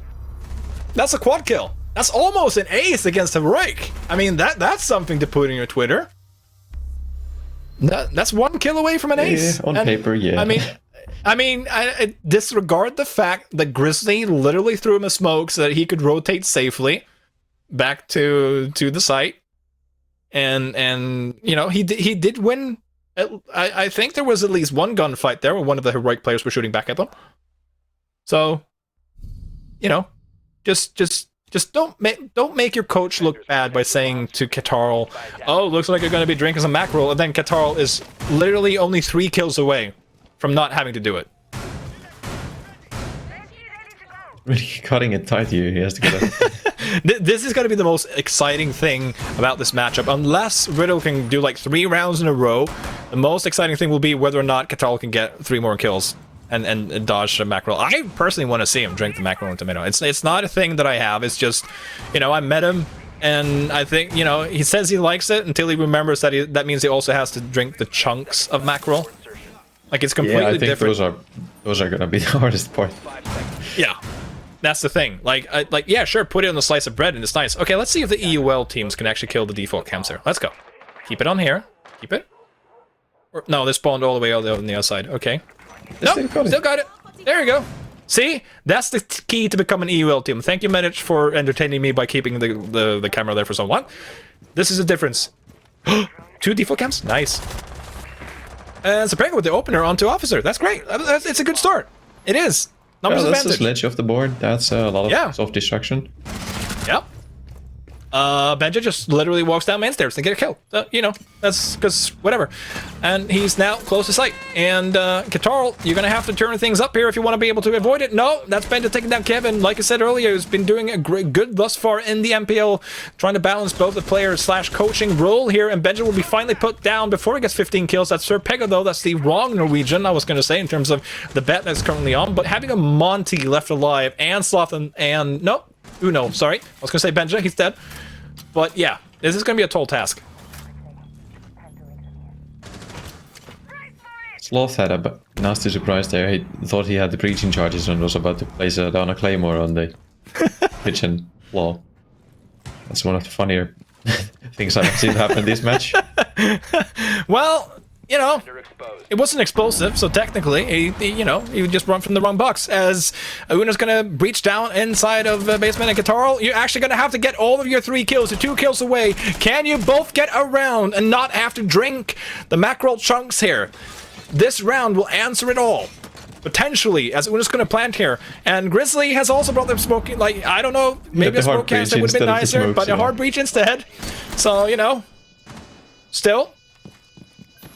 Katarl, post-ban situation against a Monty should almost never go in the favor of the defender, but I've seen players be able to do it.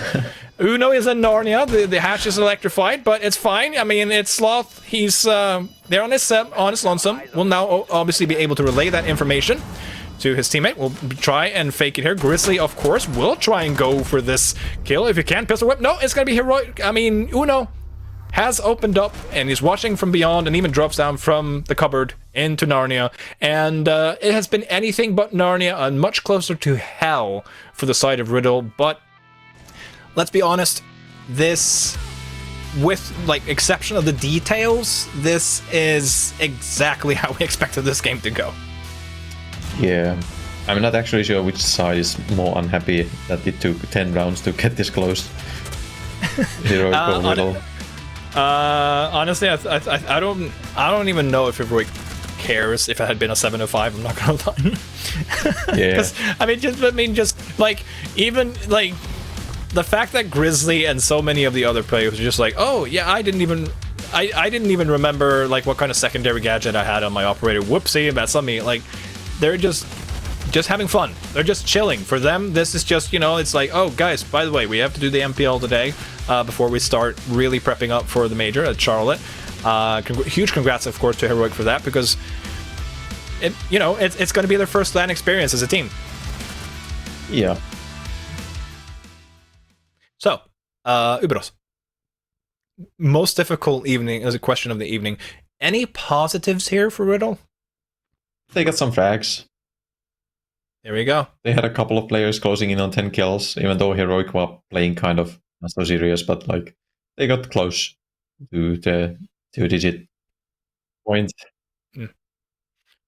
Yeah, well, Uber, I'm not going to take all the fun of dissecting this game. We're going to have to leave some of the spicy, juicy bits to the desk as well. So, desk, whenever you're ready, you can take it off our hands and dissect that one for us. Have fun with this one. Thank you so much for that. We'll definitely try and have some fun with this one specifically. But start off with that spicy bit of the game. What part of this game specifically was the quote-unquote spiciest one for you, Demo? Was it the ace?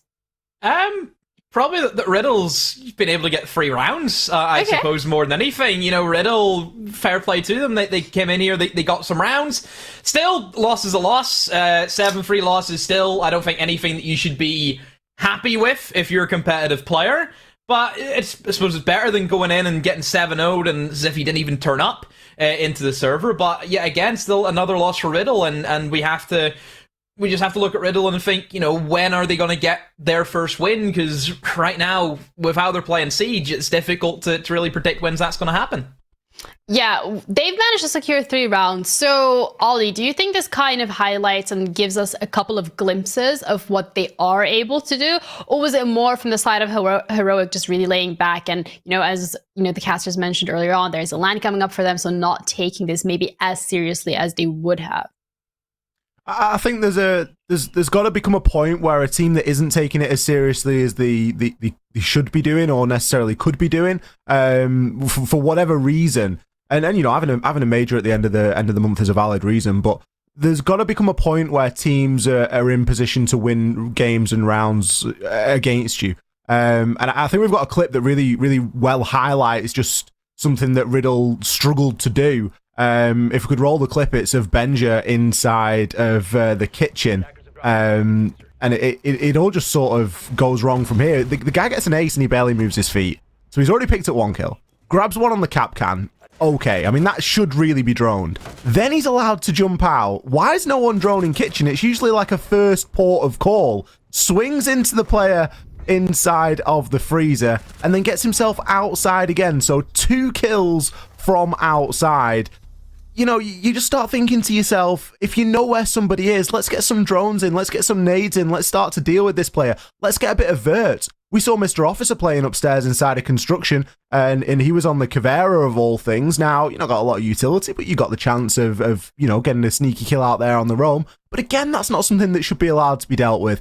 Taking kitchen on Clubhouse is one of the most basic things you need to be able to do as a Siege team. And to see Benja be able to get an ace, it's credit to Benja. You know, he's very skilled, very mechanically skilled, but he shouldn't be allowed to get away with that.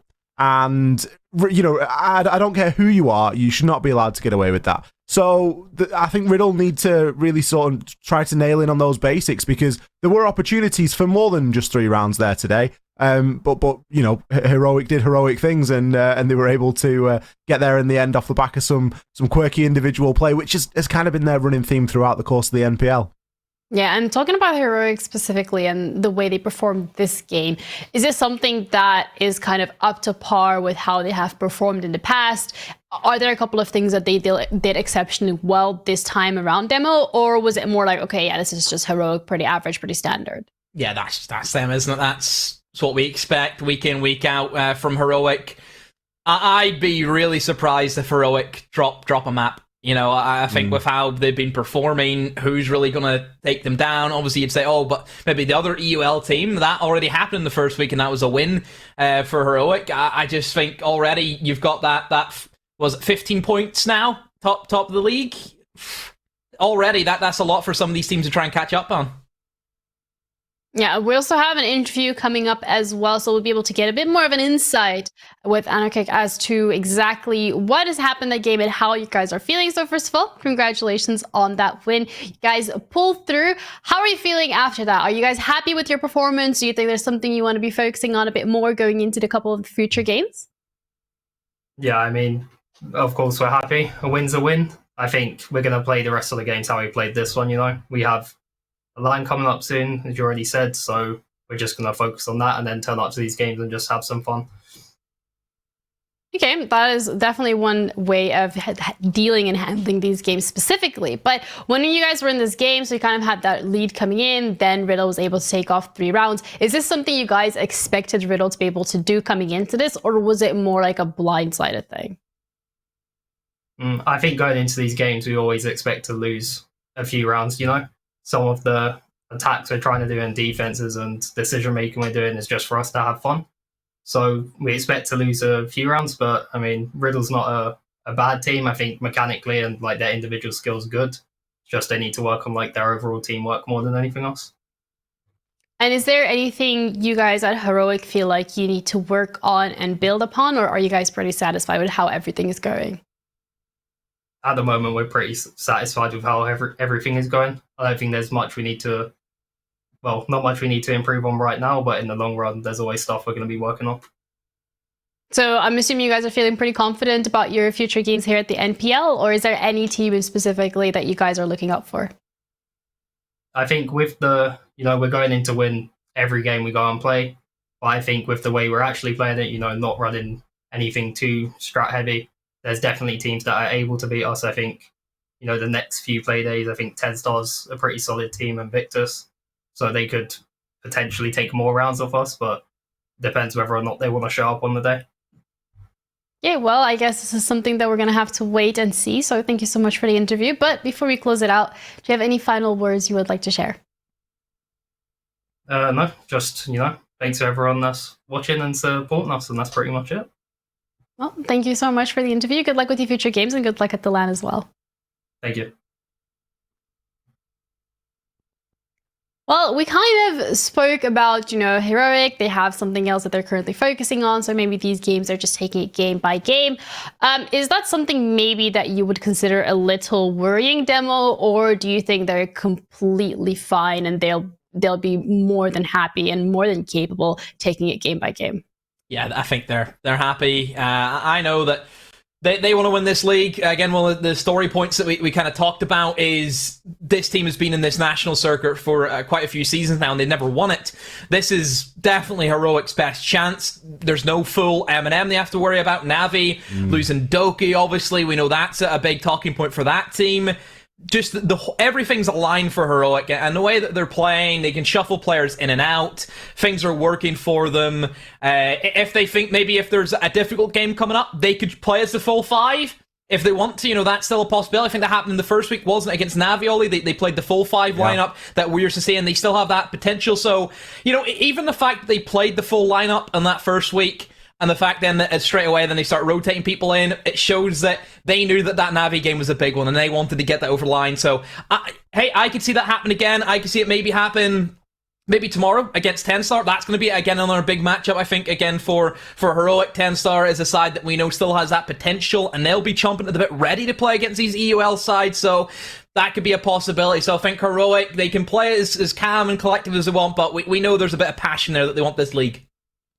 Yeah, and Ollie, would you agree with the points made by Demo, or do you think there's a couple of things that Heroic might have to focus on if they want to make sure that they actually do win this league? I mean, we know that Heroic are the full package at this point. We know that they can go out there and win rounds and win games. So they're going to be very capable, especially inside of the NPL, to do that. And it really does just depend on what level of priority they put to it. Obviously, winning the National League is going to be important to them. It's not something that they've done. It's something we've spoken about quite a bit, especially given the sort of almost air quotes opportunity to win a National League this time, and the fact that it is just a little bit more open. We've got NAVI in there as the other sort of EUL and pro team, but really apart from that, it's anybody. So for Heroic, it's certainly there for the taking. And again, just depends on how much priority they want to put on that. Yeah, I guess we're going to wait and see for that one as well, and whether or not Heroic is going to be able to win their future games and, secure the league as one of those passion projects, as you mentioned yourself here, Demo. We're going to be heading to a break and we'll be back with game number 4. We're going to be looking at TENSTAR versus Coalesce. So don't go anywhere. We'll be back shortly.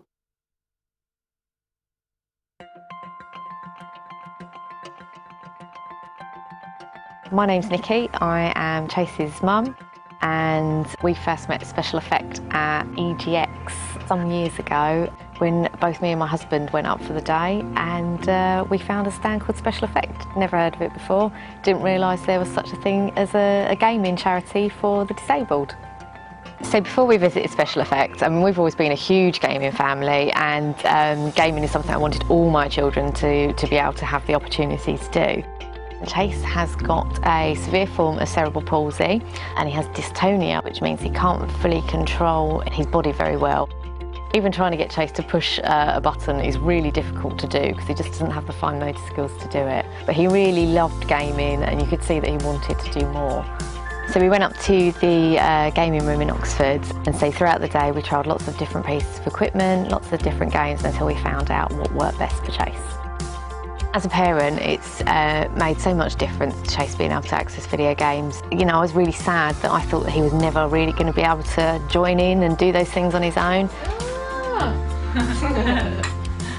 particularly to disabled people, I think games are really important because, you know, someone who's able-bodied can go out, they can play golf, they can go and drive a car, they can do almost anything in real life. Trace isn't going to have those same opportunities. So being able to sit down and put on a game means that it creates a level playing field. He can do an activity that he probably wouldn't be able to do in normal day-to-day life. But even better, with gaming, he can play alongside someone who's able-bodied, and it gives a real boost to his self-confidence, I think. That was good, wasn't it? Pretty fixable.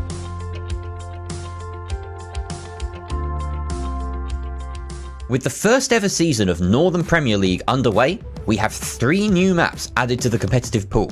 But what can we expect to see? Let's take a quick dive into Skyscraper, Border and Theme Park. First off, let's head to Japan. We'll see plenty of Skyscraper's beautiful exterior in pro play, as the balconies and windows grant a lot of potential for attackers, whether it be on entry, flank watch or post plants, though they'll need to tread carefully. With extra claymores now in attackers' pockets, defenders will have to think twice about going for the many jump out options around the map. Tea Room Karaoke and Office Exhibition are the most popular sites, with the external breach playing a big part in any office attack. Both of these objectives are on the top floor, and the map is heavily destructible, so expect explosions galore with C4 and upnade plays as teams experiment with this new battleground. There are 3 rules when it comes to attacking Border. Rule 1, watch each stairs. Rule 2, clear CCTV. And Rule 3, do not attempt to board the helicopter. This is a small map, with only 2 staircases, making it the toughest of the 3 for defenders. Pros will stack their utility on defense and won't give up ground easily, because there isn't much of it. Catchers like Jaeger, Wamai and Aruni are pivotal. Attackers can save time with ops like Ossa and Nomad, who gain and maintain map control easily. Entering site is but a formality here, so expect to see lots of throwables to burn through those ADSs, support plants, and blow enemies sky high. You thought this theme park was abandoned? Well, think again. It's back into competitive rotation. Defenders just love this large map, where they can roam freely, or better yet, extend the site. Initiation and Office are usually contested no matter the site choice. From there, defenders can reinforce walls, shoot drones and retreat, or go for early kills. Once those walls are blown down, expect long-range gunfights across these open rooms and sprawling corridors. Hard breaching and wall denial are essential here, so operators like Maverick, Thatcher and Kaid, as well as Mirror, will have a big impact if left unbanned. There's so much more to uncover about these fresh maps, so tune into NPL to see what our teams can cook up.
In 3 quick kills, 4 quick kills come in. And Sloth just picks them apart. Let's try and put some shots on in and managing to find the last 2. Oh, but Blur just decimates. Crimson steps up huge for ambush. 3 kills.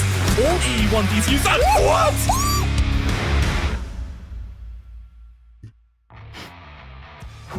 Hello everyone, welcome back. We're now going to be heading into game number 4. last game, if you missed it, Heroic took the W against RIDDLE, and that means that RIDDLE unfortunately hasn't really won anything yet. Nope. So we're not going to be heading into TENSTAR versus Coalesce, so we got a whole new, brand new opportunity for these teams to secure a W themselves. And let's start by looking at the TENSTAR roster here, Snur. Who should we be looking out for this time? I mean, if there's anyone who's been really trying to put their team on their backs and carry them to some well-earned points, I would, like, in terms of individuals, it would definitely be Jagex and Savage. Those guys have been really, really stepping up huge for TENSTAR, and I would want to say that this matchup, and I mean this with all the respect to TENSTAR, because I respect them, I respect a lot of respect for Kangaroo Kenny as well. Yeah, because I think this is actually a game between probably the two most disappointed teams thus far in this season. I think both these teams expected to do better than what they are doing currently. Coalesce with not a single point, if memory serves me correctly. Yeah, no points for Coalesce. I mean, and TENSTAR. I know that I've been kind of like jabbing them a little bit and saying like, oh, everyone's like talking so well about TENSTAR and they're not really doing that well, and Ambush beat them, yada yada yada. But in all honesty, I do just think that TENSTAR's had a really slow start to the season. They've said it themselves in interviews that, well, you know us, like we're not really a day one kind of team, and I do expect more from TENSTAR, and I'm pretty sure they do themselves as well, because in the previous week against Ambush on Clubhouse, we could see the nerves were getting a little bit to them. We saw players like Savage on Twitter afterwards. They were like, yeah, you know what, guys, I'm sorry. The game got to me, essentially, just paraphrasing here. And I think TENSTAR, this is probably the worst time to really face them, because they have something to prove.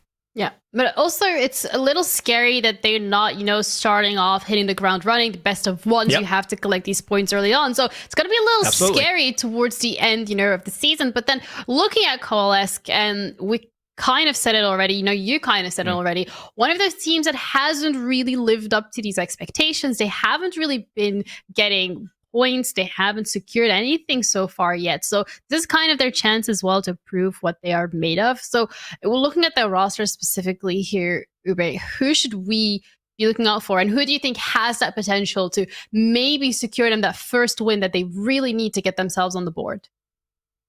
I think the players to look out for are Pat. Pat had a standout season last season in the Nordic Championships, even though he was on a team who ended up 5th in the overall standings. He was one of the top fraggers for the whole season. He had a really good performances there. And I think Kane is another player to look out for. He's been part of this team for a long time. He was already back in the Benelux days, part of the team. And he's been a promising Swedish young gunner for a long time. Had a pleasure to play against him myself too, back in the days. And I think he's got, together with Pat, if they are like online, that's a really dangerous combination, and they can really like get stuff done if they just can activate both of those players. Is that where you're retired now because you faced off against Kane? Yeah, scarred for life. No, actually, let's not get into it too much. Kane might not be liking that story. We're not going to get into it. But what we should be getting into, however, is these teams and their strengths and their weaknesses. What should TENSTAR be exploiting from the side of Coalesce? And what should Coalesce be exploiting when it's coming to TENSTAR? That's a good question. And if there's one person who's been sort of like hailed, I was going to say, by the UK community as having like a massive brain, it's Kangaroo Kenny, the coach of TENSTAR, and if anyone knows what it is to abuse, it would be him. But we have seen some tendencies by Coalesce, particularly we're seeing them twice, I do believe, on Bank, and we are seeing that some of the players can follow some predictable patterns and routes that could easily be punished by a team that has done VOD reviews on them, checked them out, and were able to just cut them off and just punish them. For TENSTAR, I think they would be looking into, okay, are there any weak links, quote unquote, on the team that we can exploit? Like, how are these guys playing around power positions? How well are they playing together as a team? Because but it is difficult as well. I'm gonna try not to take all the talking points here, but it is also difficult to prepare against a team that hasn't done well, because all of a sudden you're on a brand new map and the players that Ubidos spoke of could all of a sudden be activated. But I think for TENSTAR, it's just to try and take what they can from those VODs and say, we're just going to exploit it and we're just going to do it hard. Yeah, Uber, do you think this is exactly what they should be doing? Or do you think that Coalesce maybe has something that they can exploit from the side of TENSTAR that they can use in their advantage and maybe win this game? I think the positive that they have is that they don't have that many maps from recent times that can be like easily studied. All of the Benelux Cup, where they had basically the same roster as now, Benelux Cup VODs have been mysteriously vanished from the internet. And they played a lot of Bank in the Nordic Promotion Tournament also, and showed Bank twice here. And I think Bank is definitely a map you want to avoid playing into TENSTAR. We saw TENSTAR play there already, and Savage had a massive performance in that game. And I think with Kenny being on the side of TENSTAR and having that many like Bank VODs to look out for Coalesce, that is something that they want to avoid. So the positive thing that they have going for them is that there are not many VODs from a huge breadth of maps for them, and they can maybe try and surprise them a bit, catch them a bit off guard. Yeah, well, talking about the maps, we're going to be looking at the map video, so we're going to be able to see whether or not Bank is going to be left open. It's going to be banned out. Clubhouse is what we're in for, and Snur, I see you're happy with that one. You want to elaborate? I mean, it's not necessarily love, but just see how long Bank was left open and Coalesce. I think there was an attempt at a bait here against Coalesce, because TENSTAR would be way more than happy, I think, to take them to Bank. But Coalesce was like, yeah, we're not going to play Bank against these guys. Like, nope, they played on Bank and had a great performance, and we played so much on Bank. Let's not risk it. Let's go to Clubhouse.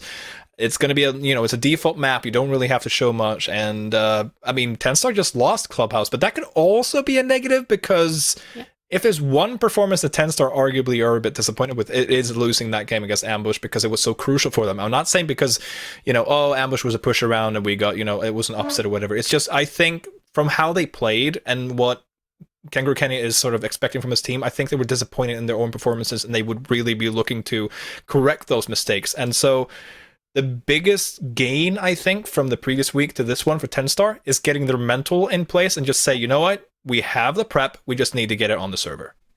Yeah, and Rose, do you think that's something that TENSTAR is going to be able to pull out here? They lost against Ambush on Clubhouse recently, so again, they have really a lot to prove here. But then at the same time, we haven't seen Coalesce on Clubhouse at all yet. Yeah, I think it's interesting. It comes down a lot to the prep that the both teams have done. I believe TENSTAR have been doing a lot of work on their Clubhouse after the loss. I think they are going to look to bounce back and take down Coalesce here on Clubhouse. I think it's a double-edged sword going into Clubhouse so recently after they had lost there, because it's they are going to be paying more attention to Clubhouse when they lose there. They are going to have to work on it instead of some other map that they have maybe yet to play, where they haven't been maybe feeling the need to work on stuff so hard. But then again, you don't have that much info on what Coalesce are going to do on Clubhouse, even though it's a fairly default map. But there could be some spicy stuff coming out. We know that they like to bring some interesting operator picks sometimes on attack, and Clubhouse could maybe lend itself to some of those if the ban phase throws a curveball at TENSTAR, and that's something I'm going to look out for. Yeah, well, trial by fire for both of these teams on Clubhouse going to be coming up. Your casters, Demo and Ollie, will walk you through that action. Guys, take it away. Thank you very much indeed. We are ready to get underway with this game of the night. We are going to be looking toward TENSTAR and Coalesce, and we are going to be headed back to Clubhouse for the second time here. Demo, we've not got to cast here yet, but we did just see Riddle and Heroic speedrun the map only a couple of moments ago. I think it's probably going to be a little bit of a different affair. We know that TENSTAR have been struggling up until this point and not really happy with their performance inside of the NPL. But if there is one thing that we know, it is a team of hard-working individuals, and I'm sure that they have spent the week putting in that work. TENSTAR need to come out with a big victory today, Ollie. I think everyone knows that. The team hasn't been up to where I think they want to be. I think we know we kind of had a lot of high expectations for this side, but it just didn't work out for them. So yeah, I definitely think that TENSTAR need to come out today. They need a big performance. They need to come in and honestly just set the marker and say, new week, new us, and just take it from there, because we know they can do that. New week, new me. Mm-hmm. Maverick Bands kick things off here on Club. Is a week long enough to turn things around, or do the problems run a little bit deeper? I think that's something that we're going to be looking to try and answer here tonight. Maverick is banned out in response. A lot of expectation on TENSTAR coming into this season, and I think that often comes with its own pressures and difficulties when you've got that expectation of yourself and other people have got that expectation as well. It can be quite difficult to sort of overcome that, and maybe they've just fallen a little bit victim to that expectation.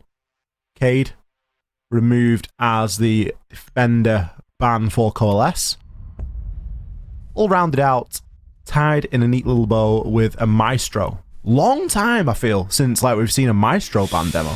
Yeah, it has been a while. I think Maestro is certainly one of those operators that back in the day I think was a lot stronger. Remember, we used to see like a lot of Maestro cameras, but obviously he's been through a lot of nerfs since then, Ollie, and that has definitely caused him to fall off just a little bit. Remember back whenever you used to have an ACOG? My goodness, ooh, those were the Alder good days. ACOG. Mm-hmm. It's a throwback. It is indeed. There'll probably be people playing and watching that maybe didn't even know that used to be a thing. Does feel like a long time ago, but yeah, and you know, it's sort of peaks and troughs, isn't it? You know, the ability to move the cameras and stuff like that has changed over time as well. I think that Clubhouse is a map. There's a lot of utility that you can find with a Maestro. I just don't know if it's warranted a full ban. Do you remember Maestro? Call us, let us know. Your favorite memories of Maestro, let us know. And we'd love to hear from you guys. We need to get this set up. We need to do something. We need to find a way. I think that we're just the disappointing thing is that when we get off the cast, production don't come to us and say, "Oh, we really like the calling idea. Like, we'd love to do it with you." I just feel like it's falling on deaf ears at this point. Either that, or it's just a ludicrous idea. Somebody could just ring up and ask us, for a fish supper. That could be what we're dealing with. No, this isn't the chippy. I'm sorry, we can't help you. You just don't know. It's the internet. Be anyone. You could ring up and anyone. Simon Cowell could be on the blower. You don't know. Noel Edmondson. Maybe. Jeremy Vine. He's saying, "Why are you trying to steal my radio?" You just don't know. I really enjoy how you tout yourself as like a young'un, but you know who Jeremy Vine is. Who doesn't love a bit of eggheads? Honestly. Oh, You're older than next you let game on. show! Brilliant! The eggheads! Thank you, Ollie. I'll get that in the works as quick as I can. So, TENSTAR in the defense, you would expect them to have a bit of an upper edge on Clubhouse, having that defense first. A lot of info, obviously, with the Maestro ban being placed by TENSTAR. They themselves just thought, okay, let's bring in the sub, let's bring in the Echo, who certainly can fill that role, as we know. Ollie can relay that information, still has that plant dial, of course, so it's going to be a solid pickup. The only thing that I always worry with Echoes is just don't die. Do not put yourself in a position where you will get picked off, because those Echo cams, if they're not being used, you maybe just better bringing off more bulletproofs. There's definitely a balance to be found there, isn't he? And you think about where Rolo was playing at the early part of the round. He was all the way inside a bar. Now, sure, he's got the cameras out there now and he can assist Savage. But it is still very important that those cameras do remain. Azza going to kick things off with a nice kill onto Pat. Got that from way down in the bottom of the garage. And the kills have continued to fly on in. Jegs picking himself up a brace from the top of those main stairs. And the attack is... well, it's in disarray at this point, Demo. Certainly is, Coalesce. Not having a look in right now. That hatch is causing a lot of issues. Savage doesn't get that kill, and Lurie instead responds with a down onto Savage, but, as we know, plenty of people upstairs to get him back up on his feet. And Lurie, he's still playing a very risky game, Ollie. Playing underneath that hatch that he knows there's going to be TENSTAR's players sniffing around it, but still, he's going to take that risk, and he will find Savage, so he does get the man. There's Jags, lies and waits. That's Diffuser as well. That information is going to be relayed to the rest of the team, and now TENSTAR can probably just evacuate if they want to, all in. Leave Jags to do it all by himself, but Leader instead goes for the swing onto that hatch. That pesky hatch. And TENSTAR, what a way to kick things off. That is a dominant round. It all started with Pat falling outside of gym window, really. You know, you think about the space that Azza had to work with down there in the bottom of Garage, there was all the space in the world. There was no pressure whatsoever from Coalesce over toward that CCTV side and toward the cache side. You've got to treat that site, you've got to treat bar and bar as if you are clearing that entire top floor. Why was no one on logistics hatch? It was a very one-dimensional approach. I think that Coalesce just picked angles that they wanted and they were comfortable to try and challenge and look to try and force and brute force it in from there, but that's never going to work. You need to be coming at these guys from multiple angles. You know, get yourself onto logistics hatch, get yourself into cache and CCTV, take Garage. Garage is always a good place to take on Clubhouse as an attacker. You can do a lot with it. So, you know, you've really got to start thinking a little bit deeper about how you want to approach this, because you can't let Jegs get a 3K.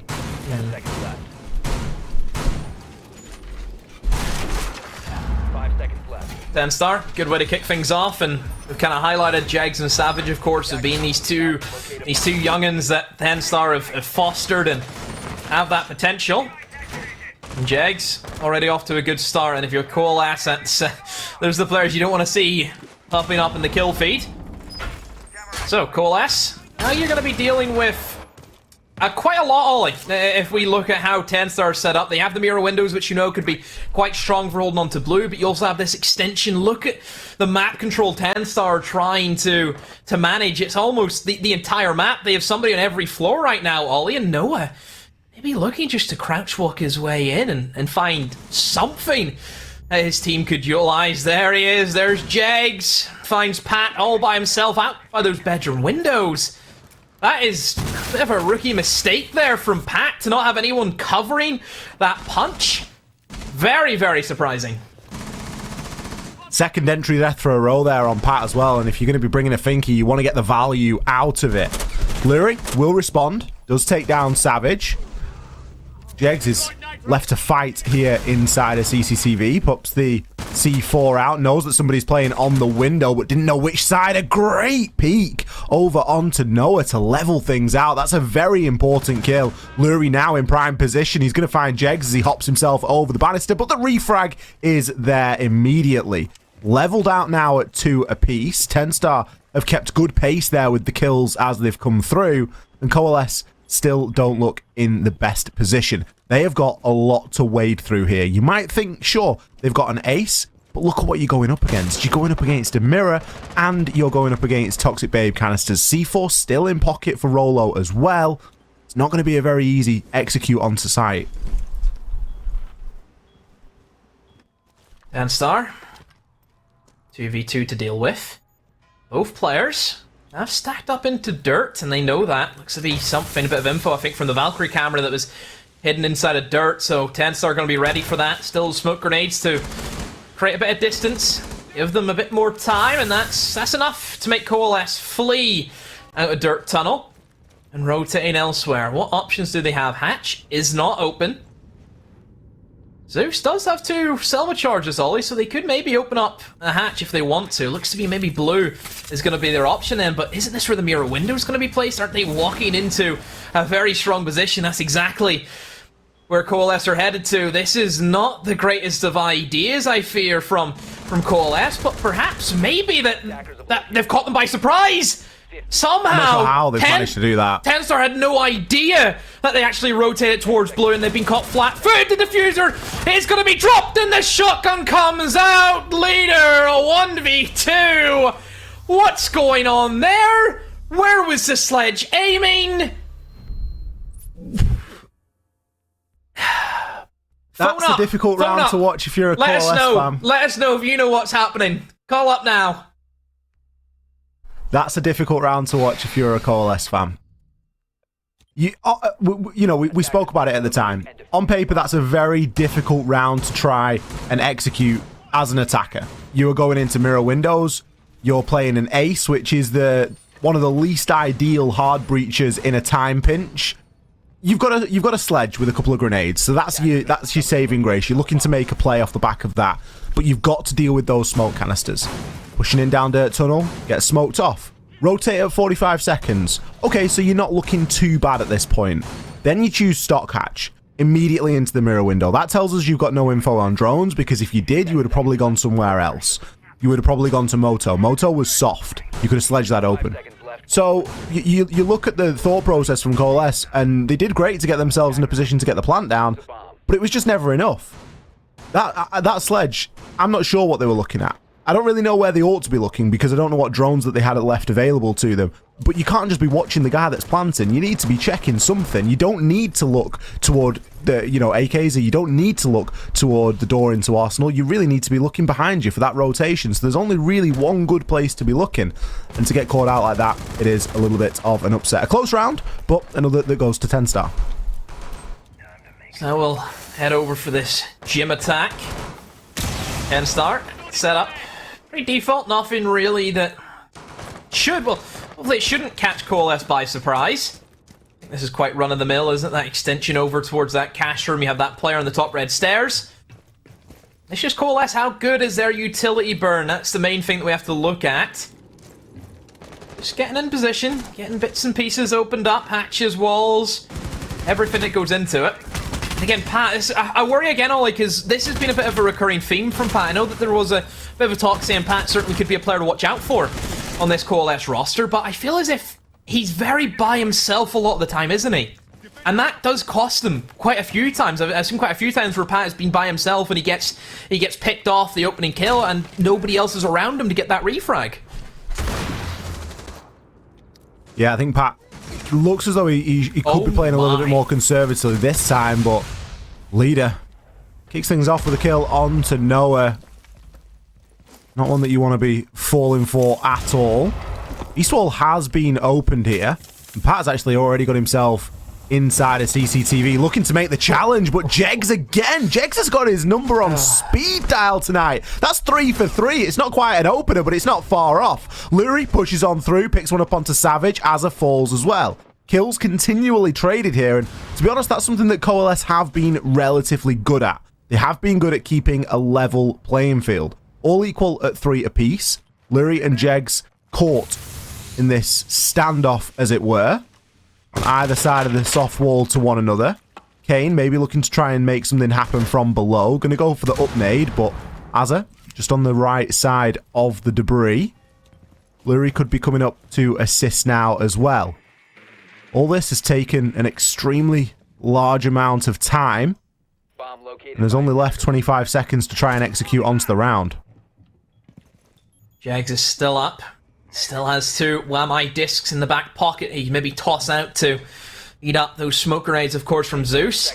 Looks to be a collapse on towards office and also that construction wall. One player outside of the bedroom windows. Lurie will find the player as he pushes in free construction, but Leader, he was the man who was missing the entire time. Oh, he's just going to hightail out of there. Drops down from below. No diffuser in hand for Kane. He can't do anything from it. Leader pulls off a big play.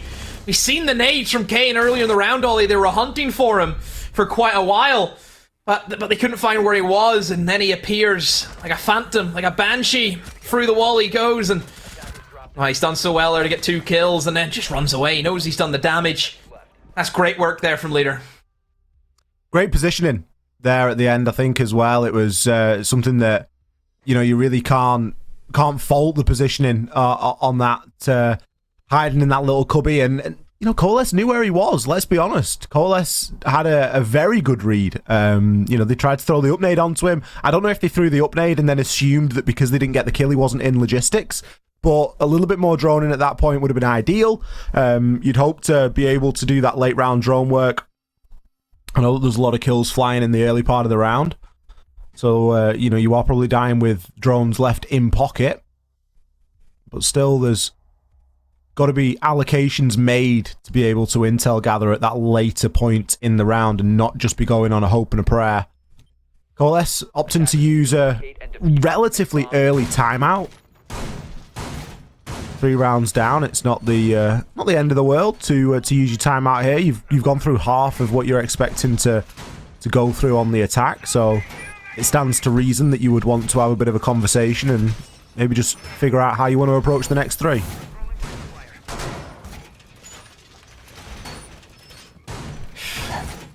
So, big timeout. This is where Coalesce need to regroup, gather their thoughts, and get some rounds on the board. You cannot allow TENSTAR to have this momentum, Ollie. need to try and shut it down as quick as you can. I mean, Jegs and Leader out in front there. Some strong stuff. One thing I will say as well, Ollie, about TENSTAR is obviously we look towards Jegs and Savage as well, but maybe sometimes we kind of don't really mention about Azure and Leader, for example. Those two have been teaming together for a very long time now, and they've still been up there, being able to run with the best of them. So those are players that I think we also need to credit. Even Rolo coming in has definitely slotted into that support role very, very well. This is the TENSTAR that we're, we needed to see, and it's the TENSTAR that we expect to see on a weekly basis. They certainly come off to a strong start here tonight. Let's see if they are capable of finishing on as high a note. A couple early rounds is great, but Coalesce have used that time out, so they may be coming in here a little bit fresher faced and looking to forget the previous 3 rounds and just focus on the next couple. Seems to be already a much more tentative start to the round. Typically kills have been flying in the early part.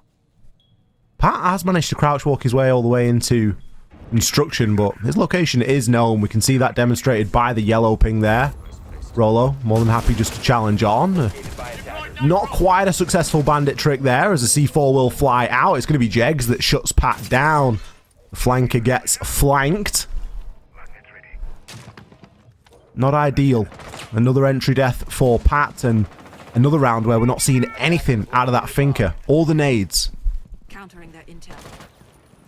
So Garage is the attempted attack right now for Coalesce, and I think, again, losing Pat right off the rip. That LMG is great for pre-firing as you push in towards that catwalk, but now losing that, somebody else has to take the mantle and has to try and push in. I really think anyone would want to willingly be the first man into Garage, because usually it means that you're the first to die, pretty much. That's usually what happens whenever you try and take Garage. So Coalesce, they've got the breach open, which again is good from them. They've been able to dodge that bandit trick, but if they don't have Garage control, they cannot plant. This is crucial for them. They need to try and rally, and they need to try and find something if they try and sneak into Construction. However, Kane is on that nuke. There was a Valkyrie camera. They're going to think it's absolutely free, but Salvage is ready for it. Jegs finds one. Lurie is there with a refrag, but Leader himself will find that kill. And now it's a 1 versus 4 for Zeus to see what he can do. Leader tries a cheeky peek. There's Savage. There he is. Finally, Savage on the board with a couple of kills there. The round just sort of fizzled out into nothing, didn't it? What was the strategy there, aside from Pat Crouch walking into Construction? You've just taken a timeout. You would hope that there'd be, a little bit more coordination there. There was a little bit of a struggle to get the wall open, but eventually it happened. But aside from that, Coalesce just, gave themselves up one by one. Defenders, protect your bombs from A little bit of a disappointing showing so far, but great for TENSTAR. They've shown great coordination and great restraint, even when being in that extreme man count advantage. They haven't been looking to challenge on to absolutely everything. Instead, relying on that utility game, relying on those comms and that coordination. Right, downstairs to bar we go, where we kicked off this game. Jegs picked up 3 kills, I think it was, in the opening round. He's currently 8-3, so putting in a shift as we know him to be able to. I think, as you've already mentioned, Demo, the star of the show so far, it's almost got to be a leader, hasn't it? 7-0. He's really, really popping off for the boys. TENSTAR, it's a good look. And this is what TENSTAR needed. This was a must for them. After the week that they had last week, they needed to come out strong. They needed to show that they're here to play. What happened. It's all about how you bounce back, and what a bounce back it's been so far. Haven't dropped the round yet. Now they move into, yet again, another defense for themselves. Into bar they go. Last time in the bar Coalesce, they weren't really in it, only were they? They just kind of sat about, got swung a lot, and yeah, not much else you can say. I mean, Noah and Pat, most players apart from Lurie have been really struggling in this game, and TENSTAR with these extensions, you can see that the strats that they have, Ollie, it's been drilled in very, very well. And Coalesce have been struggling quite a bit throughout the course of the game about it. Oh dear, I don't like this, Ollie. This is where you start getting desperate. It is, you know, we talk about players dropping a hatch and we talk about kills that follow. Pat this time does find the opener onto Jegs, but is immediately shut down as Leader comes to his aid as well. Zeus takes down onto Savage. So again, the trades are there for Coalesce. And that's something that we really can't stress enough. They've done a fantastic job of that, despite whatever situation they've been in, but yet they've still struggled to close out rounds from here. They have got a couple of drones left, so they can gather some more info. We're going to have a bit of an idea as to where Rolo is as we see the stuns come in from Lurie. Rolo taking a good chunk of damage there and eventually finished off. Azza there again with the 1-for-1 trade. The diffuser is going to be in the hands... Oh, sorry, cold on the ground, I should say. But it will be recovered. Lurie could look to go for a plant now, but there is a bit of information on it. Don't forget, we had an echo. That means there's going to be cameras knocking around. Leader takes a couple of pot shots through the ceiling. Chips him down significantly. 1 minute left. That's a lot of time here for Coalesce to try and work with. Lurie is going to attempt that plant again, but yet there is more information. Question is there a hole there to do it? Not a great ping at all, and the plant has been confirmed. Red pings now as a desperate attempt to try and shut this player down. Lurie isn't going to be able to get anything done from there as a kill comes in onto Azza, and it leaves a lot to do for Leader. Currently 8-0, and this is likely where he's going to see his first death of the night. Players hiding out inside a kitchen, one at the bottom of those main stairs, and Noah with the narrow angle through the kitchen doorway is going to secure that kill and the first round here for Coalesce. Yeah, bravo to Coalesce. Giving it right back to TENSTAR, I suppose, there. And Coalesce, I loved how quick, as soon as they had taken upstairs, they sacrificed quite a few pieces there, Ollie, didn't they, to take that top floor control. But as soon as they realized that, hey, there's actually one person on site, there's two of them off God knows where, let's just try and blitz in as quick as we can, and I think they did that very, very well. You've seen that utility dump from the flashbangs. They secluded Rolo. There's no hope there. If you're an Echo, you're not surviving. It's just so difficult whenever you're by yourself. So I love that adaptation. I love that quick little bit of play there from Coalesce. It just gave them that control. And from there, TENSTAR trying to retake their own bomb site. Again, a couple of questionable pings there to really let that diffuser go down, because keep in mind, there's no safe positions that you can plant in that you can't get shot at from above. So for TENSTAR to let that happen, it's a little bit questionable, but still, Coalesce, praise them. I thought they moved very, very quick in their feet. 5 seconds to go. Is one round enough? Or is one round going to turn into two? Still potential for a 5-1 or a 4-2 split here, depending on which way this round number 6 goes. TENSTAR. You can see their intention on that previous round. Their intention was to heavily rely on those yokai drones and to deny the plant from above if all else failed. That was plan Z. But as we saw, the ping's not accurate enough and wasn't a viable strategy on the night. I don't think they'll be losing too much sleep over it, though. They've played very well up until this point. Let's see how they choose to defend here in the basement. That could be the round that Coalesce need to give them a little bit of confidence, though, Demo. You know, we've not seen them, you know, be successful in that opening pit. We've not seen them very successful early on in the round. Sure, they're able to trade kills, but they never get an advantage. Coalesce, again, moving swift as they can. If they see a bit of the map that they can take control of, they will do so. Savage goes down first. Pat, it's his first opening kill, I believe. Actually, is it the second? I think it's the second, because he got one last time, didn't he, whenever he dropped the hatch in that wacky engagement that him and Kane had. So it's good to see Pat finding a bit of form. We need a bit more of that, don't we? Still a lot of rounds that Coalesce need to grasp back into their control. TENSTAR still have these roamers upstairs hunting for anything they can, but Coalesce aren't really worried about that. What a C4 from Azur. Lurie got caught lacking. That's Habanagon. That's a big hindrance now. If you're Coalesce, it really shuts down the potential of getting those hatches open for free, because now you have Impact Reckon to worry about. Yes, you do still have the exothermite charges, but remember, you only really have, you know, a finite thermite charge you can use in the hatches. You really have to pick your poison in terms of what you want to open up.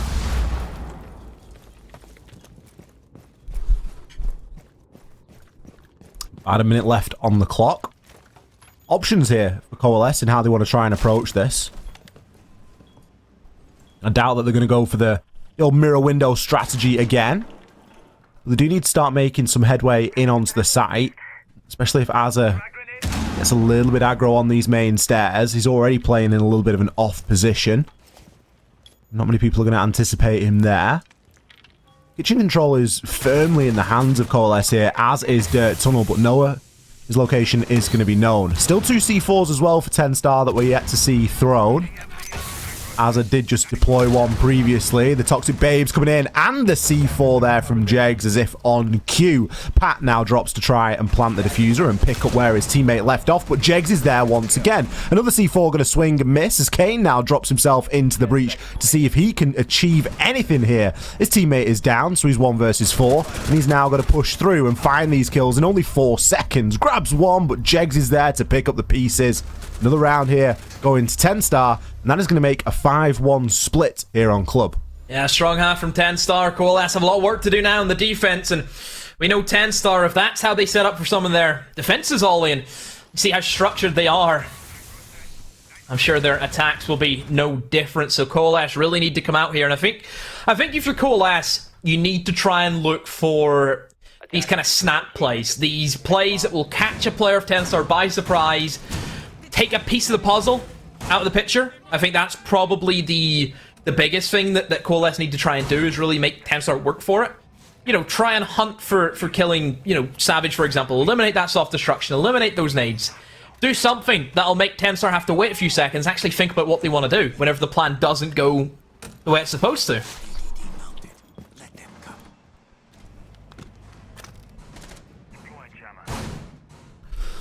Coalesce now with a big challenge on their hands.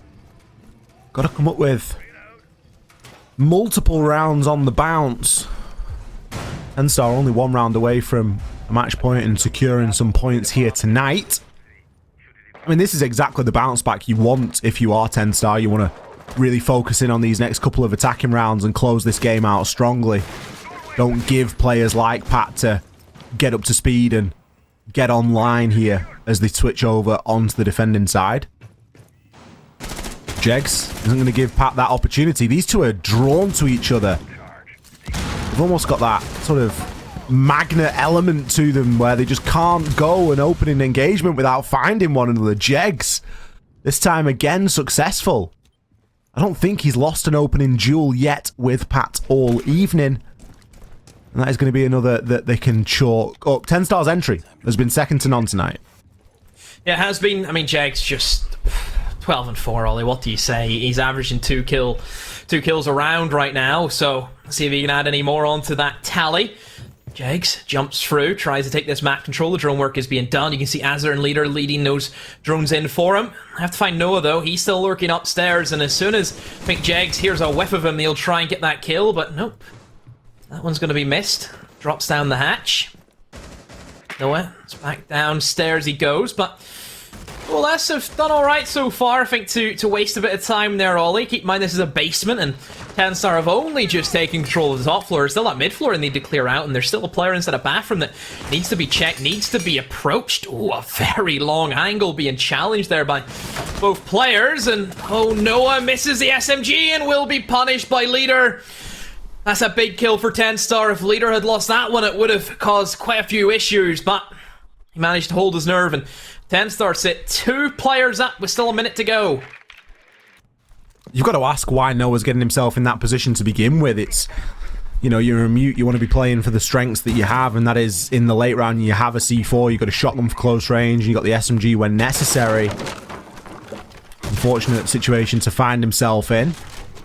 Now, a lot of this work can be completed with ease. The hatch still could do with being opened inside of kitchen if that's going to be a route that TENSTAR choose to push.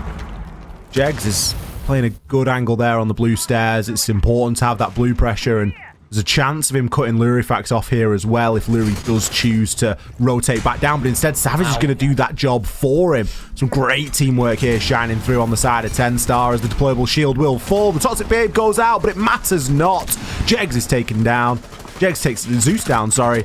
As Kane is going to pick himself up a freebie, dropping through the hatch. Fortunately, the diffuser not in Leader's hand. The diffuser instead over with Rolo, and that will be getting planted. Kane, his location known inside of Moto, goes for the swing. Azza in position to knock him down. Match point for TENSTAR. Match point indeed. TENSTAR. Fura on the clear out. It has to be said, they were decisive, and Jay just leading that charge, Ollie. What a player. He's doing the business for his side right now, and it does feel as if TENSTAR, they're playing angry, aren't they, Ollie? As soon as they see somebody, they're going for him. Isn't it? They just want to kill. It's a bull to a red rag at this point. These guys are just running around like there is absolutely nothing going to stop them in the world. And, you know, there's nothing on the server that is going to stop them at this point. I do not see a world where Coalesce come back and win 5 rounds on a bounce, take this to overtime, and come away with a win. We would be very hard pushed to see that at this point. You know, we've got to be realistic here. And Coalesce have just not shown that same stamp. We've got big impact players like Pat currently sitting on 2 and 7, not having the impact that they've had previously. You know, Kane, another player that was highlighted in the pre-show, 4 and 6. These aren't numbers that, you know, you want your star players or people that you're relying on frags to be throwing out there. The numbers that you want them to be throwing out are things like 13 and 4, 9 and 2. You know, these are better numbers, and they're the numbers that we've got on the side of TENSTAR right now. They're putting in a good shift, playing well together as a team, and if they can close this one out strongly, I think it'll do wonders for their confidence here inside of the NPL. Changing up the bomb site straight away. Coalesce. Don't know if going across towards that cash room is the best choice. I think this bomb site is even tougher to defend, in my opinion, Ollie, than really what we see from the basement. And I think TENSTAR, they know that. Just the way you can clear across the top floor very, very easy. And I think this is certainly one of the bomb sites where roamers don't really apply that much of an effect.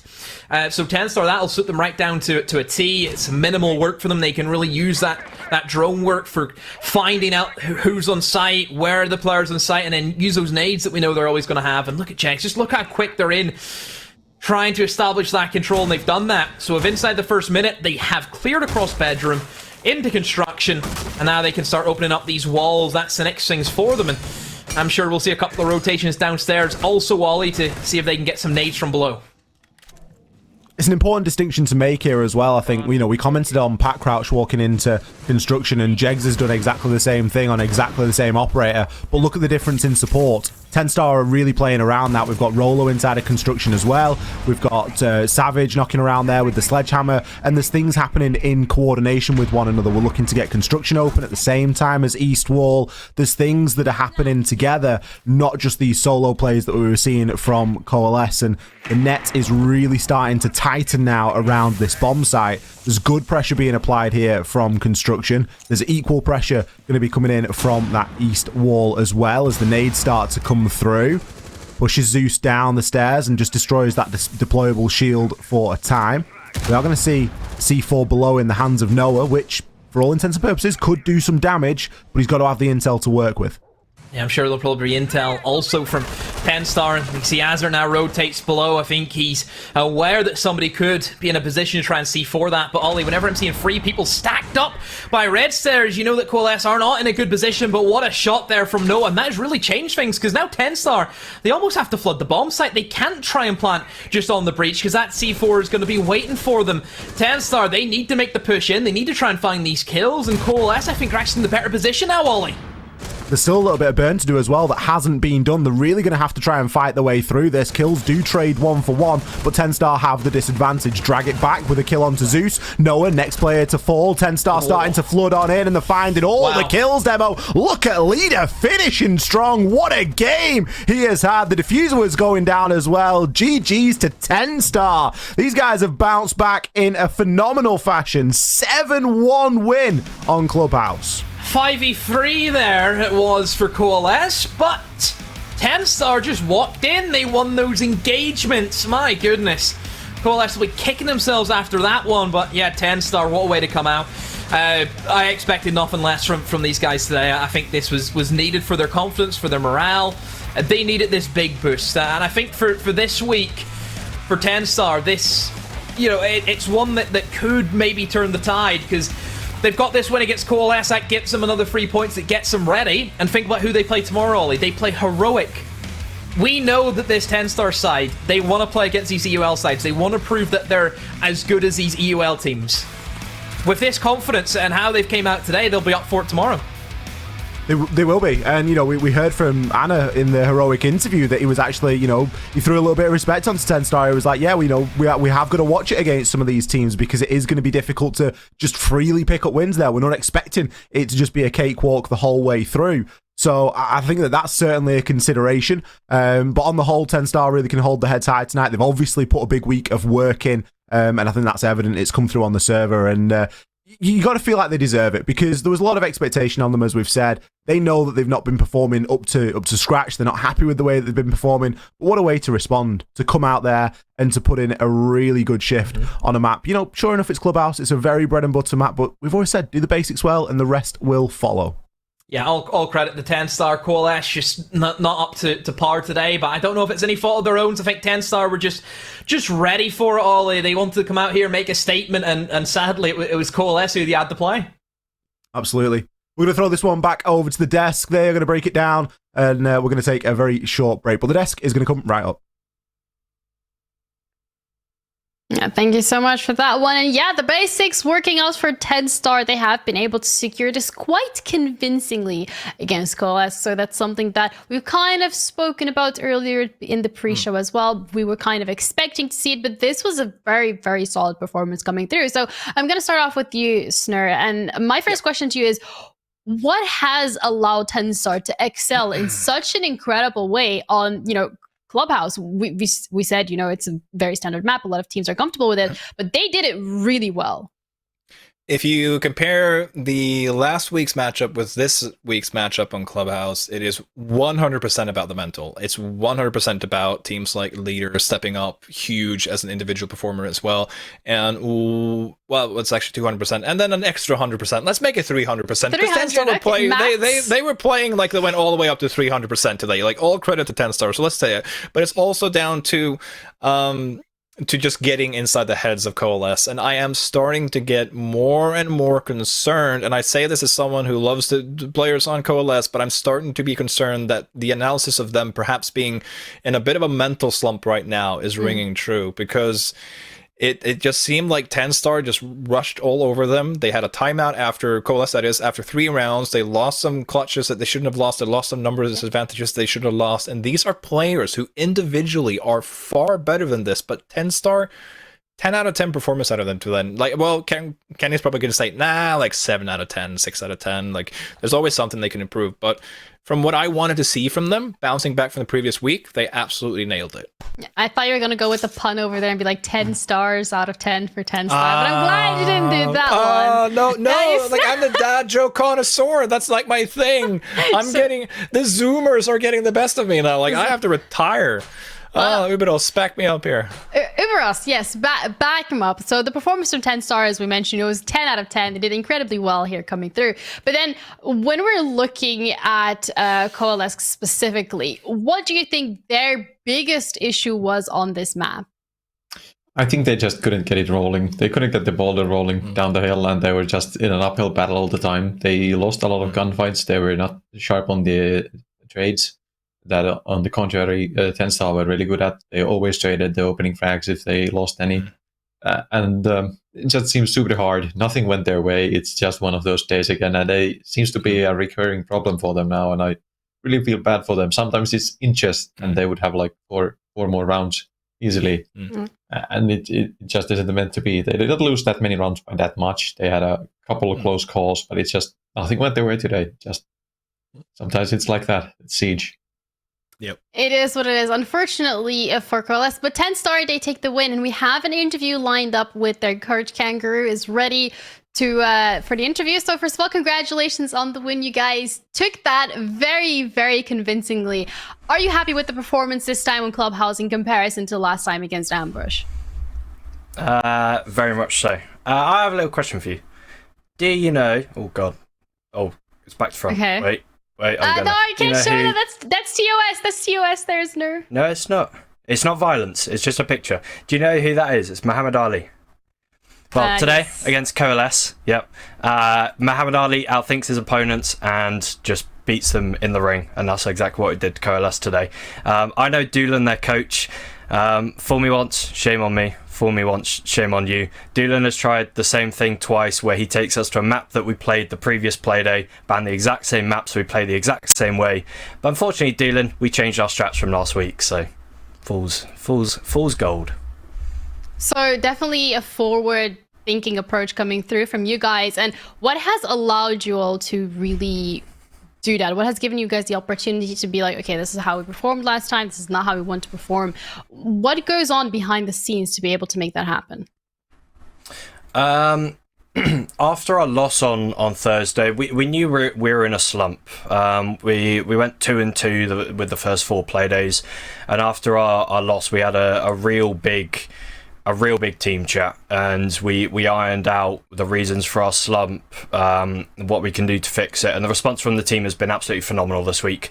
It's been night and day, a completely different side, and it's really just like the game's mental as much as it is in server, and as I think Mr. Officer, who plays for Heroic, I remember watching one of his interviews for EUL, and he said, we don't win on game day, we win in practice. And I think that's something that stuck with me, that we need to change. We need to turn up to practice the exact same motivation and energy levels as game day.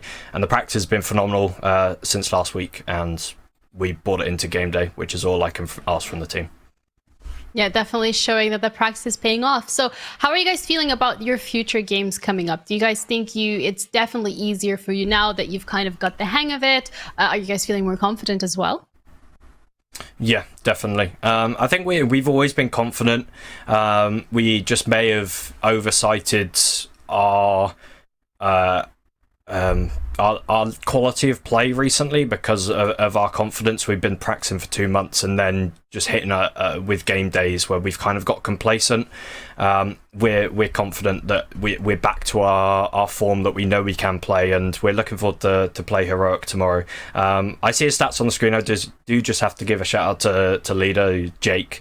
Today he had a phenomenal game. You can see 100% cost, 6 KD from a support player. What more can you ask? Absolutely, like the backbone of the team. Fantastic. Absolutely cracked out of his mind. And thank you so much for giving that shout out. It's very kind of you. And thank you for taking the time for the interview. I'm really looking forward to what you guys are going to be doing in the future now that you guys have kind of like found that click, from the practice into games. So thank you so much. And I hope you guys enjoyed the celebration, and we'll see more tomorrow. Wonderful. Thank you very much. Have a nice evening. Thank you. You too. Well, that is, I guess, the secret behind, the change, the switch up in their performance in the games. I know you, Snurv, mentioned it earlier on as well. You said, this is the TENSTAR that I was expecting to see when people were hyping them up. And I guess, having that swap from the practice, bringing it into the game is really giving it an opportunity to do so. Do you think there's still maybe something that they should be focusing on in the future, or are you very confident in their ability going forward? First of all, let me point out that Mr. Officer is a Norwegian coach, so UK, yeah, welcome. No, but I'm not gonna even. I just wanted to shout out Kenny and just say, compare Kenny as well. Like, he's night and day, like just dropping fire and everything on the interview here, so you can tell just how much that sort of like lift is raised off his shoulders there. But to try and answer the question, because it's a difficult one, because today there wasn't really that much to really pick apart from TENSTAR. And TENSTAR, if there's one thing that's been able to see from VODs, is that their setups has been really good, their strategies has been on point. I think Kenny is a guy that I would never want to face off in like a map veto or like a strat off or whatever you want to call it. I think Ubidos can tell me more about that, like in terms of the like coaching side of things. I mean, but it's just it's difficult to pinpoint one thing. Now they got this one win against Coalesce, 1 out of 2 teams that didn't get 0 points, and I think it's good for Kenny of them to say, we got that win now, we're back in front, but they're going to have to try and keep that momentum going. That was win number 1, like in this play week. Now they have to keep the momentum going, and they're facing a very tough team tomorrow. So can I answer your question and pinpoint one thing? I don't think so. I just think they just have to keep it going. Burris, do you think there's maybe one thing that you can pinpoint, or are you more on Snurl's side of thing where you're like that we just have to see tomorrow and see what they bring out? I kind of agree with Snura there. Nothing really much to add. I think it's such a complex game at the end of the day. Not a single one thing usually decides the game unless it's really close. And I think it's all that they have got. The cat is bombing so hard. Yeah. It's a cat stream today. Yeah, it's like a cat's just like he's just brushing aside the opposition. That's the sign she's trying to make. Just brush aside the opposition. Yeah. No, but I think like it's nice to hear we would also agree because again he has coaching experience, but it's just it is difficult when they've done such a great game. Like if you asked me previous week, we'll probably find some more things to sort of like, oh, this didn't go well, this didn't go well. But when, like Kenny said, when even the support player stands out with great performances and everything is just aligned, it just feels great. And I think TENSTAR is just going to try and make the most out of this and say, this is what we can do in a good day. Let's just keep it going. And like the mental sounds like a little thing, but it's actually by far the most difficult one. And I think it was a good point bringing up Mr. Officer because he himself has been an example of a coach, has taken a team of good players and just being like raising the mental, just being a good influence on a team, hyping them up, getting them to believe in themselves. Sometimes that could be all it takes for a good team to be a great team.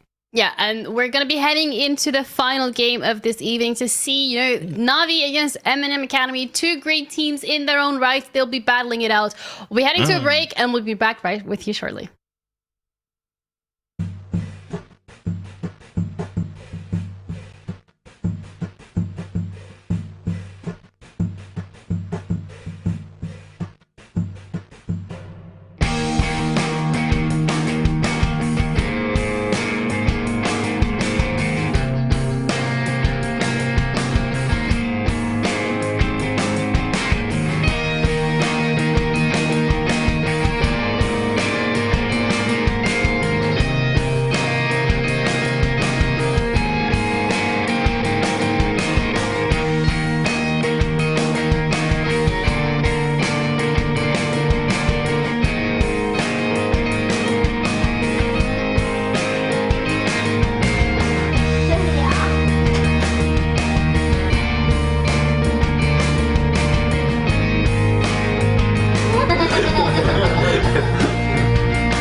With the merge of the UK and Ireland Nationals and the Nordic Championships into the new Northern Premier League, we get to see the best teams from both regions clash together.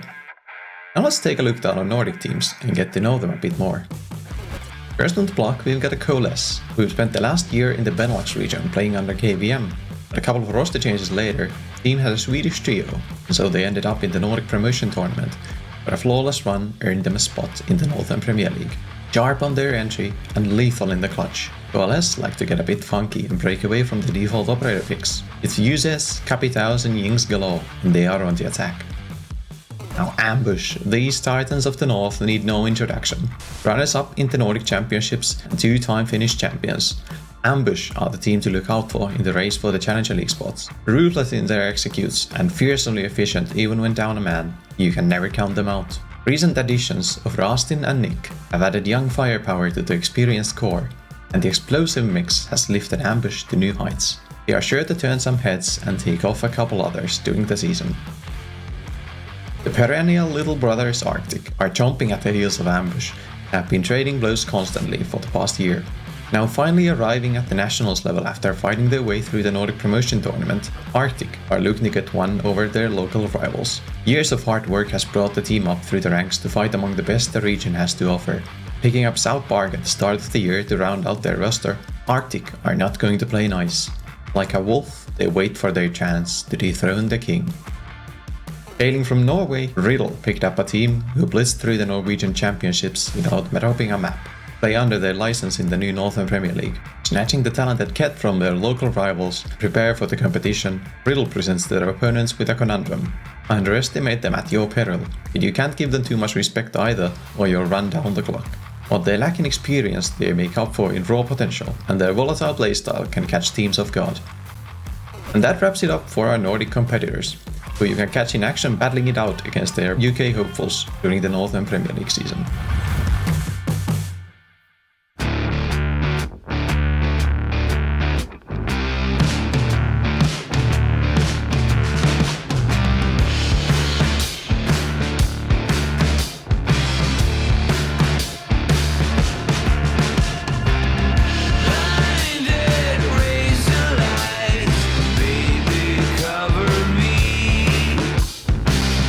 Come here, close my eyes.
'cause I've been running this world without you.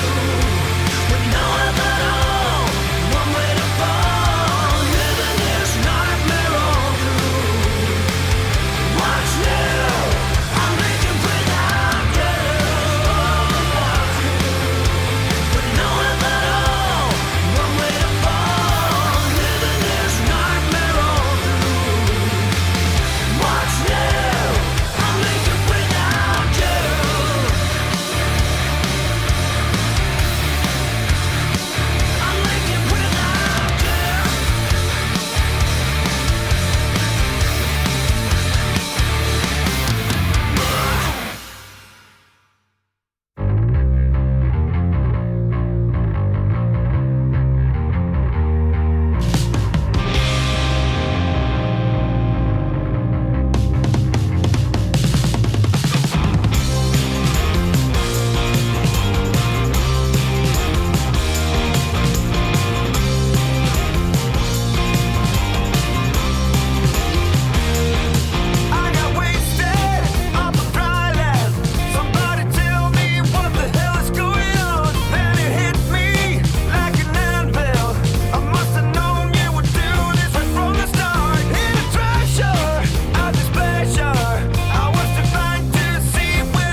3 quick kills, 4 quick kills come in. And Sloth just picks them apart.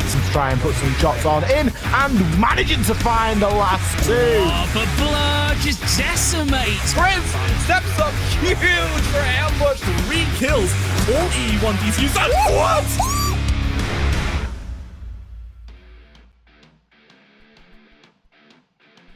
Hello everyone and welcome back to what was supposed to be game number 5 of NAVI versus MNM Academy. Unfortunately, due to weather circumstances, one of the NAVI players does not have an internet connection and NAVI was not able to fulfill their roster with a sub. Therefore, they have forfeited the game, which means that we are going to be going into the post-show debrief where we're going to be talking about all the games that we've seen today. And I want to start off with you, Demo. What game today was your favorite one?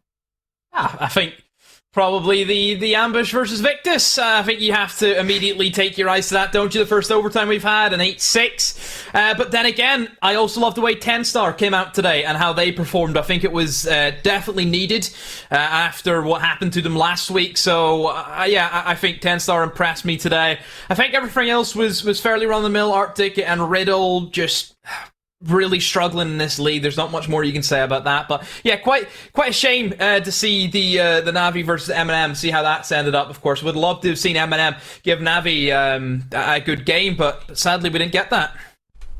Yeah, and sadly we can't really predict how that game would have gone either. In MNM, they're going to be taking that win because NAVI did have to forfeit the game. But I want to kind of come back to the point that you mentioned about RIDDLE and RCTIC specifically. These two teams are at the bottom of the standing, so they've really not had that opportunity and had the chance to kind of show what they're capable of. And looking at their performances that we've seen today, do you think there is hope? Do you think if they focus on, you know, certain specific things, they have that opportunity to kind of move up in that leaderboard? Or do you think that at this point, relegation might genuinely be something that they have to be worried about? Ollie? I think that relegation is, you know, it's early to be touting that around, but just from some of the performances that we've seen tonight, it's evident that there is a bit of a gap in terms of, you know, an ability to win games. I think RIDDLE have kicked things off with very difficult opponents, realistically. Potentially the RCTIC game. I mean, that was one that we will always come back to as a game where we were really looking for a bit of a showing out of RIDDLE. But, you know, when you look toward the bottom end of that table, RIDDLE, Coalesce, RCTIC, you know, that they're all going to be in and around that battle if they continue with, you know, with the way that they've been going up until this point. We've actually got the standings up so we can look at this in a little bit more detail right now. And MNM obviously picking up a free win there tonight, so I believe that will put them on to 6 points. I think NAVI and MNM should be, or I think NAVI should have an extra loss there, I think, and then MNM should have an extra win there, I believe. So there's just a couple of issues there. It's not going to change the standings all too much because MNM will be put from 3 to 6, so they will still be in 7th place. But that was a big game. I think they've jumped NAVI. They've jumped NAVI because of that, I think, today. So they have just because of round difference. Because obviously NAVI get the -7 and MNM get the +7, don't they? I'm pretty sure it is. But if NAVI have still got 9 points, then MNM have got 6. Surely no, NAVI only have 6 points because they've won 2, and then remember they lost 2, and then because of this tonight, that means they have another loss. So well, maybe this graphic's just confusing everybody. It is. The graphic. Or maybe maths is just no one's strong suit, and we should try and avoid that. Yeah, on-camera maths is never something that you want to attempt, no matter how smart you are. But realistically, we can focus on the things that we know to be true. Heroic at the top, Victus at the top, 15 and 13 points respectively. Viperio now making a little bit of a leap as well, sitting there on 12. Ambush 11. So, you know, 2nd, 3rd, and 4th, there's only 1 point in it between each of those places. Very tight up at the top, and, you know, equally as tight at the bottom with RCTIC on 3 points, RIDDLE, Coalesce all sitting there with 0 points. Yeah, looking at Heroic and Victus specifically, these teams, also Viperio, to be completely honest, are very close in those points, and you're absolutely correct. It's only a 1 point difference in between these spots. So when you're looking at Victus and Viperio, who do you think, considering the future matches that are going to be played on the Playdays, has the highest chance of ending in that 2nd spot? Or do you think still, because of their performances so far, they are genuinely at an equal chances of securing that second spot, Demer? I think at the moment the top 4 is looking pretty good. I think the only thing that you could probably throw in is how well TENSTAR can respond tomorrow. If TENSTAR get a win against Heroic tomorrow, this table gets thrown out of balance big time. So I think that's maybe the only thing that could change. Maybe MNM. Again, it's very difficult, I think, to talk about MNM and NAVI because we didn't see them tonight. You know, it's unfortunate circumstances what happened. In terms of relegation, I know Ollie was saying, is it a little bit too soon to be talking about relegation? I don't think it is. I really don't think it is. I don't think RIDDLE and Coalesce have shown us anything that would say, oh, give them time. It's not looking good for them.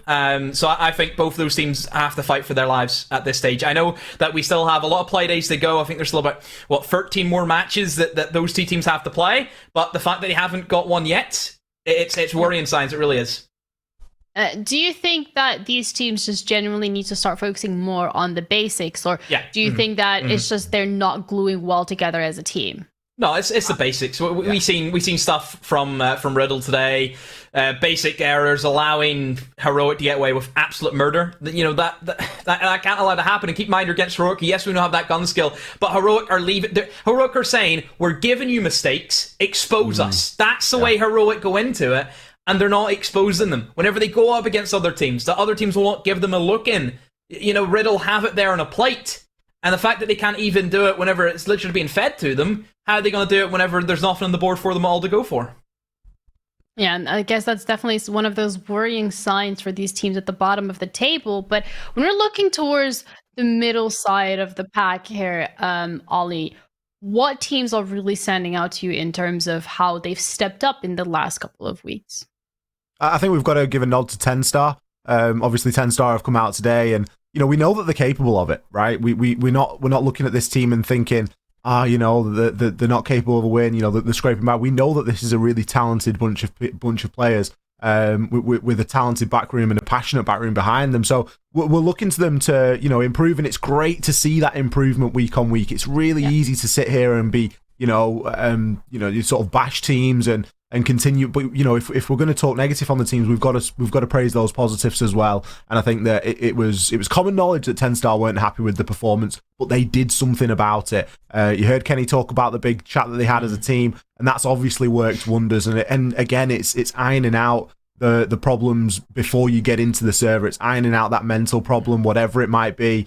Where the players are feeling like, you know, that they're maybe doing all of the grunt work or not getting enough comms or whatever the individual issue is, and getting that ironed out before Playday. And that's something that TENSTAR have done, and it was visible tonight on the server, really backing up the words that they're talking.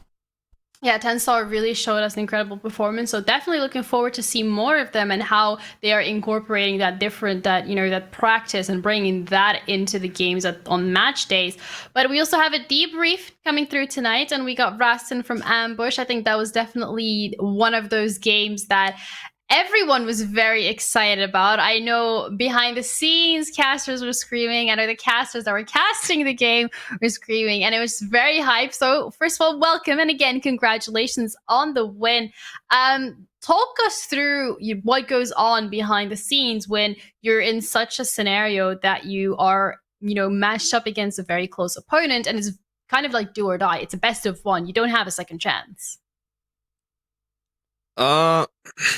Obviously, there's a lot of prep done ahead of time, making sure we know kind of basic things the opponent might do.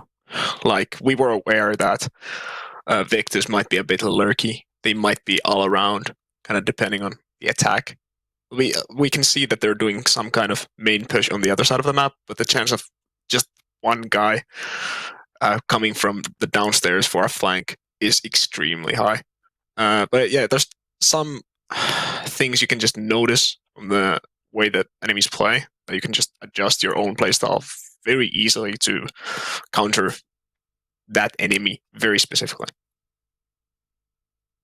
Rastin, something that I wanted to ask. Sorry, Ginny, I'm going to cut you off there, but something that I wanted to ask in terms of you guys and sort of finding the difference in teams and the difference in the way that you've got to approach things. Obviously, last season being inside of the Nordics, this season being inside of the Northern Premier League. how's that gone for you guys as a team in terms of your preparation and stuff like that? Because I know that you're a team that put a lot of work in behind the scenes. You know, I've interviewed Coalesce enough times on the Nordic show to know that. But I just wanted to really get a feel for how you're sort of finding the differences and how that's affecting how you prepare. Well, obviously, I don't know how Ambush prepare for their matches on Nordic because I wasn't around. But to my knowledge, it was they had some sort of deep knowledge of how the enemies played. Back then, they had their analyst Sixer doing that sort of thing, and they were like analyzing, okay, they're doing this and this and this, and then they compacted that information down to something that the players could process in a very quick time, so that they wouldn't have to read through like an entire essay of things of what to wait for, because that will tunnel vision the players to an extent. If you only focus on the things that they've done, then you're not going to be prepared for the things that they might do.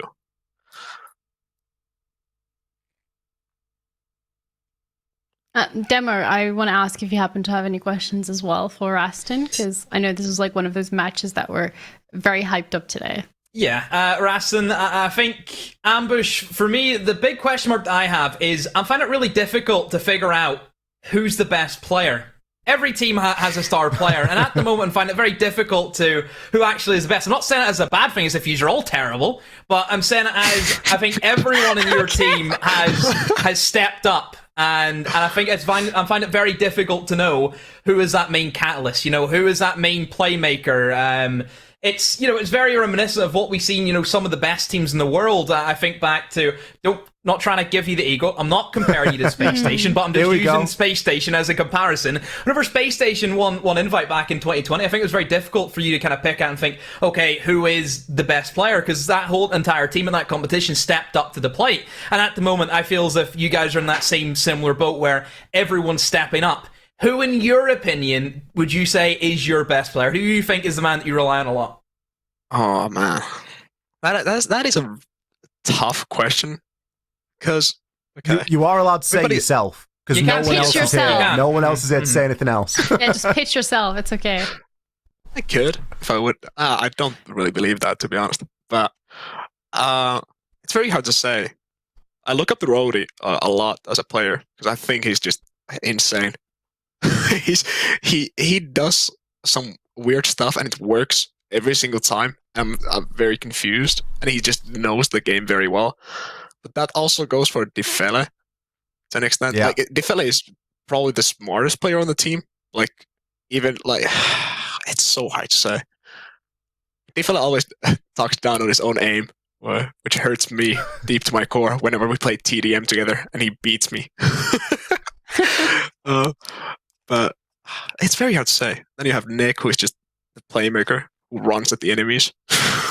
See, this is what I'm trying to say. It's everyone's shown something. I think everyone from Ambush has stepped up to the plate, and it's very difficult. I think it's a lot easier whenever teams are, you know, losing a lot, and there's always one player who's able to fight back. You know, I'll use Team Secret, for example. I think Team Secret had a really rough stage so far in EUL, but then you look at Keenan. You know, I think everyone can say that Keenan was by far the best player for Secret.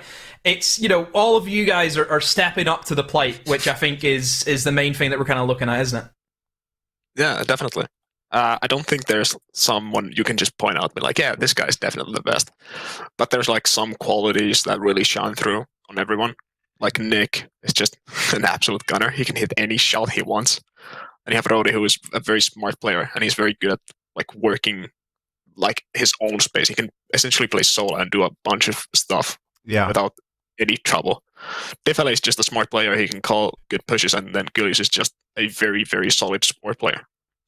Like, he'll do what you ask from him. I think that's something that sort of shines through.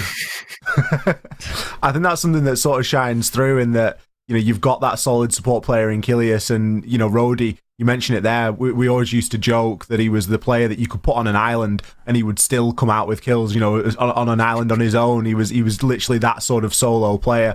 Whenever I think of Rody, I always remember him playing Jackal for some reason, because that's really something that he used to play quite a lot of. We've not seen it all too much. We've seen a little bit here and there, but I think another thing that ties in nicely to Demo's point in that, like, who's the best, because everyone does such a crucial job, is that it's all tied together with really good teamwork. And that's a praise that we've put to you quite a few times on the cast and on the desk, is that the teamwork on Ambush at the moment, it's when you guys commit to a push, everyone's doing their job. Is that something that you're pretty religious about sort of practicing, or is that just something that's happened to come quite naturally to everybody? Obviously, I don't think it's natural necessarily, because if you're put into a situation where there's like just you and 4 other random dudes, you're not going to be instantly communicating, okay, let's do this very specific thing, and you can't really tell everybody what to do.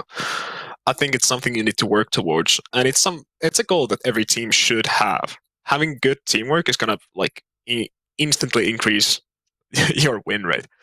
It's going to be so helpful, because if you, instead of having 5 guys doing their own thing, you have one big group working towards the same goal, and you have some kind of logic between what you do. I think working on your teamwork as a team, it's the most important thing you can do, and that's how you like improve your basics. Just basic communication, making sure you're covering your teammates when you can, and communicating when you can't. It's some basic stuff like that. Knowing what you can and can't do, it really makes or breaks the game.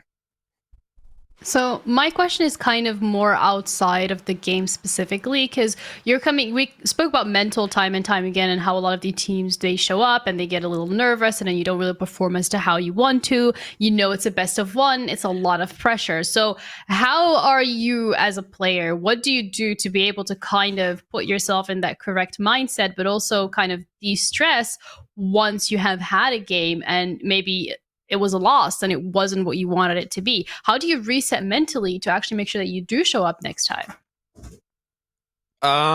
You always have to like look forwards to an extent, because if you keep like, if you stuck into like one position where like, okay, we've lost our game, and you like don't move forward from that, the chances of you thinking, oh, we're here to lose again, are higher. You just need to think about, okay, we've made mistakes, we're going to fix those mistakes, go into the next match and improve. Then your mental is already going to be better, because you're assuming that you are better than last time. You can't just wait for things to get better. You have to actively think that things are getting better, so that your mental isn't stuck where it was last time. And are there any maybe activities that you do outside of, practicing, playing Rainbow Six Siege that help you and kind of translate into the game itself? Or are you kind of just like really focused on playing the game, just, get as many scrims and practicing as you possibly can? Well, so I see a guitar. Maybe you play the guitar. I don't know. I actually don't play the guitar. That's probably my sister's guitar. But I do play instruments on my free time when I can. But yeah, as a player, I spend a lot of my time thinking of how I could have played different situations to figure out what I did good, like well, what I did bad, how to improve and such. It's very important for each player to have that kind of thought process behind what they do. For example, even today on Cafe, there's a bunch of rounds I could have looked at and oh yeah, I made a mistake there, and I need to admit that and then think of ways to fix it. I can't just be like, yeah, we won the match, that's fine, and then just ignore it. That's not the way to go. It was a tough match, and there was like obviously rounds we could have won, but didn't because we made dumb mistakes. So just focus on the mistakes you made in the past and try to not do them. Pretty good life advice as well, not just for gaming. So that's pretty good here. True. But Demo, Ollie, you guys happen to have any final questions before we close it out? I'll go first. I'll give Demo some more time to think. I think it's been really good to see what you've been able to bring into the league, Rastin. Obviously, it's a little bit different this year in that we've got a much wider variety, and you guys have clearly shone above the other Nordic teams in terms of the standings. Obviously, you've got aspirations for those playoffs. Who are you most looking forward to playing coming up? I'm not going to put you on the spot too much. I'm going to give you the answers. Tomorrow you play against NAVI. So, I mean, obviously that's got to be in your sights as a bit of a tough game coming up. Oh my god. Okay. Yeah. Definitely, the Navi game is is something. I guess we're not expected to win that game, but winning against Navi would leverage us against the other teams because we'd assume that the other teams don't win against Navi. If we get those 3 points, those are 3 points that the other teams didn't get. You could consider them bonus points to an extent. And I think getting that win isn't like necessary, but it's very helpful. I think it's a lot more important to win against the teams that are either of our caliber on the standings right now. For example, TENSTAR and Viperio and Victus, and also the lower standing teams like RCTIC and RIDDLE. Winning against RCTIC and RIDDLE would be like, okay, you have to win against them because everybody else has already won against them. So if we don't, then that's going to make us an outlier and we're going to have a hard time catching up to the others. So I think and you play them next week, don't you? Play RCTIC and RIDDLE, I think, on the next Tuesday, next Wednesday. So you guys have had the kind of heavy load, haven't you? You've had to face some difficult opponents, and you've been able, to beat some of them. So surely with how RIDDLE and RCTIC have played, you guys must be looking at it and thinking, yeah, that must be a win for us. Similar to, I think, how TENSTAR came out today, didn't they, against Coalesce? They knew that we need to win this game because that's what we're expected to. Yeah. Obviously, we can see the standings. We're like, okay, yeah, they're not doing that great, but as Ambush, we've played against RCTIC a bunch of times in the Finnish Esports League and other such tournaments. RCTIC have always been like kind of a rival to an extent with Ambush, but it has never been too serious, but now it kind of matters. I don't think we're scared of them. We won against them last time we played them. They have some good players and such, but it's not the end of the world. If we're like, okay, we really have to win against these guys, and it's gonna be hard because they know how we play. No, it's not really like that. We can't underestimate any of the Nordic teams, even though they haven't been playing great. Coalesce, they have great players. They have Pat, who was insane when he was on Nordic last year. Noah, who is just mechanically gifted. A godsend, I guess. And otherwise, like, experienced players on the roster. And you have RCTIC. Monks and Gosic have been playing together for 4 years. How do you even manage that? I don't know. There's talent on these rosters. They have the dedication to work together, and we can't underestimate them because they can beat any team if they put in the work, and they can put in the work. I'm not like expecting us to win necessarily. Yeah, Need to be scared for every matchup. I think that's a different approach that we've heard so far on a couple of the interviews today. A lot of the teams were saying, yeah, we got this, we're very confident. So very refreshing to hear that. And, I think that's a good approach as well. Always make sure that you're prepared. It's always better to be over-prepared than under-prepared. That is my life motto. So thank you so much for that solid advice. And also thank you for doing this debrief. But closing out remarks, I'm going to start off with you, Raston, if you have any final words that you would like to share with us. I don't really have anything, to be honest. I'm just kind of about to fall asleep. It's kind of late. Well, we appreciate you coming on because we know it's late over there for you. So I guess thank you for coming on. It's been great to get a little bit more than just a short interview and get a little bit more of a deeper dive into the team. So I appreciate it. Yeah, no worries. Demo, any last words for today? No, just again, if you want to call in anytime, give me all your thoughts about how the evening went. The number, again, we're still trying to get that number flashed up on screen. We've plugged it too many times. I think that's the debrief. That's the debrief we need. It is. That is the debrief we need. But all I hear, we're just a bunch of Muppets. They don't care about us. So we'll sort it next time we're on. We're going to do that. We're going to get the Discord set up, and we're going to have people in the chat come in and talk.